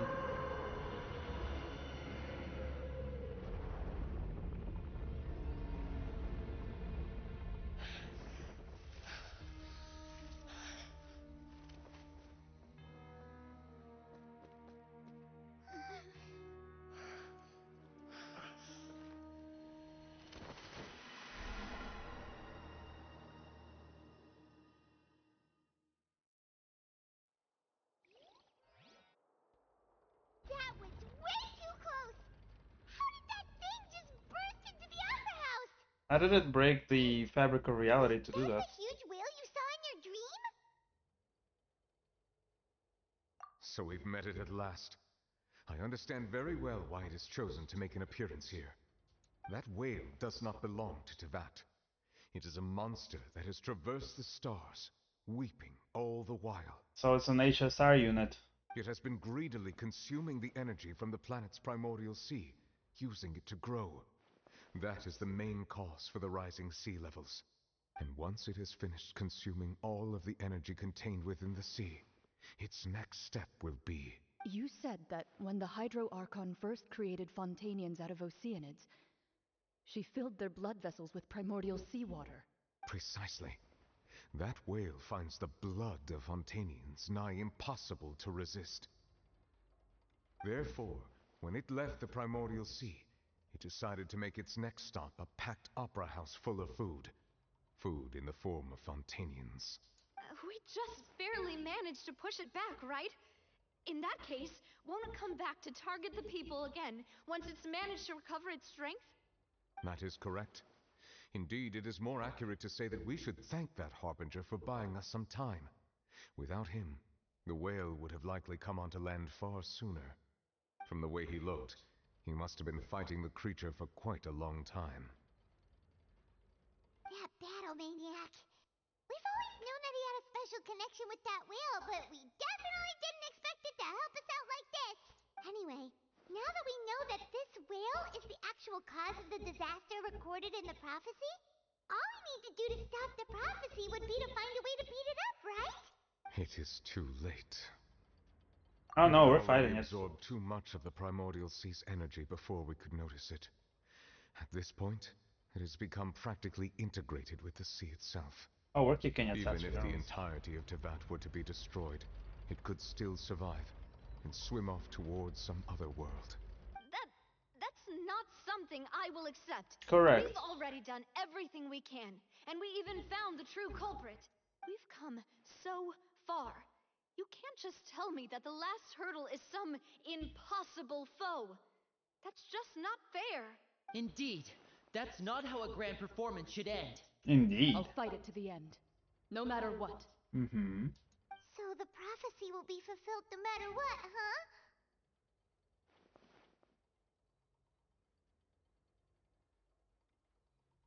The prophecy. Yes, what has been prophesied will be fulfilled. You may view such things as the history of the future. Or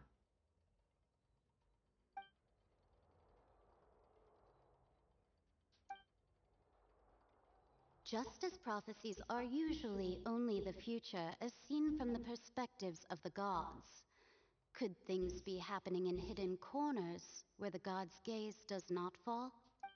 Ultimately, fate shall serve as your only guide, no matter what will happen in Teyvat's future. All you need to do is to play your part.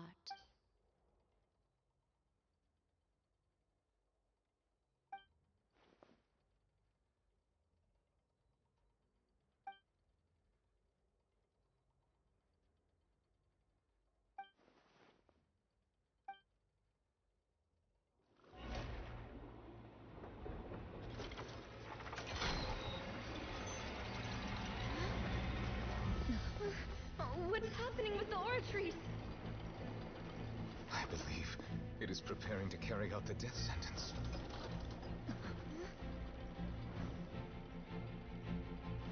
Farina!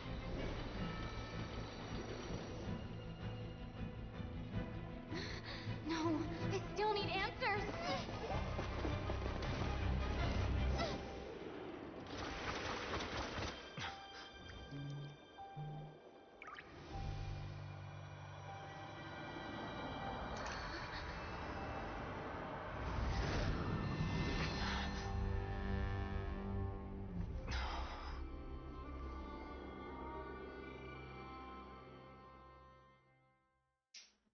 Oratrice is made up of the real Hydro Archon?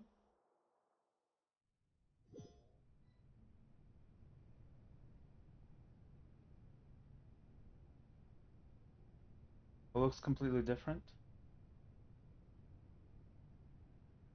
Or sort of completely different. You.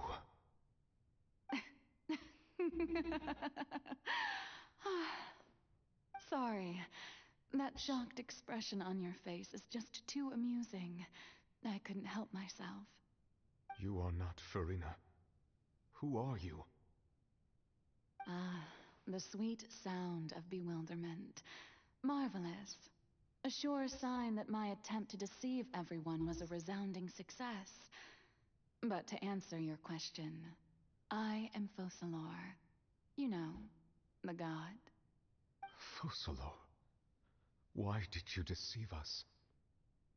Oh, that wasn't my goal, of course. Goodness, no. But I had to fool everyone else too, if I was to stand any chance of deceiving the heavenly principles. Deceiving the heavenly principles? It's all because of that pernicious prophecy. Dreadful, wasn't it? Everyone doomed to dissolve. Fontaine condemned to be flooded. One was not amused. In fact, one was positively bemused when that problem was thrust upon me by my dearest predecessor. That's the former Hydro Archon Egeria, for the uninitiated. It hardly gets more disastrous than a preordained national catastrophe, now does it? She knew full well that the prophecy would surely come to pass. And as one of the seven, she also knew full well that one defies the heavenly principles at one's peril. So yes, as you have no doubt surmised, it was a rather impossible situation that I found myself in. I spent a terribly long time mulling it over, alone on the ocean floor. And I was almost growing barnacles by the time I finally realized there was only one possible solution to this confounding conundrum. I had to outwit the heavenly principles, allow the prophecy to be fulfilled, ostensibly at least, while saving everyone at the same time. I'm a genius, I know. I can only assume that's why Egeria chose me as her successor. Although, looking back now, it was hardly the inheritance one dreams of. Between the task of saving the nation, the quotidian duties of the Hydro Archon, and not to mention the original sin of creating a new race of humans, I dare say she left me quite a colossal mess to clean up. But one can only play the hand one is dealt. I did not choose this, any more than I chose to be one of her Oceanid familiars. So you were also once one of the Oceanids, transformed into a human by Egeria's hand? Yes, I was. I always dreamed of becoming human. And I still do, even now. In my eyes, to be human is to be part of the greatest opera ever known. After becoming a god, I separated my divinity from my body and spirit, leaving behind only a self that was as naive and bewildered as my past self on her first day as a human being. The me you see before you now is that divinity. And the human counterpart I left behind, I named Farina. She could feel joy, sorrow, and everything in between. She could be as vain and conceited, or as meek and vulnerable as she wished. Her strengths were of a kind only a human could possess, as were her shortcomings. But in my eyes, Farina's humanity was what made her perfect. She was perfectly human in every way. The person I always wanted to be. Anyway, so then I cursed her. All part of the plan, of course. The plan to deceive the heavenly principles. Do you still remember the final scene of the prophecy? The Hydra Archon, alone, weeping on her throne.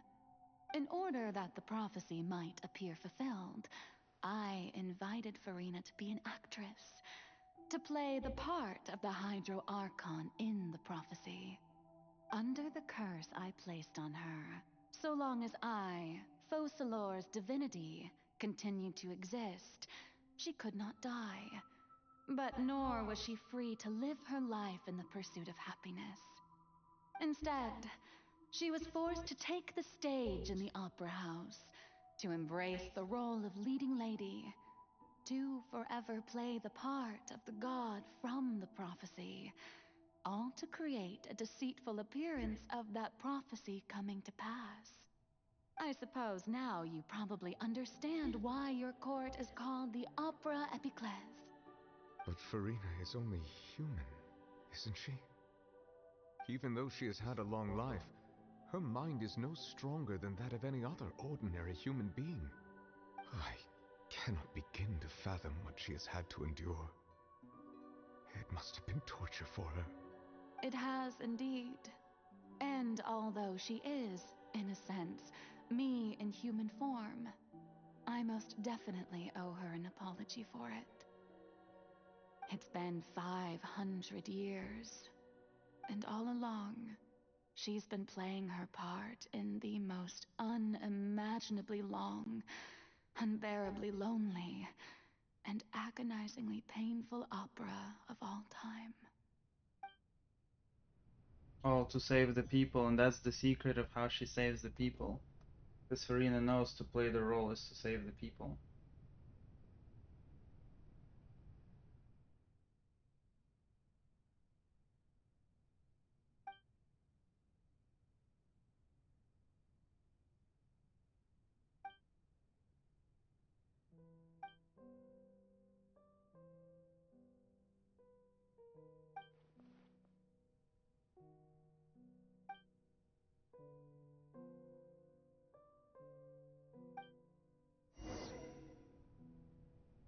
Do I get to walk around a little?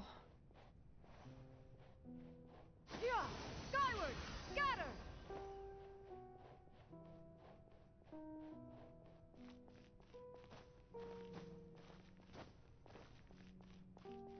Yeah! Skyward! I have no idea how you get up here.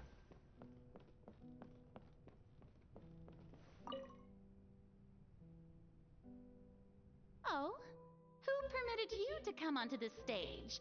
Now, I understand your admiration for my august self, but I must ask you to keep to the rules. All right.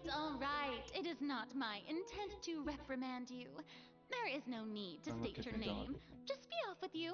Do not distract me from my performance. Oh, do not jest. Can you not feel it? I am Focalor. The eyes of countless Fontanians are upon me. I must, at all times, Just read this, display ignore the the words. utmost elegance and nobility.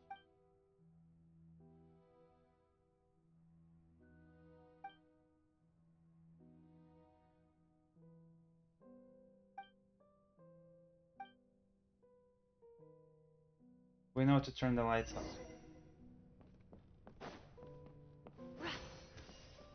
Dear audience, the performance is experiencing a technical difficulty, but worry not. The guards shall resolve it soon enough.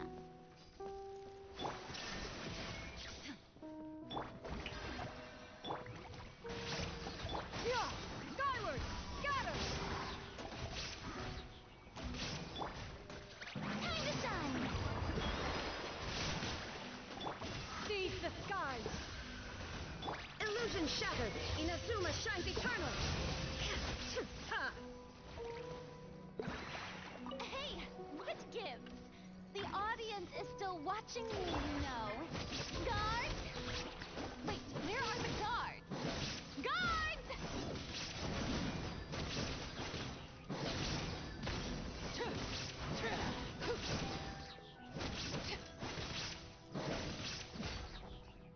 Shine down! Yoo-hoo! Skyward!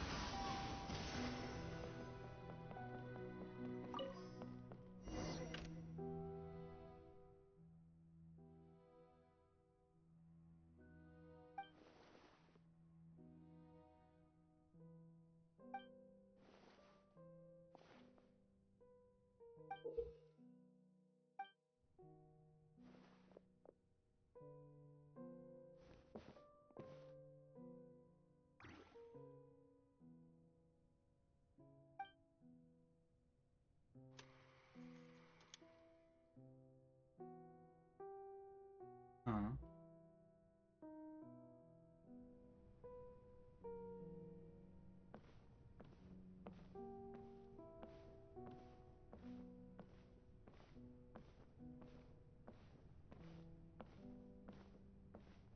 Where is me in the audience? Oh, I guess from her perspective I don't exist. Farina. Huh? Who's that? Who's calling me? Where are you? Be not nervous. Be not afraid. I am before you. Wait a moment. You're mirror me? How can this be?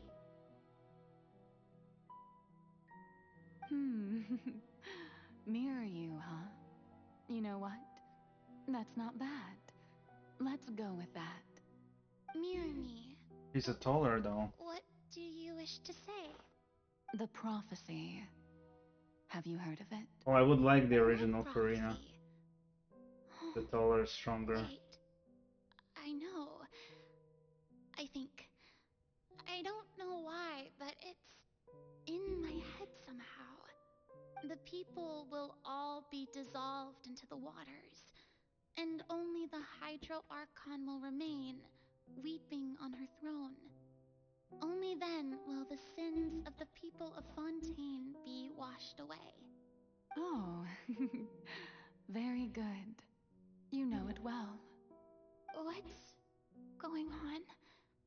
I can't seem to remember anything clearly. The only thing I know for sure is this prophecy. Will it really come to pass? Yes, it will. And that is why I've come to you. Disaster will come to Fontaine sooner or later. Things will develop just as the prophecy declared. There is no escaping it. But doesn't that mean everyone will die? I'm a Fontainian just like them. Will I dissolve too? Oh, don't worry. Magical meetings exist in this world precisely to give people a chance to turn things around. It is the reason why you met me today. I will tell you how to save everyone, but you may have to suffer somewhat. Oh, so there's still hope after all. Goodness, you frightened me. You spoke so much and with so much certainty. As for the suffering, well, I will admit that the first thing that came to mind was, why do I have to be the one to suffer? But if the prophecy will come true, I'll also die anyway, right?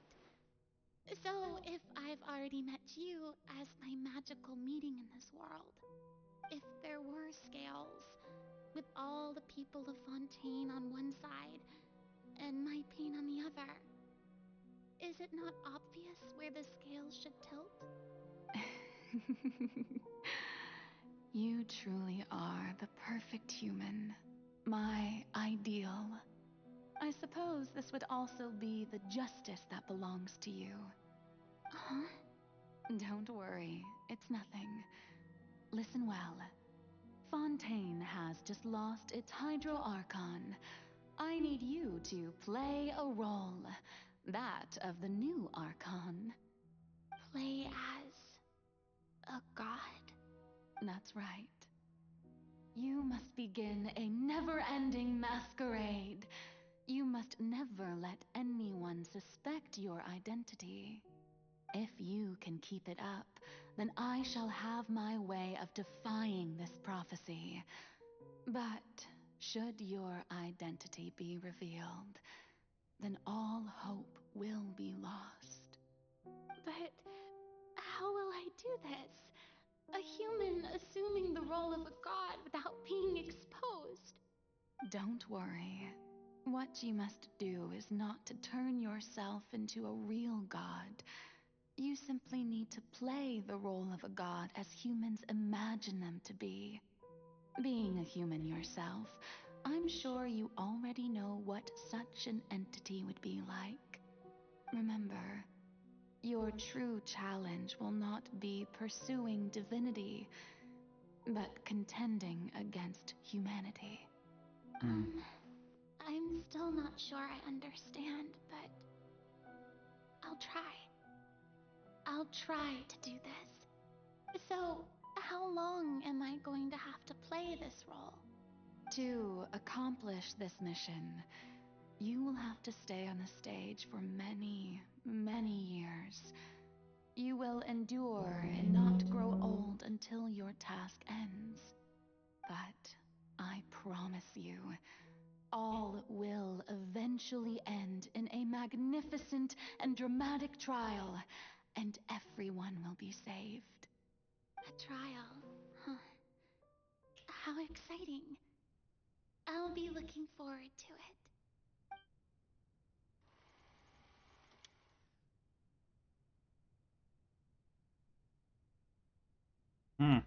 The cutscene Archon.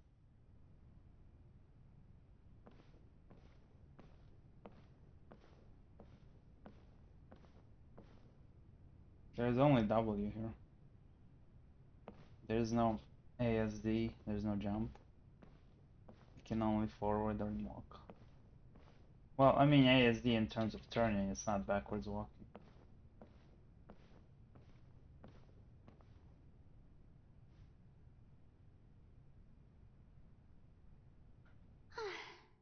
The Maison Cardinalise has announced my accession, but this is my first time facing the people. What should I say to most appear like a god? To be honest, I still don't know. Perhaps I should first try to act natural. Ladies and gentlemen, good evening, and welcome to the Opera Epiclese. I'm sure you've all heard about how I have taken on the role of Hydro Epiclese, Archon. Mepiclese, I want some I am Verena de eclairs. Fontaine, your new Archon.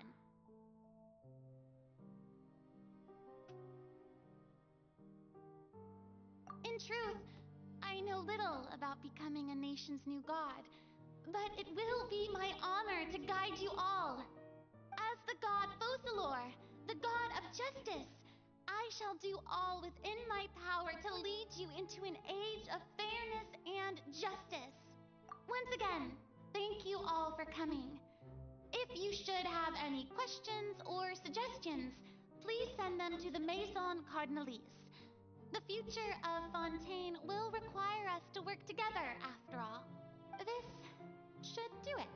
I thought I might stammer, but thankfully, I was able to convey my thoughts just fine. Okay, and next. That's the new Hydro Archon. Is this some kind of joke by the Maison? I would have thought that a being that surpasses humanity would be a bit more assertive. Hey, did you hear that? She even told us to send her suggestions there at the end. Shouldn't gods be all-powerful? She's being so modest. What's the difference between her and an ordinary person, then? If you ask me, perhaps the succession didn't actually happen. She might just be a Maison-backed puppet. Wait, what's going on? Why is everyone suspecting me of being a fake? Oh, this is bad. Right. Mirni said that I just need to play the role of a god as humans imagine them to be. Calm down, Verena. Think. What do the people want? How would they imagine a god to speak and act? Assertive, with a strong sense of presence. One who can dispel all doubt. That is the character I'm fated to play.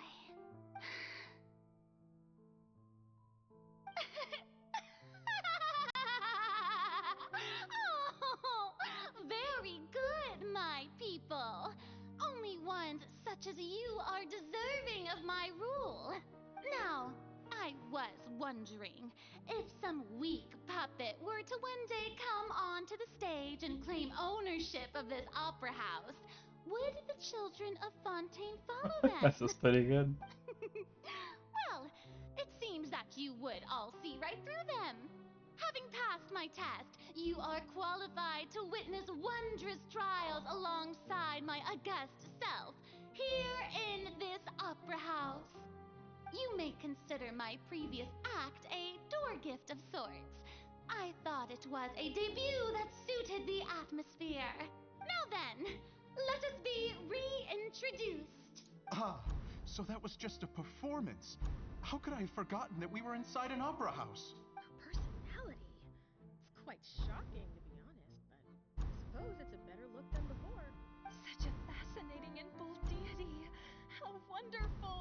Future may yet be bright after all. It seems I've turned them around. Best follow this flow and restart my accession speech.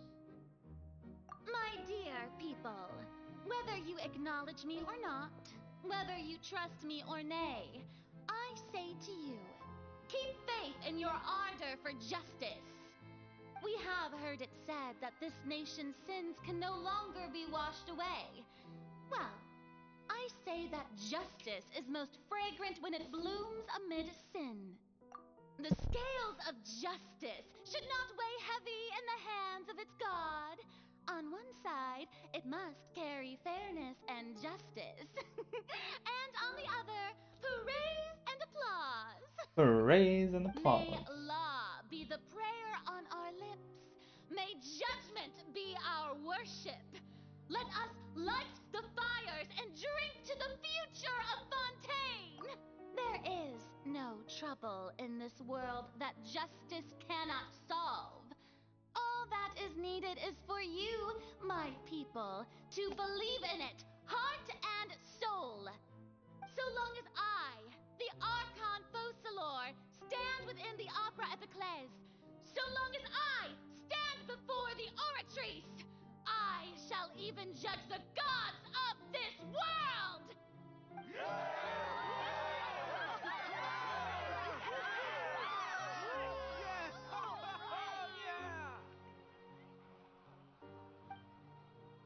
Okay.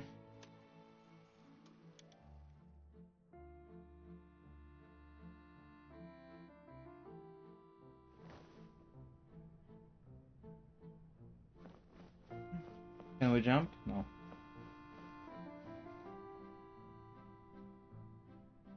Lady Farina, here are today's case reports as well as a summary of the follow-up for your perusal. Come now, was I not just at the Opera House in person? Leave these kinds of things to Neuvillette. Besides, none of these trials were the one that I'm looking forward to the most. If I may be so impertinent, what kind of trial are you truly looking forward to? A magnificent, dramatic, and wondrous trial. A trial to end all things. How could you hope to understand? That's true. I fear I lack the ability to grasp your divine thought, Lady Archon. No need for fright, and do not take what I said before too seriously. Go now, do your duties. The trial I await. It will come one day.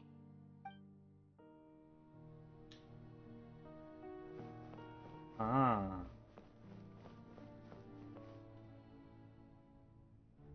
Lady Farina, I don't know what to say. Thank you for agreeing to see me. No need to thank me. Or rather, thank your own sense of perseverance instead. Long have you stood in line to meet me, have you not? Oh, I'm afraid that's just an inevitable consequence of my divine charm. All right. Deuteria, is it? How is your son's illness? You remembered me, and you knew of my family, too. He is doing much better now. In fact, he is far more of an ardent believer than I. He was the one who forced me to seek an audience with you, and to bring your words back to him. Oh, good. Very good. If this should happen again in the future, please do not hesitate to come and tell me. Going down to citizens' homes every so often, while not usual practice, should serve as a fine change of pace. You're such a gentle and wise god. Wait, so where is the Gnosis? On behalf of my son.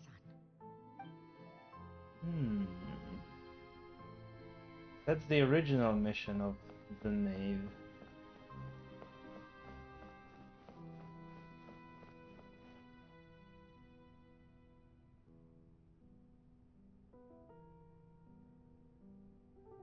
Lady Farina, here are the latest hydrological reports.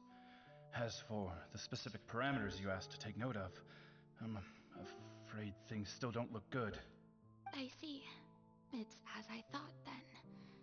As your god, I did already expect this, but I wanted to see how far your human wisdom would allow you to analyze it.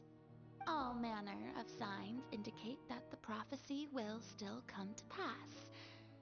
Forget it. That's not something you need to worry about right now.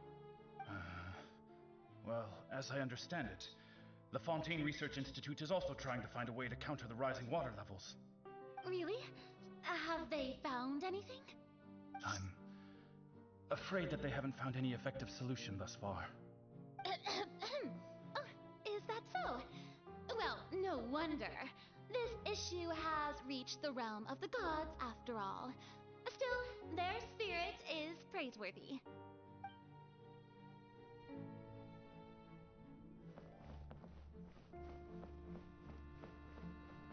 Sleepy time?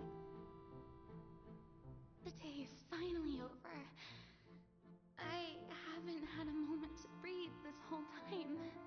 But it's good to see that everything's getting on track. There are no longer any voices of suspicion. Maybe this is fine.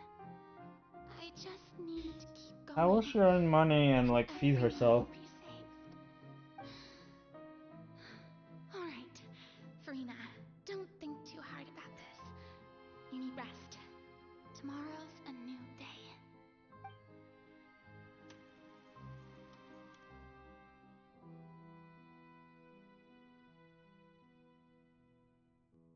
Lady Farina, here are the new trial reports for the latest cases, as well as a summary of the follow-up. There'll be no need for that. I've seen them already. There's no need to go back over scenes I've witnessed in person before. Lady Farina, I've waited so long for this chance to see you in this manner. Indeed, my dear, loyal citizen. This joyous moment is an honor for us both.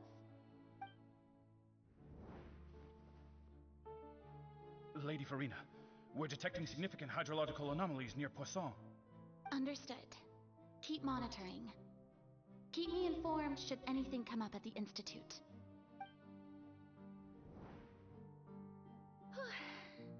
I don't think I let anything slip today. I must show the people that there is nothing to worry about. I just don't know when these days will end. I feel utterly exhausted. Best to rest early today, too.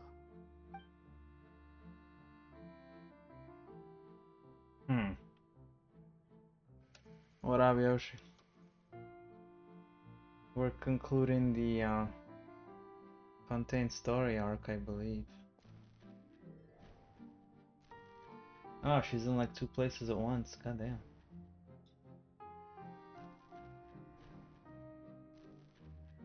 Maybe even 3.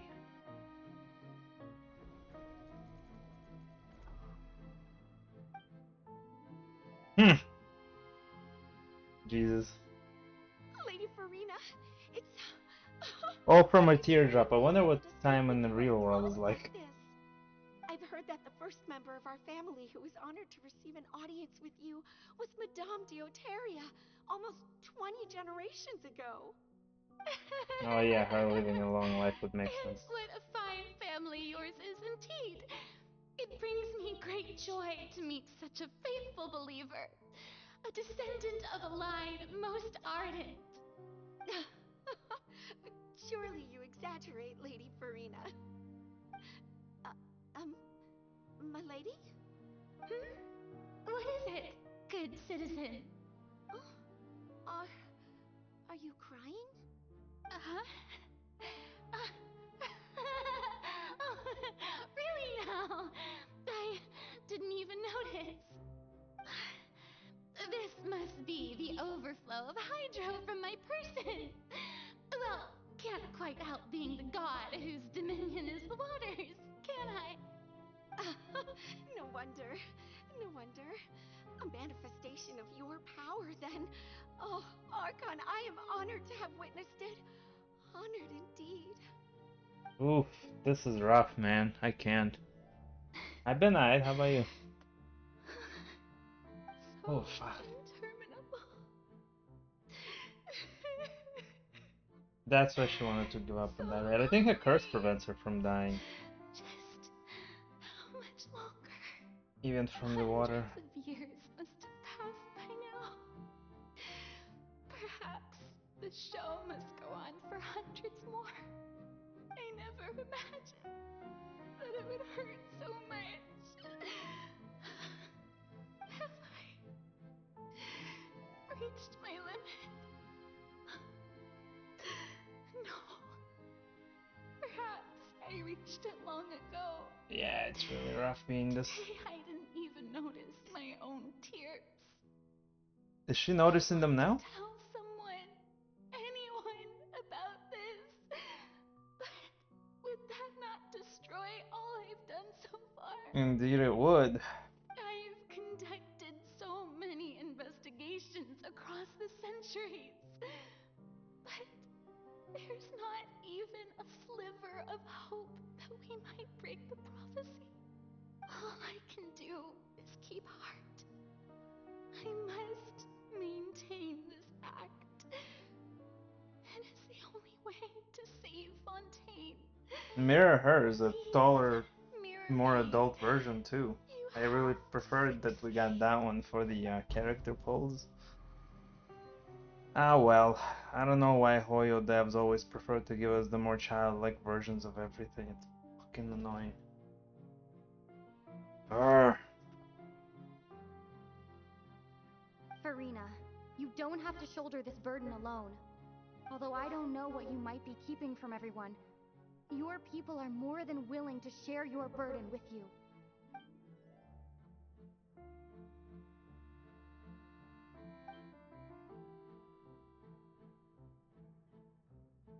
Share my burden. That's impossible. It was fated right from the start that this would be my duty alone. But even if your burden doesn't need to be shared, you can still choose to confide in someone. Just share it with me.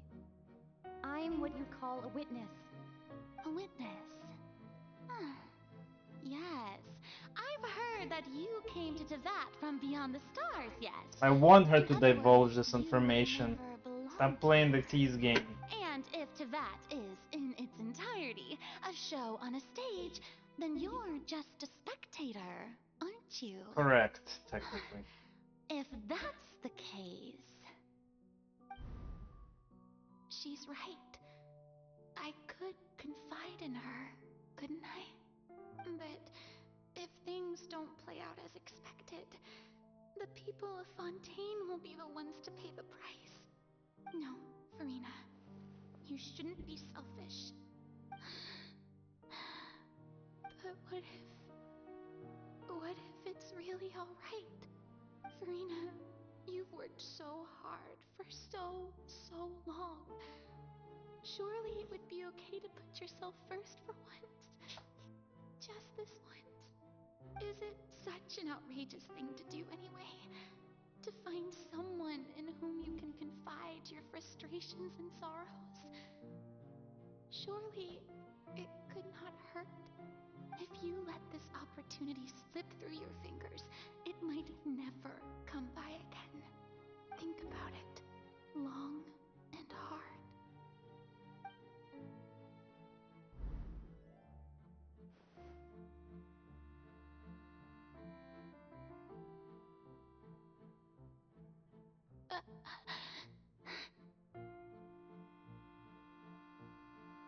No, I have nothing to say.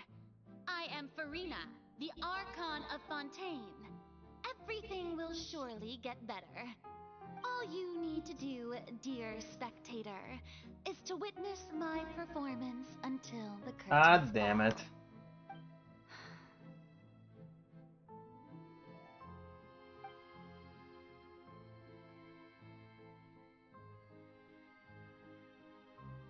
Fine.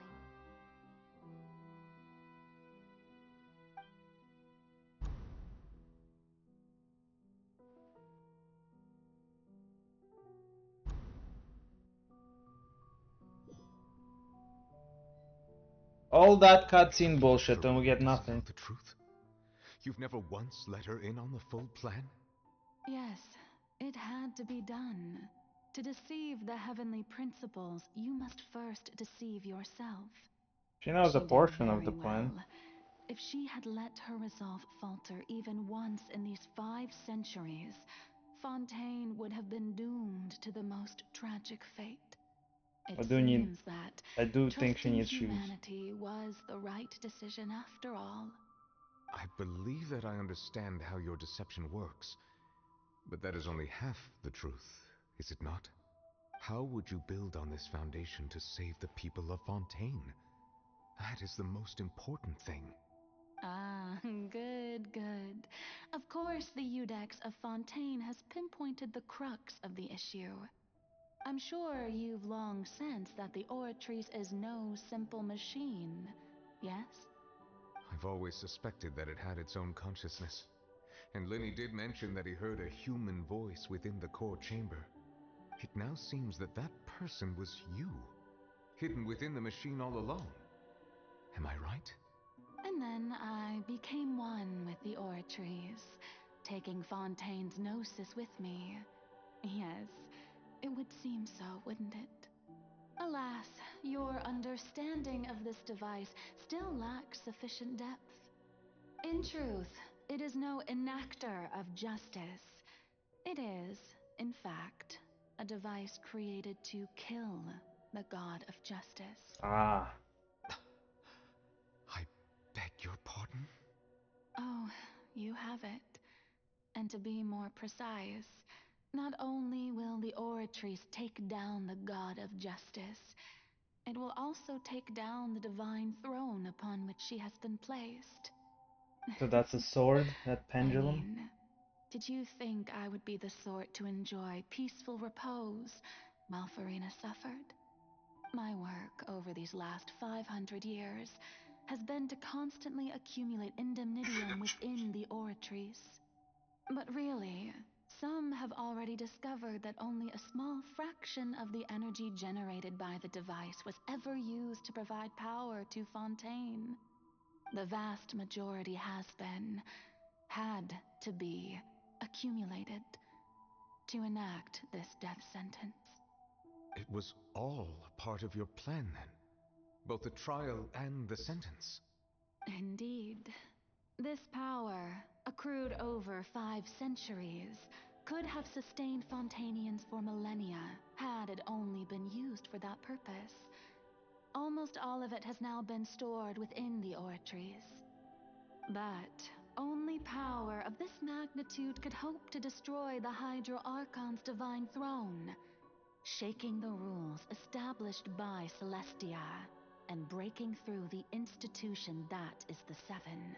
I see, so the So Seven is an Oratrice's call institution. for death was for neither Verena nor Focalor, but for the Hydro Archon.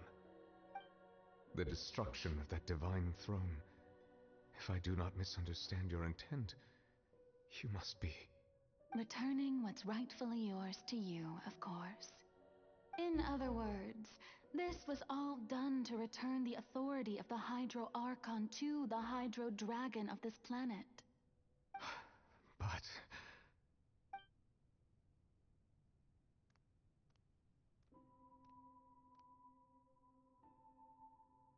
Oh, what? Getting sad again, are we? The authority of the ancient dragons shall soon be yours once more, O Hydro Dragon Sovereign. And this is the face you make. all you've done throughout the years is just so you can sacrifice yourself at the very end. I've never quite seen it that way, you know. Even now, I'm quite pleased at how well my deception worked. But you will cease to exist, you idiot.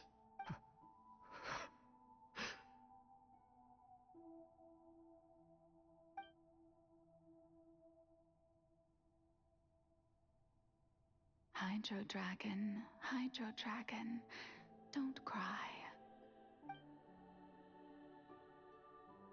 I must say, had it been within my rights, I would have loved to judge the heavenly principles themselves. Were they not guilty of essentially the same crime? They really are. Egeria stole the power of the primordial sea, and the heavenly principle stole the power you ancient dragons possessed. I, for my part, am the god of justice. And is it not just that your original powers should be returned to you? Speaking of justice, that is I actually have correct. always believed that justice lies in the process of pursuing human existence itself. So, if the theft of the primordial sea's might was Fontaine's original sin, then, leaving matters of procedural right and wrong aside, the descent of the Fontainians as humans and their right to exist in this world would be Fontaine's original justice. In other words, existence was Egeria's justice, and to me, justice is the continuation of that existence.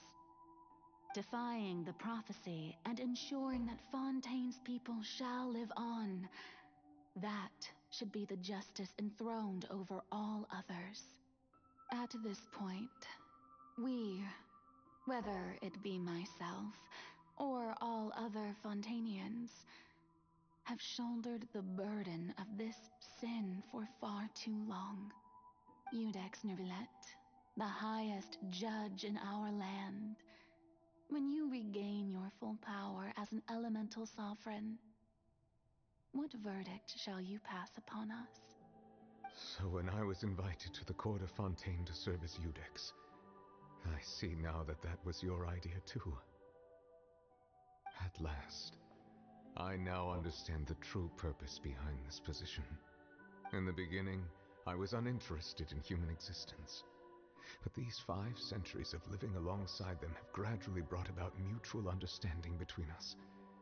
And I have even attempted to feel as they feel. You are a devious one, Focalor. Things being as they are, surely you know that I could never declare them to be guilty.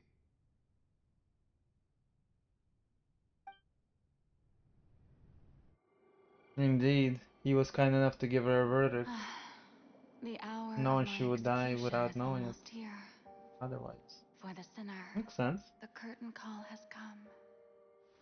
I know I may not sound it, but faced with death, I find myself a little afraid. Perhaps this is one thing both gods and humans have in common. I am annoyed that I really don't think she needs to die at all. I am not entirely sure why this story was written like this. Farewell, Nervillet. Who and Hoyo decided this was the way to go? Enjoyed the part you played these 500 years. I don't see a reason for her to die. But can she not return his power without dying? I'm pretty sure somebody said she can.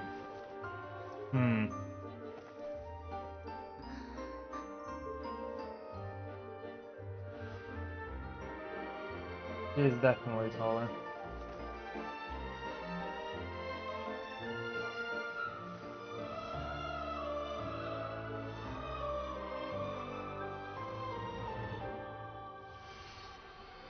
Pendulum. Oof.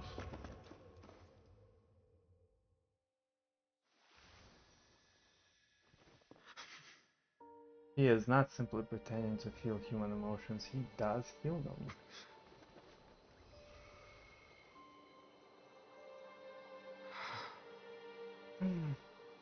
In human form, what does he look like in dragon form? Super curious.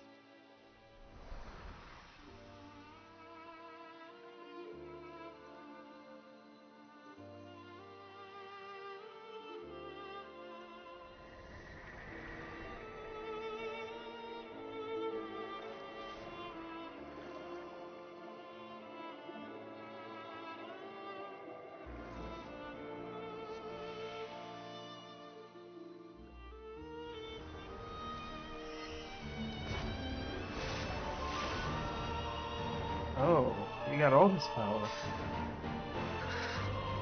Yeah, he's pissed. I, Iudex Nervillet, hereby declare People of Fontaine, your sins are forgiven. As the original holder of the power that was stolen from him by the heavenly principles, as the original owner, he's able to override without overrule any declaration of sin by heavenly principles. I see. That makes sense. The ultimate judge, jury, and executioner in this case.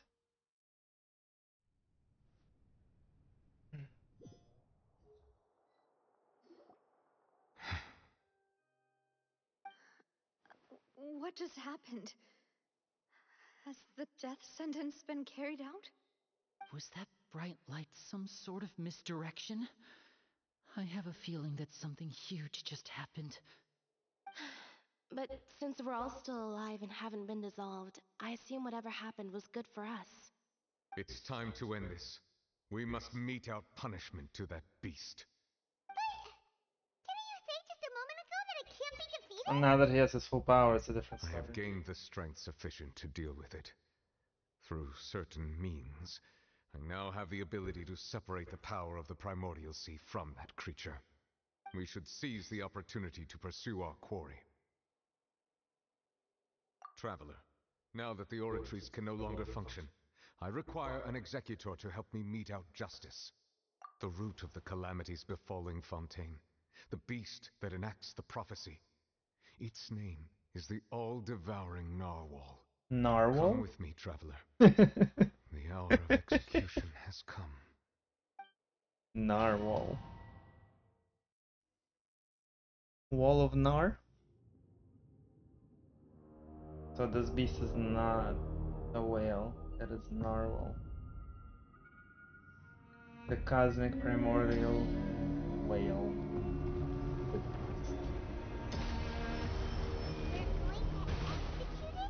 Oh, we are, for sure. Oh, don't you worry, your pretty I've already face. done my best to separate the power of the sea and the whale. Considering the size of the beast, I cannot reach the power source. Unless we can find a way to attack it from within. I shall dare a part of the ancient dragon's power with you. We shall look for an opening together.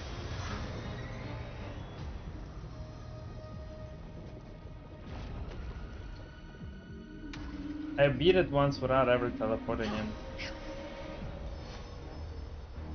can feel its sorrow turning into hostility.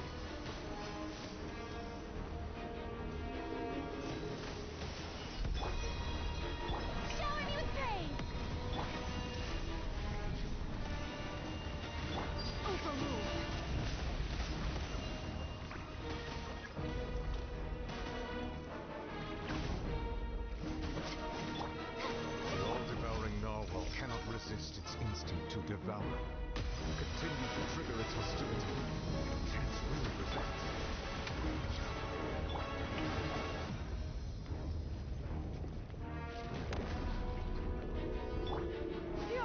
Skyward! No, we're going in.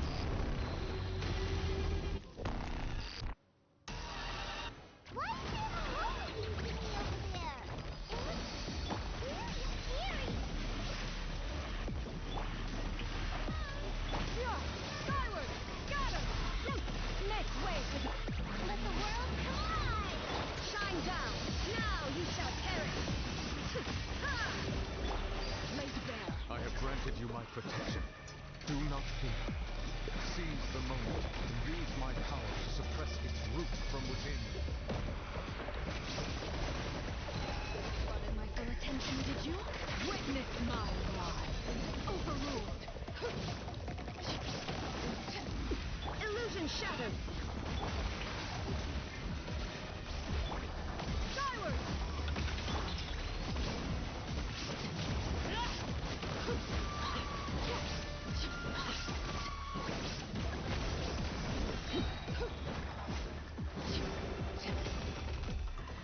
Broke him.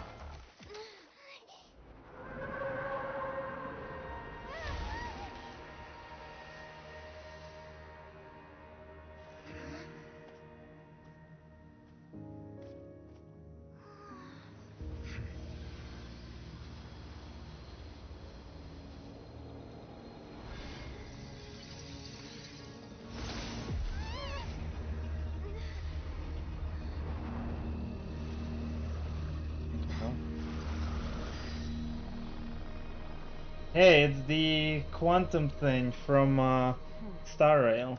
I guess the worlds are converged.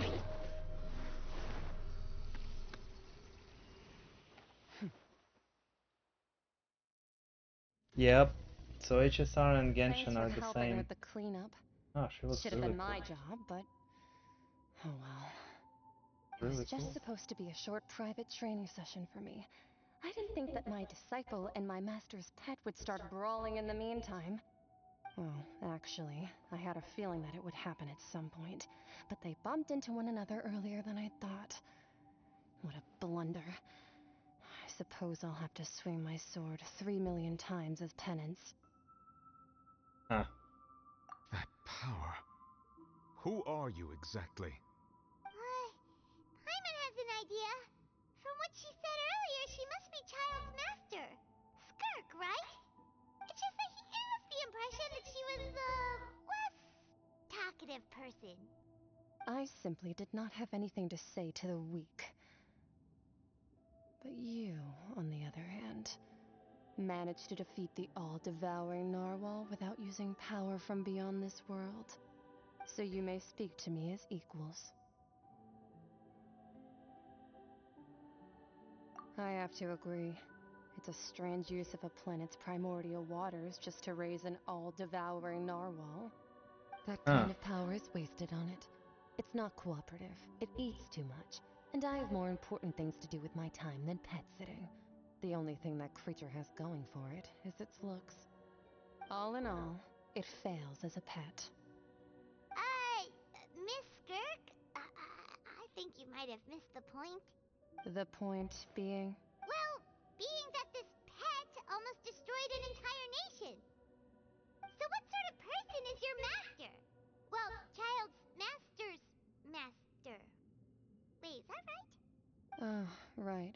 So you don't know him. Sorry, I assumed you did. His name is Sir Tologi. Wow. I am unfamiliar with that name. Huh. So Master isn't sufficiently famous. How should I describe him then? Oh, that we did Have you heard hear. of the name the Fowl? The Fowl? Still nothing? Well, how about the Visionary? Vetterfalnir then? Or Gold Rhine-daughter? Ooh, that one we've heard. Rhine-daughter's part of the Hexen Circle. She's Albedo's mom, right? Oh, so you do know that name. To be honest, I also heard all of those names and titles from my master. I don't actually know them either. But I suppose you understand now, yes? My master is likely a similar sort to Rhine-daughter. They are both pursuing some form of perfection. Wait, didn't you also mention a visionary person? Paimon didn't quite catch their name. Actually, never mind that. I believe it expedient to inform you that the all-devouring narwhal used up nearly all its strength fighting you. Such roiling hydro energies will prove difficult for the planet's deep seas to digest. As such, the fontaine back on the surface has most likely been thrown into chaos. In other words, the prophecy that you've been fretting over should now be in full swing. What?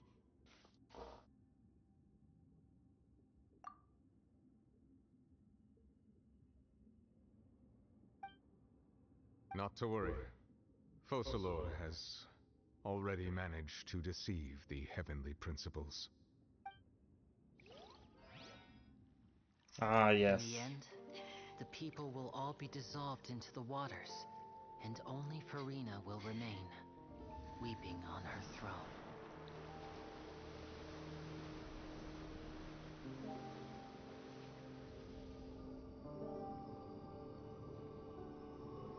Only then will the sins of the people of Fontaine be washed away.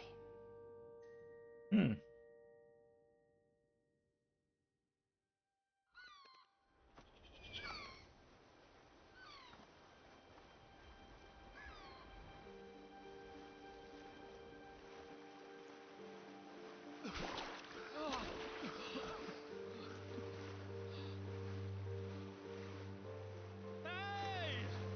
Ah, so the third slate becomes the fourth slate.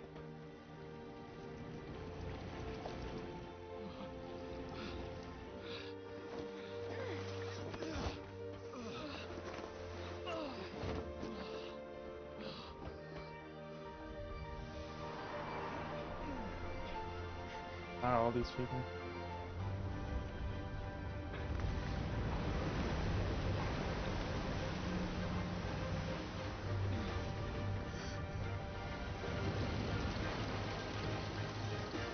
Ah, another one. All hands, initiate emergency rescue.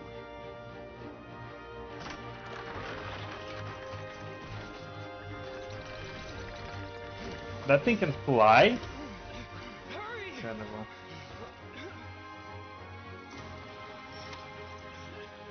Hey, lend a hand.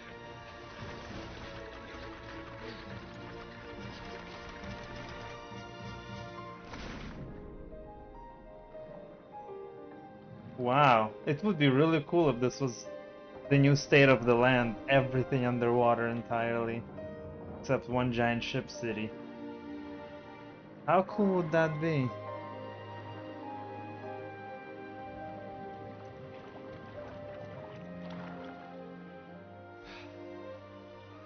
Look, the water's receding. Ah.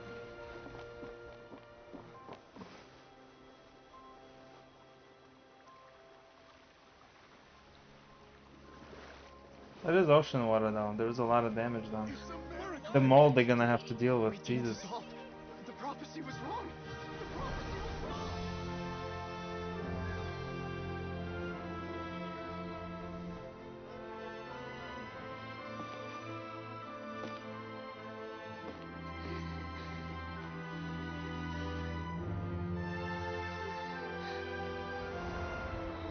Are you alright?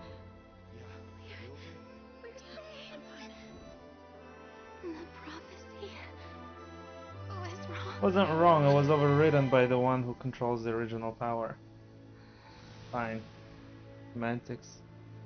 It was wrong to steal the power in the first place, to pass judgment, I suppose. So yeah, fair.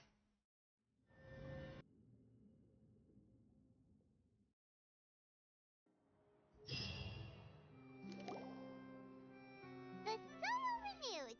The Spina di Rasula talks post-disaster rebuilding. Hey, would the dissolved people return to people? Meet with Miss Navia, spokesperson of the Spina di Rasula. Old soil can still give birth to new bloom, Miss Navia stated.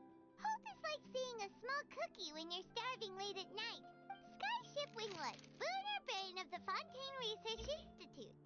The various disputes that have arisen on account of Mr. Edwin have suddenly become a shield over the Institute, with Jurier turning out to be a once overlooked hidden gem. People always call the first researcher mad, but few know what to call the second. And should that latter person achieve a miracle, they would find it all the harder to find a word with which to classify him and his team. Wow! Paimon barely recognizes the people in the reports. Are those really Jurier and Navia? They sound like real big shots.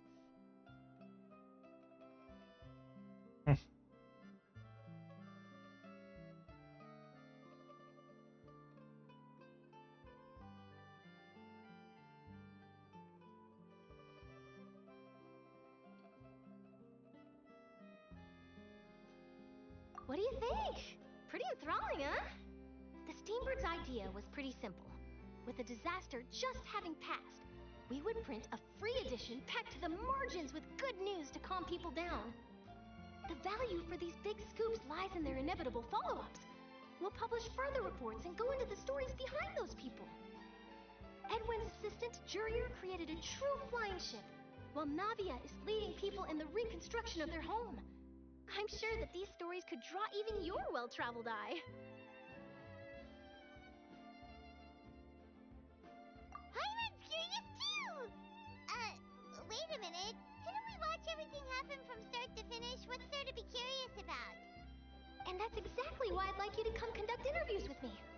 You're the best incubators of news, if you haven't noticed.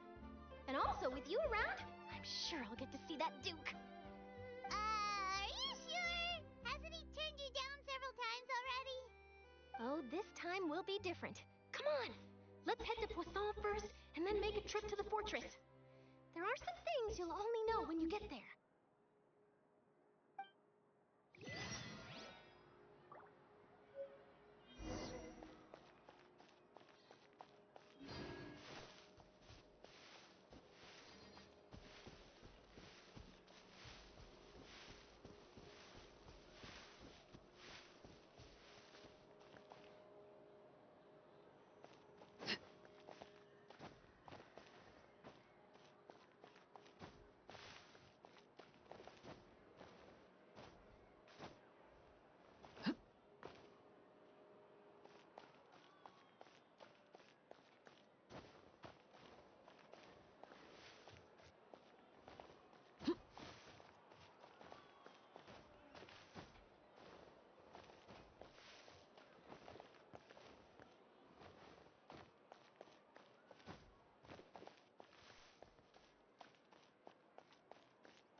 Uh-huh.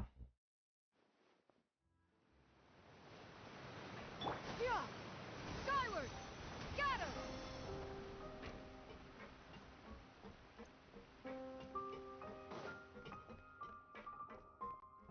Hey, wait a minute.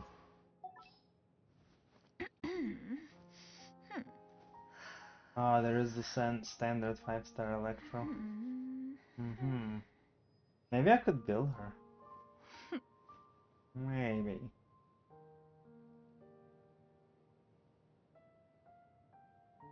Maybe. Yeah! Navia! Oh, it's you. What brings you all here? Hey, we're just having a look around. I'm here to update myself on how things are going here. Oh, the Fatui are here too. Let me introduce you. This is Mr. Garun Snezhevich. He Snezhevich. represented the Knave in sending us a large Very amount Russian. of supplies, and is helping with our work. Our residents are hard at work as well. Thanks to everyone, work is progressing nicely. We've lost a lot of people, but we're moving forward. That will have to be enough. Hello, Miss Charlotte. I'm a big fan of yours. I especially like that article you wrote last year about Fontaine's stray cats. But if you don't mind, could you not emphasize our role too much in your report? It's not charity we're doing here. We just happen to share the same interests as the Spina. I get where you're coming from. I'll keep it as simple as possible. Or would you be willing to feature as friendly neighbors? That would be fine. Thanks! Oh, you're back too. How are things? So are Fatui just never the bad guys anymore? Materials. It'll be another hour before the workers are able to go. Why would we hear the Fatui and immediately trigger ourselves into, oh, those bad guys? Well, her reputation's When they greatly really risen just after never that been. whole duel business with Miss Farina. So she's here in Poisson to wait out the heat. All right. She really came here to help me out. There's too much to consider in the reconstruction of Poisson. The Spina has need of more decision makers. And, well, I do already happen to be connected to Mr. Callis. Oh, wait just a moment. Do you mind me asking a few questions? You know, about how you felt before the duel, about what it was like facing down a god. There's lots of exciting material there, I bet. Forget it. I'm sure you can find a better theme than that, Miss Charlotte. I see you're the same as always. Couldn't you do me a favor, for Navia's sake? Well, if we're talking about doing things for my sake, you might as well just take a few more photos of me. Or of the Traveler. It's better than wasting time persuading Chlorand at any rate. Of course I will. I'm not gonna let her off that easy. All right, then everyone who wants to be in the photo, gather up. And smile. Oh, I don't control the photo? Nah, that's a good photo. But our eyes are closed completely for this one. Was it a good shot? Did Paimon look cute in it? Not bad. The only one with the open Your eyes. addition really helped the composition of the picture. All right, hang on a moment. Let me snap a few more shots.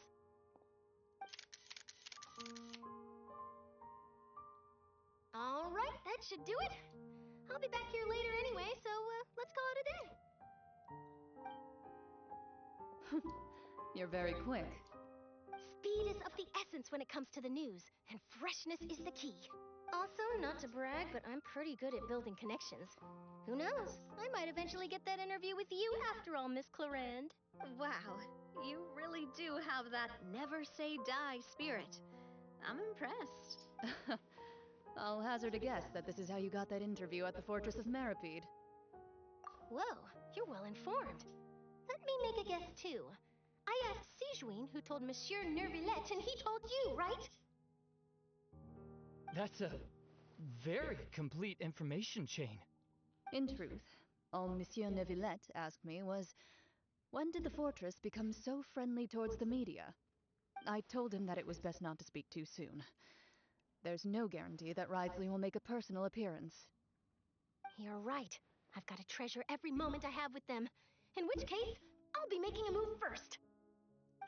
Stay safe now. And tell me if you hear anything interesting. I'll treat you to afternoon tea in exchange. With cake? That's an important piece of detail.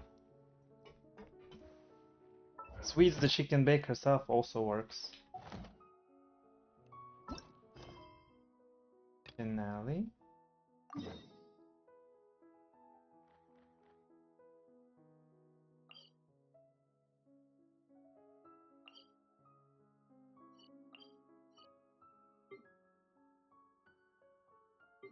Oh, so just teleport here and jump one down. Skyward! Scatter! Wow, that didn't help a lot at all. Kidding me?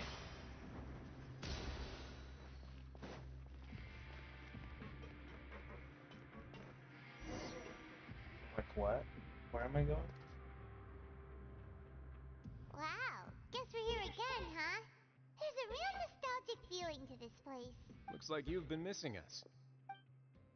Duke! Did you come all the way to the entrance to greet us? Of course.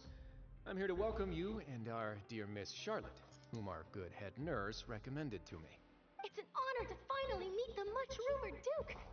Thank you for consenting to my visit to the fortress, sir. No need to thank me. But that said, I shouldn't be the focus of your interview. I trust you recall our agreement? Of course, of course. All right then, this way.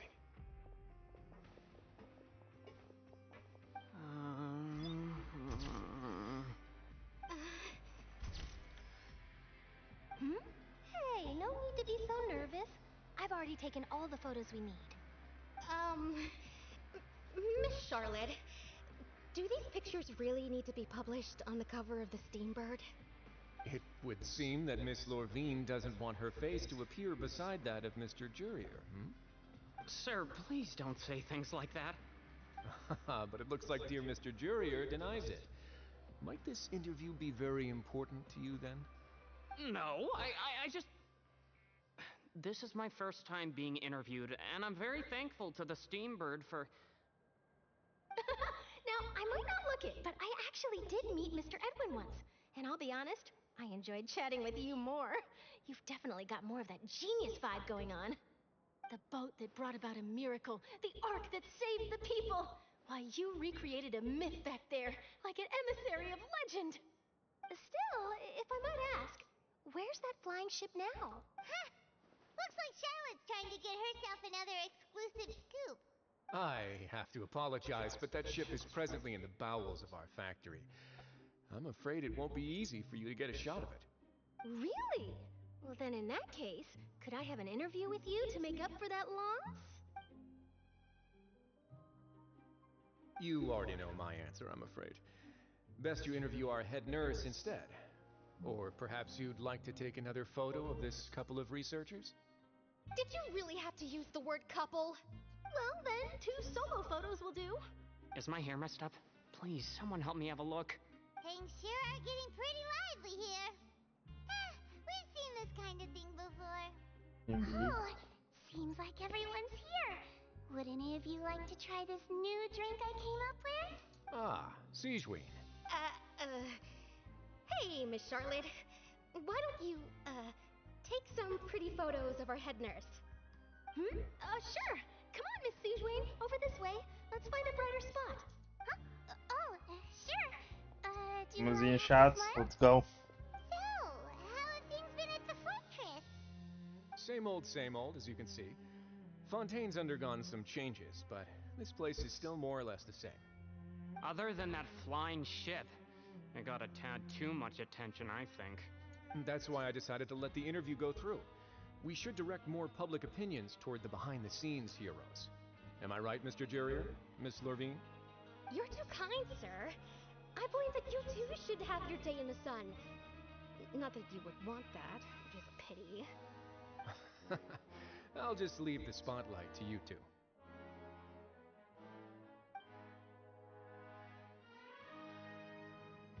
I see. Lots of things happened that day, huh? Anyway, regarding that Harbinger, I'm not sure you remember, but his 3 young followers are still waiting for his return. He sure did win them over, huh? I'll tell them that there's good news and bad news. The good being that their boss seems fine, and the bad being that they must face extended sentences for abetting his escape. Oh, actually, what about you? Are things gonna change for you too? What change can there be? The fortress will keep chugging along, and so will my duties. As to what Miss Farina's departure will mean for the nation, and if our laws and governance will be transformed, we'll leave those to the folks in the overworld. Hey everyone, the photo shoot's done. Good. In that case, let's call it a day here. Thanks for your cooperation. Come on, Traveler, let's go. Till next time, everyone. There'll be a next... Maybe. Who knows? I might write a story about the underwater factory next time. All right, last stop, the docks.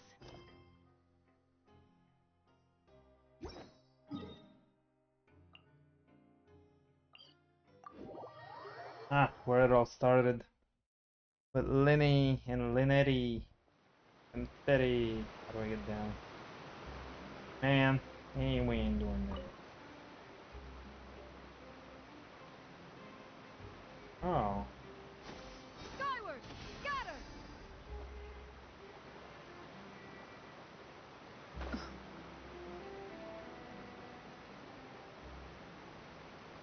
Fontaine is just chill time of teas and cakes. Skyward! Got her! Wow. Unexpected bird flops.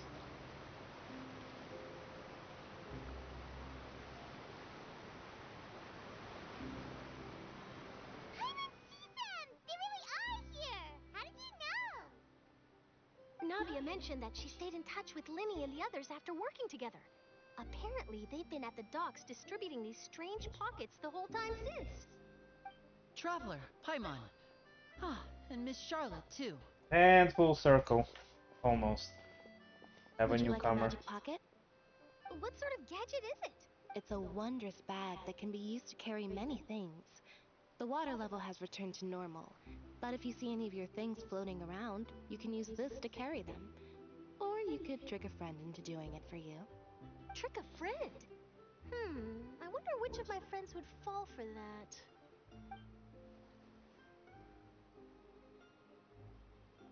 You could just make a friend like Fremine here.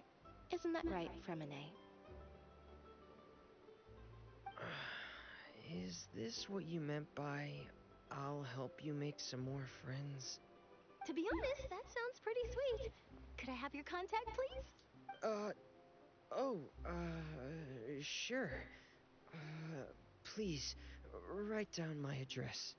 Lynette sure is working hard to help Remine socialize. He was the one who proposed doing this.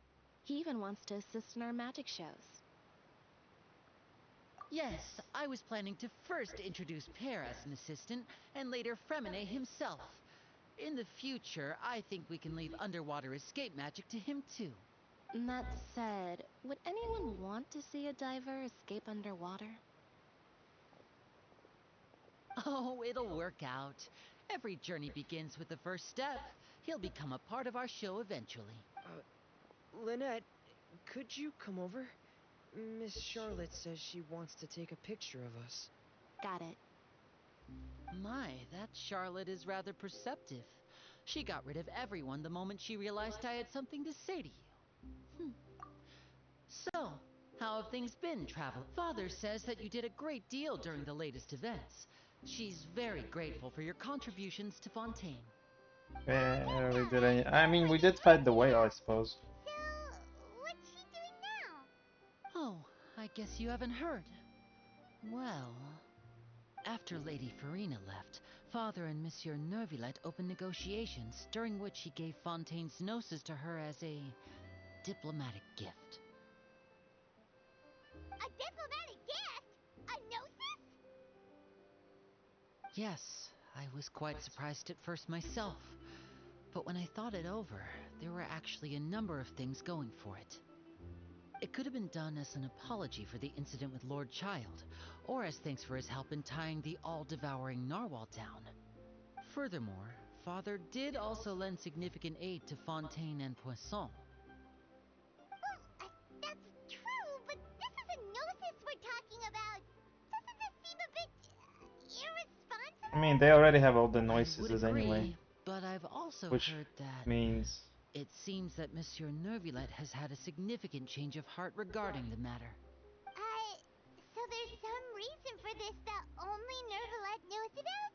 Yeah, since I his suspect power you'll was have to ask originally him about that returned to yourself. him, that Gnosis might have nothing Yes, left speaking inside of it. which, I did see him strolling around the entrance to the Fortress of Meripede a while back. Isn't he real busy and stuff? Paimon didn't think he'd have the time for that. Right, so the Gnosis is empty and devoid of all power. Back to the topic. The Gnosis was given to the knave, right? What about Child?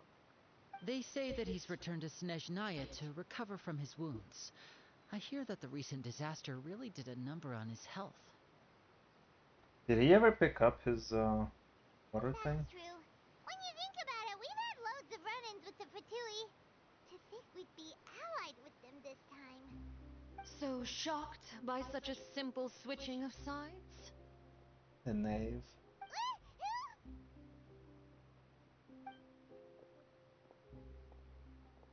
Father. Well, what do you know? Come to the docks to see how my children are doing and meet the traveler by chance.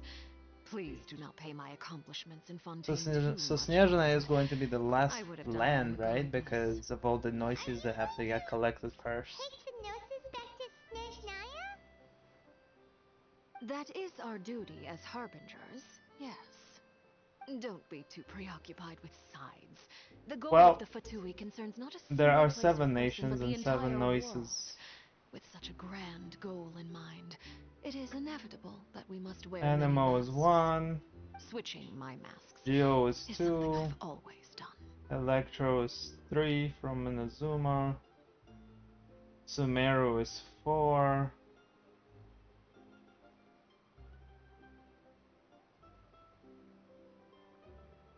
Wait, Sumeru is 4.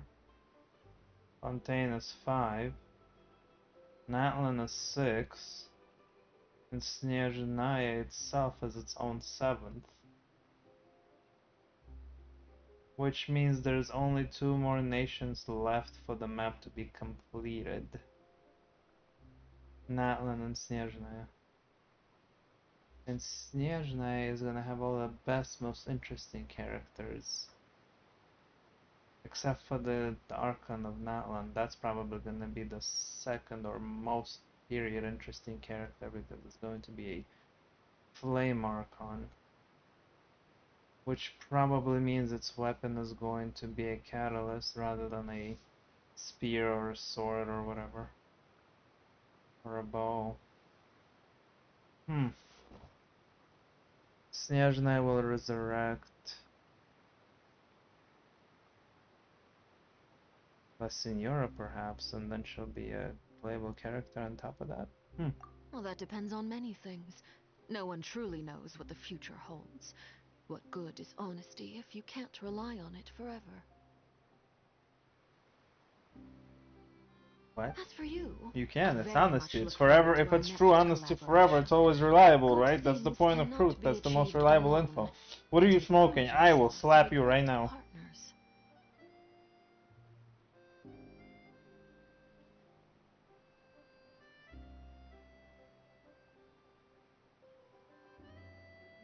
A vision? All right. I'll remember to return it. Thank you for keeping it safe for him this entire time. And that's a wrap for me. Huh? You're... Greetings, Miss Journalist. Hello. If I'm not mistaken, there are diplomatic channels I'll need to report to take a photo of you. That is correct. So forgive me, but I will not be able to serve as a subject in your article. However, feel free to write as much as you'd like about our dear magicians and our upcoming rookie talent. I will. The sea breeze is quite pleasant. I shall continue my walk while the weather remains so agreeable. Farewell. Farewell, Father. Not mother. She has such an intimidating presence. I didn't even dare to take a picture. Thankfully, I've already wrapped up all my pre-scheduled interviews. Thank you all. This'll be more than enough for me to write about, I'm sure. Don't be too nervous. Why don't you take a magic pocket before you go? Here, traveler, Paimon, you take one too. Too That's right. Funny. I was giving out magic pockets when we first met, too. And what do you know?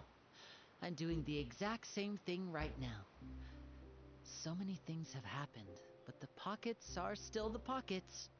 I guess this must be the Yes, I life. already did the full circle We will joke. all follow our own paths, and serendipity will lead you to your fated friends. All right, then. We'll be handing out pockets in some other districts later, so Well, we'll be that going wraps now. up everything. Have a I good mean, day, you two. at this point, send us to Natlan right this second. Well, guess we sent Charlotte off. Shall we go see how Neverleft's doing? I'd probably be not so busy that he doesn't have time to chat anyway. True enough, there is Newbie.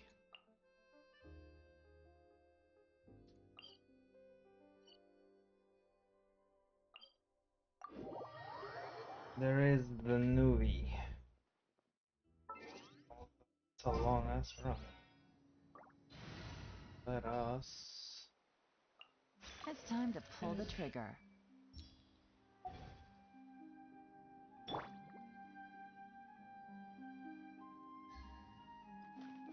Yeah. Got him.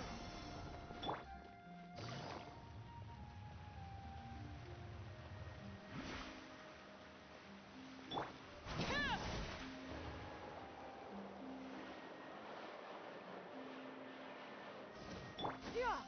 Skyward. Got him. The entrance to the fortress. Wow. Ooh, here. Talk about getting our asses kicked. Almost. Fell into the water. So, you really are here, Neverleft. Paimon didn't think you were going to have free time this hour of the day. Really? Oh, I suppose you must have met Mr. Linney. He took the time to greet me earlier when he passed this way. In any case, you came at a good time.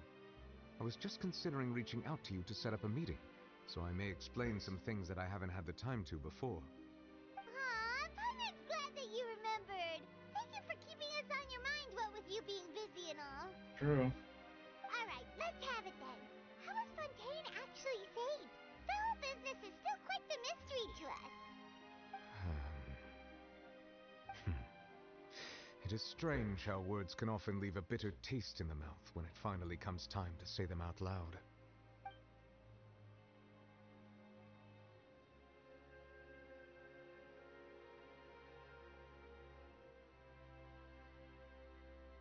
Whoa. So that's what happened?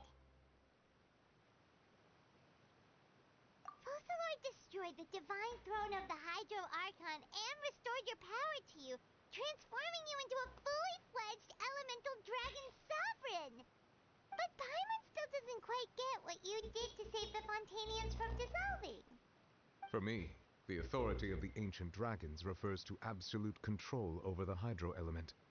Fontanians were incomplete humans born of Egeria's use of the power of the primordial sea, with constitutions similar to that of mimics.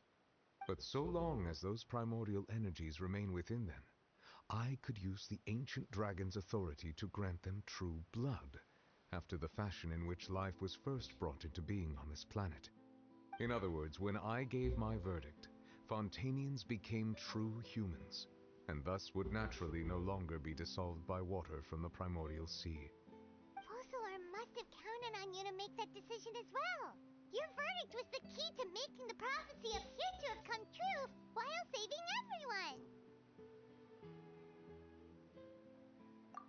Yeah, and in a manner of speaking, Focalord finally managed to fulfill the original Hydro Archon's wish to turn Oceanids into real people too. Sacrifice herself? No. It seems from your expressions that you still have more things you wish to ask. Yeah, can Focalord be reinstated back into life? Ask away. What happens I will now tell you the without a truth as I Hydro know it. Archon? I have investigated his case along many avenues, and I have learned that he once fell into an unknown chasm when he was young. There, by chance, he awakened the all-devouring narwhal. But whether it be by sentiment or reason, that should not have been enough to consider him the root cause of the disaster. At most, he would have had tangential liability. As for the judgment passed by the Oratrice during the trial, whether it was due to that liability by association, or Focalor deliberately using him to buy time for us on the assumption that he would be able to hold the creature off, I cannot say. Guess Focalor had Fontanians in mind the whole time. In the end, it was thanks to her that they finally became real humans. Hang on a second. Paimon suddenly got another question. Back when Fontanians hadn't yet become real humans, were the children they had also transformed Oceanids? Life has always flowed like water. Do you recall how Fontanians would often come to the Fountain of Lucine to pray for children? Yeah, Lynette said the fountain is where all the waters in Fontaine converge. In truth, even those couples did not know that such prayers were no mere custom, but instead a form of ritual. Those Oceanids who were blessed within the spring water would later descend as new humans in the coming months. Paimon sorta gets it now. Either way, it seems like this ritual won't be of any further use, but it'll probably live on as a local custom. Ask away. I will tell you the truth as I know it. Yeah, about that. I do want to know things like this, though. Already left. What's that all about? Ah, Lady Farina. The people are only aware that her death sentence has not been carried out. She abdicated the post of Hydro Archon and left affairs related to that title to me, before leaving the Opera House. That is a death of the I Archon. related Focalor's words to her faithfully and completely. After hearing them, she seemed neither saddened nor comforted. She simply said that she was tired and needed to rest. Having said that, she then packed her things and moved out of the Opera House, not unlike how an ordinary person might. But she's still got a place to stay, right? You need not worry. I will make arrangements to ensure that she will not want for food, clothing, board, or travel. In truth, I am somewhat happy for her. The wear and tear on her spirit will, of course, take time to heal. But now that she no longer has to play the role of Focalor the Hydro Archon, she can finally lay down her burdens and lead a normal life. What about you then? What are your plans now that you've regained your full powers as the Hydro Dragon? After Focalor passed on, the Oratrice also ceased to function. This matter will directly affect our trials. After much careful consideration, I've decided to take over its role in our courts. Hang on a minute. From now on, I shall hear cases and pass verdicts by myself. Looks like you're still considering stuff from the perspective of the Udex, huh? As an elemental dragon, there are indeed many things that I must do. But this power and this duty, in a manner of speaking, you could say that both were granted to me. As such, before I attend to my other responsibilities, I must first and foremost continue to serve Fontaine as its highest judge. The duty of the Hydro Sovereign and the duty of the Udex shall coexist within my person. Additionally, Huge the problem. Hydro Archon's departure has brought about another problem, which is that the Opera House shall no longer produce Indemnidium. That was my question. That's true. That power was derived from the people's faith in the Hydro Archon, wasn't it? Wait, but the various mechs and machines in the city are all still okay. Where are they getting their energy from? As I am now, I have full command over New Musia, and it can serve as a complete substitute. Another reason why I cannot quite leave Fontaine immediately. Wow. This ancient dragon's authority stuff is really quite useful, huh? Ask away. I will tell you Okay, the truth so as I he know just... it. That was my question. No indemnitium, no power. And he's like, that's okay, I have given power. I am the walking Tesla coil power machine. Oh, that's right! They say you've given it to the knave as a diplomatic gift or something! But it holds no power anymore. Leaving aside their intentionality, the two Fatui Harbingers have indeed done much for us during this crisis. Their sole remaining goal in Fontaine, at least at this point, would seem to be the Gnosis. The Oratrice has ceased to function. The Hydro Archon's divine throne is now no more, and I do not need the Gnosis's power. As such, it has lost all meaning for Fontaine. If the Fatui have impure designs, then we might as well accede to their request now, and avoid unnecessary conflict. What complicated considerations. Paimon thought you were just giving it to them out of gratitude to the knave and as an apology to I'm pretty sure the thing is like a dead battery now, right? I'll tell you the truth as I know it. You will soon be heading to Natlan, I presume. I'm afraid that I have little talent as a travel guide, So all I can do is tell you what I know about that land. As far as I'm aware, Natlan can be said to be a nation of dragons. A nation of dragons? You mean like you? No, I suspect that I would not find myself welcome there. Unlike ancient dragons such as myself, the dragons of Natlan have undergone long years of development and evolution. Large numbers of them have entered a form of coexistence with humanity. Oh, that's interesting, Natlan just having is also random the dragons nation of walking by. War ravages those lands like an So a dragon as a character would be There is one cool. other piece of information I got incidentally from my negotiations with the Knave that I believe may be useful to you. The harbinger known as the Captain has thrown his hat into the endless ring of war. The captain. Sounds like a real tough customer. Seriously, everywhere you look, there's a Fatui harbinger doing their thing. Yep. I suggest that you fully prepare yourself before going to Natlan. In the meantime, Fontaine's doors will always be open to you. Ask away. I will tell you the truth as I know it.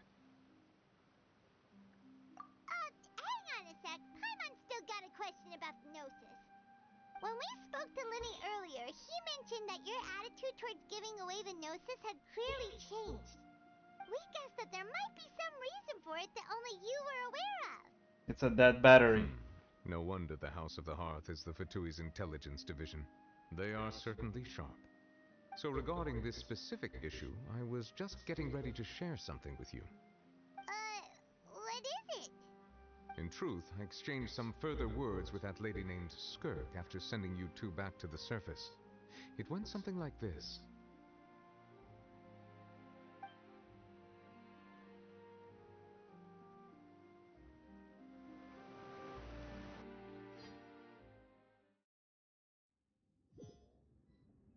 Oh. Well, we're going to head topside to see what's going on. You hurry over soon as well, alright, Nervalet? What next?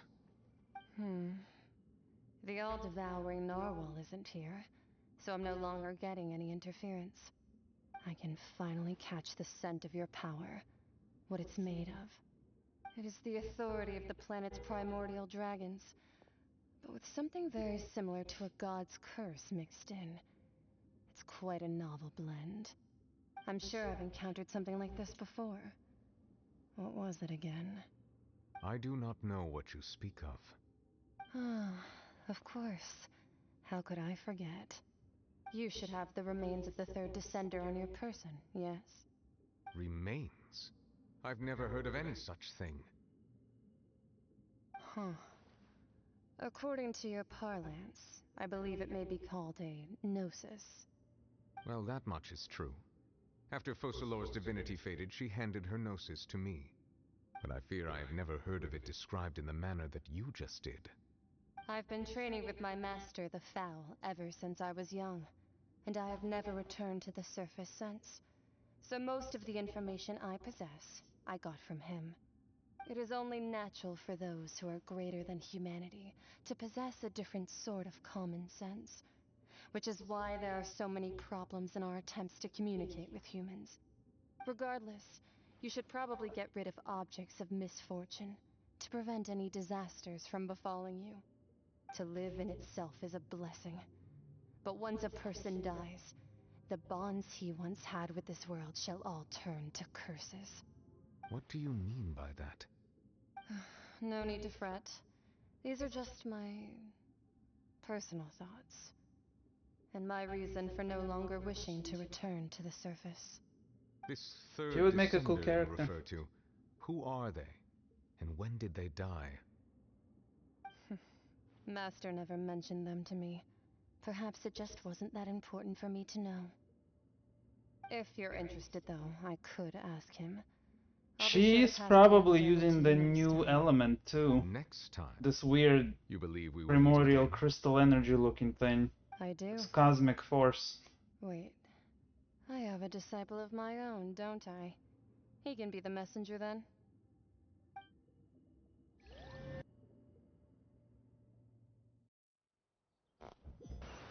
And her power of contracting That's that thing what and she told tossing it away Whether it would prove felt a useful bit or similar not, to the red I cubes wanted from to the pass start. that information on to you.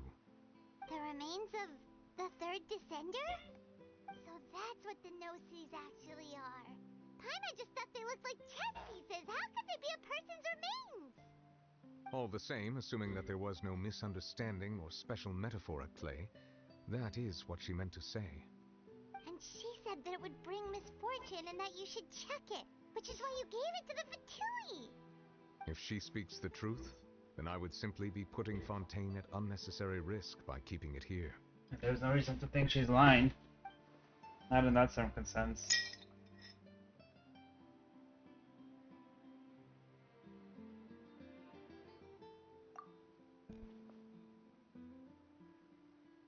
Can I tell him that?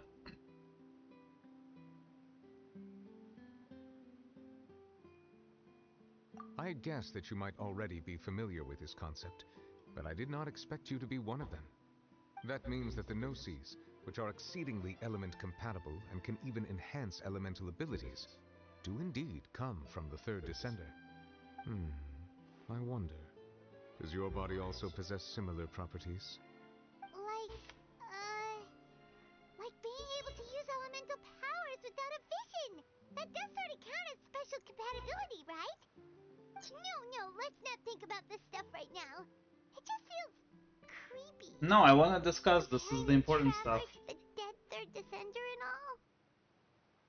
No, not that part. The fact that we can finally get to the main point of this game, like the whole overarching thing of how the fuck do we exist and who are we and where do we come from in Celestia. Like all the good interesting stuff needs to happen now. Once Child recovers, let's get some more answers out of him. We've still got Natlan, Snezhna, and Celestia I believe it and the unwise to Corridor make too of many Worlds. blind guesses when information is There's like lacking. 4 more The updates. same is true Oh, of and I being guess at court. they're gonna connect this to HSR. With the train and all the planets and shit. Yes. All of Focalor's efforts were for this moment as well. But she sacrificed herself in the end as a god, and she suffered through all those years as a human. Was that really what she wanted? I suppose that would be the mystery of a god's will. I suspect not. But once in a while, I too would guess that if wishes were like the clouds in the sky, they will one day return to the earth as raindrops. Oh no. Life flows like water, and rain is the I hate final wishes. answer. Such RNG. The water levels may sometimes tilt one way or another, but the rain falls fairly upon all. And what, ultimately, is the difference between the rains that fall upon all of us?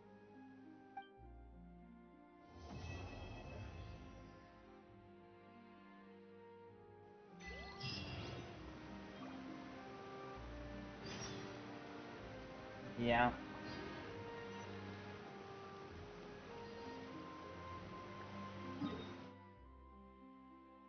Why am I going to the Sumeru Adventurers Guild?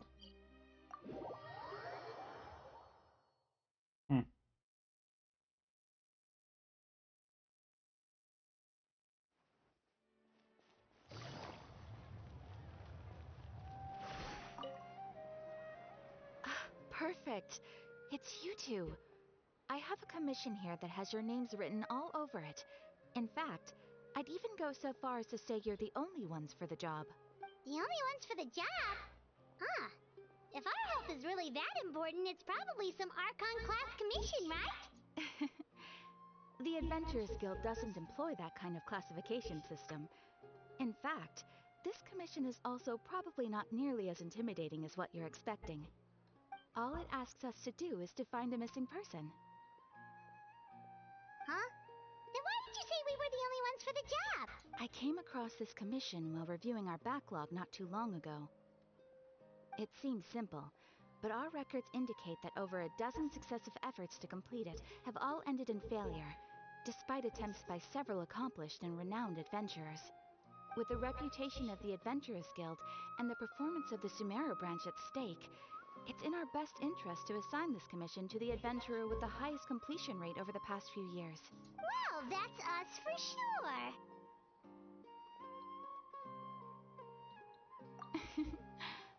All I'm asking is for you to give it your best shot. If it proves to be beyond your capabilities as well, I'll talk to the commissioner about canceling the commission. Okay, so who are we looking for? And what is it about this commission that's made it so hard to complete? This commission was jointly issued by the residents of Vimara Village. They say one of their own villagers has gone missing. But the problem is, they don't know the missing person's name. They can only provide information about his general appearance. They're all from the same village, but they don't even know his name? If so many adventurers have failed to complete this commission, maybe this missing villager doesn't exist at all. Could it be some sort of a prank or something? Unlikely. Several villagers came by to issue the commission, and judging by their appearance and tone of voice, they seemed incredibly sincere. It certainly didn't seem like a joke to them. Besides, putting up a commission requires a processing fee. There aren't many upsides to a prank that costs Mora to carry out. In any case, it would probably be best to go to Vimara Village and ask around first. The Adventurers Guild does have some information on hand, but I would say anything you can learn directly from the villagers would be far more reliable.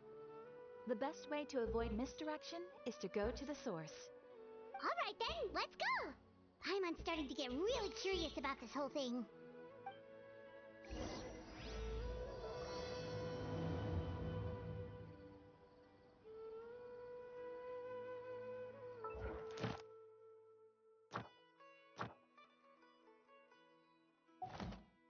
Ad Astra. Thank you for complete. Ad Astra. Why would you kick me out? I still have the other thing.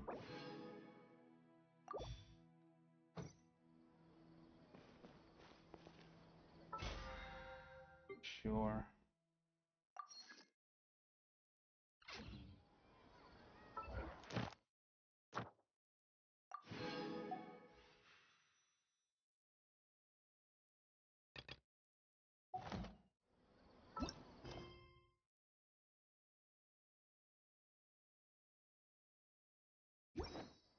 Wait, what the heck?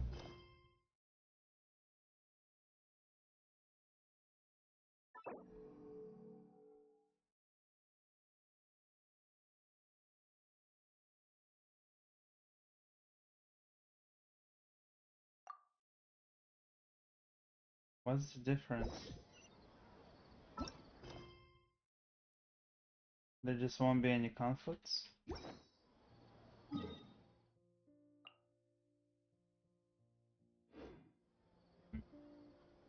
I think we can wrap it up right here. It's been quite a while.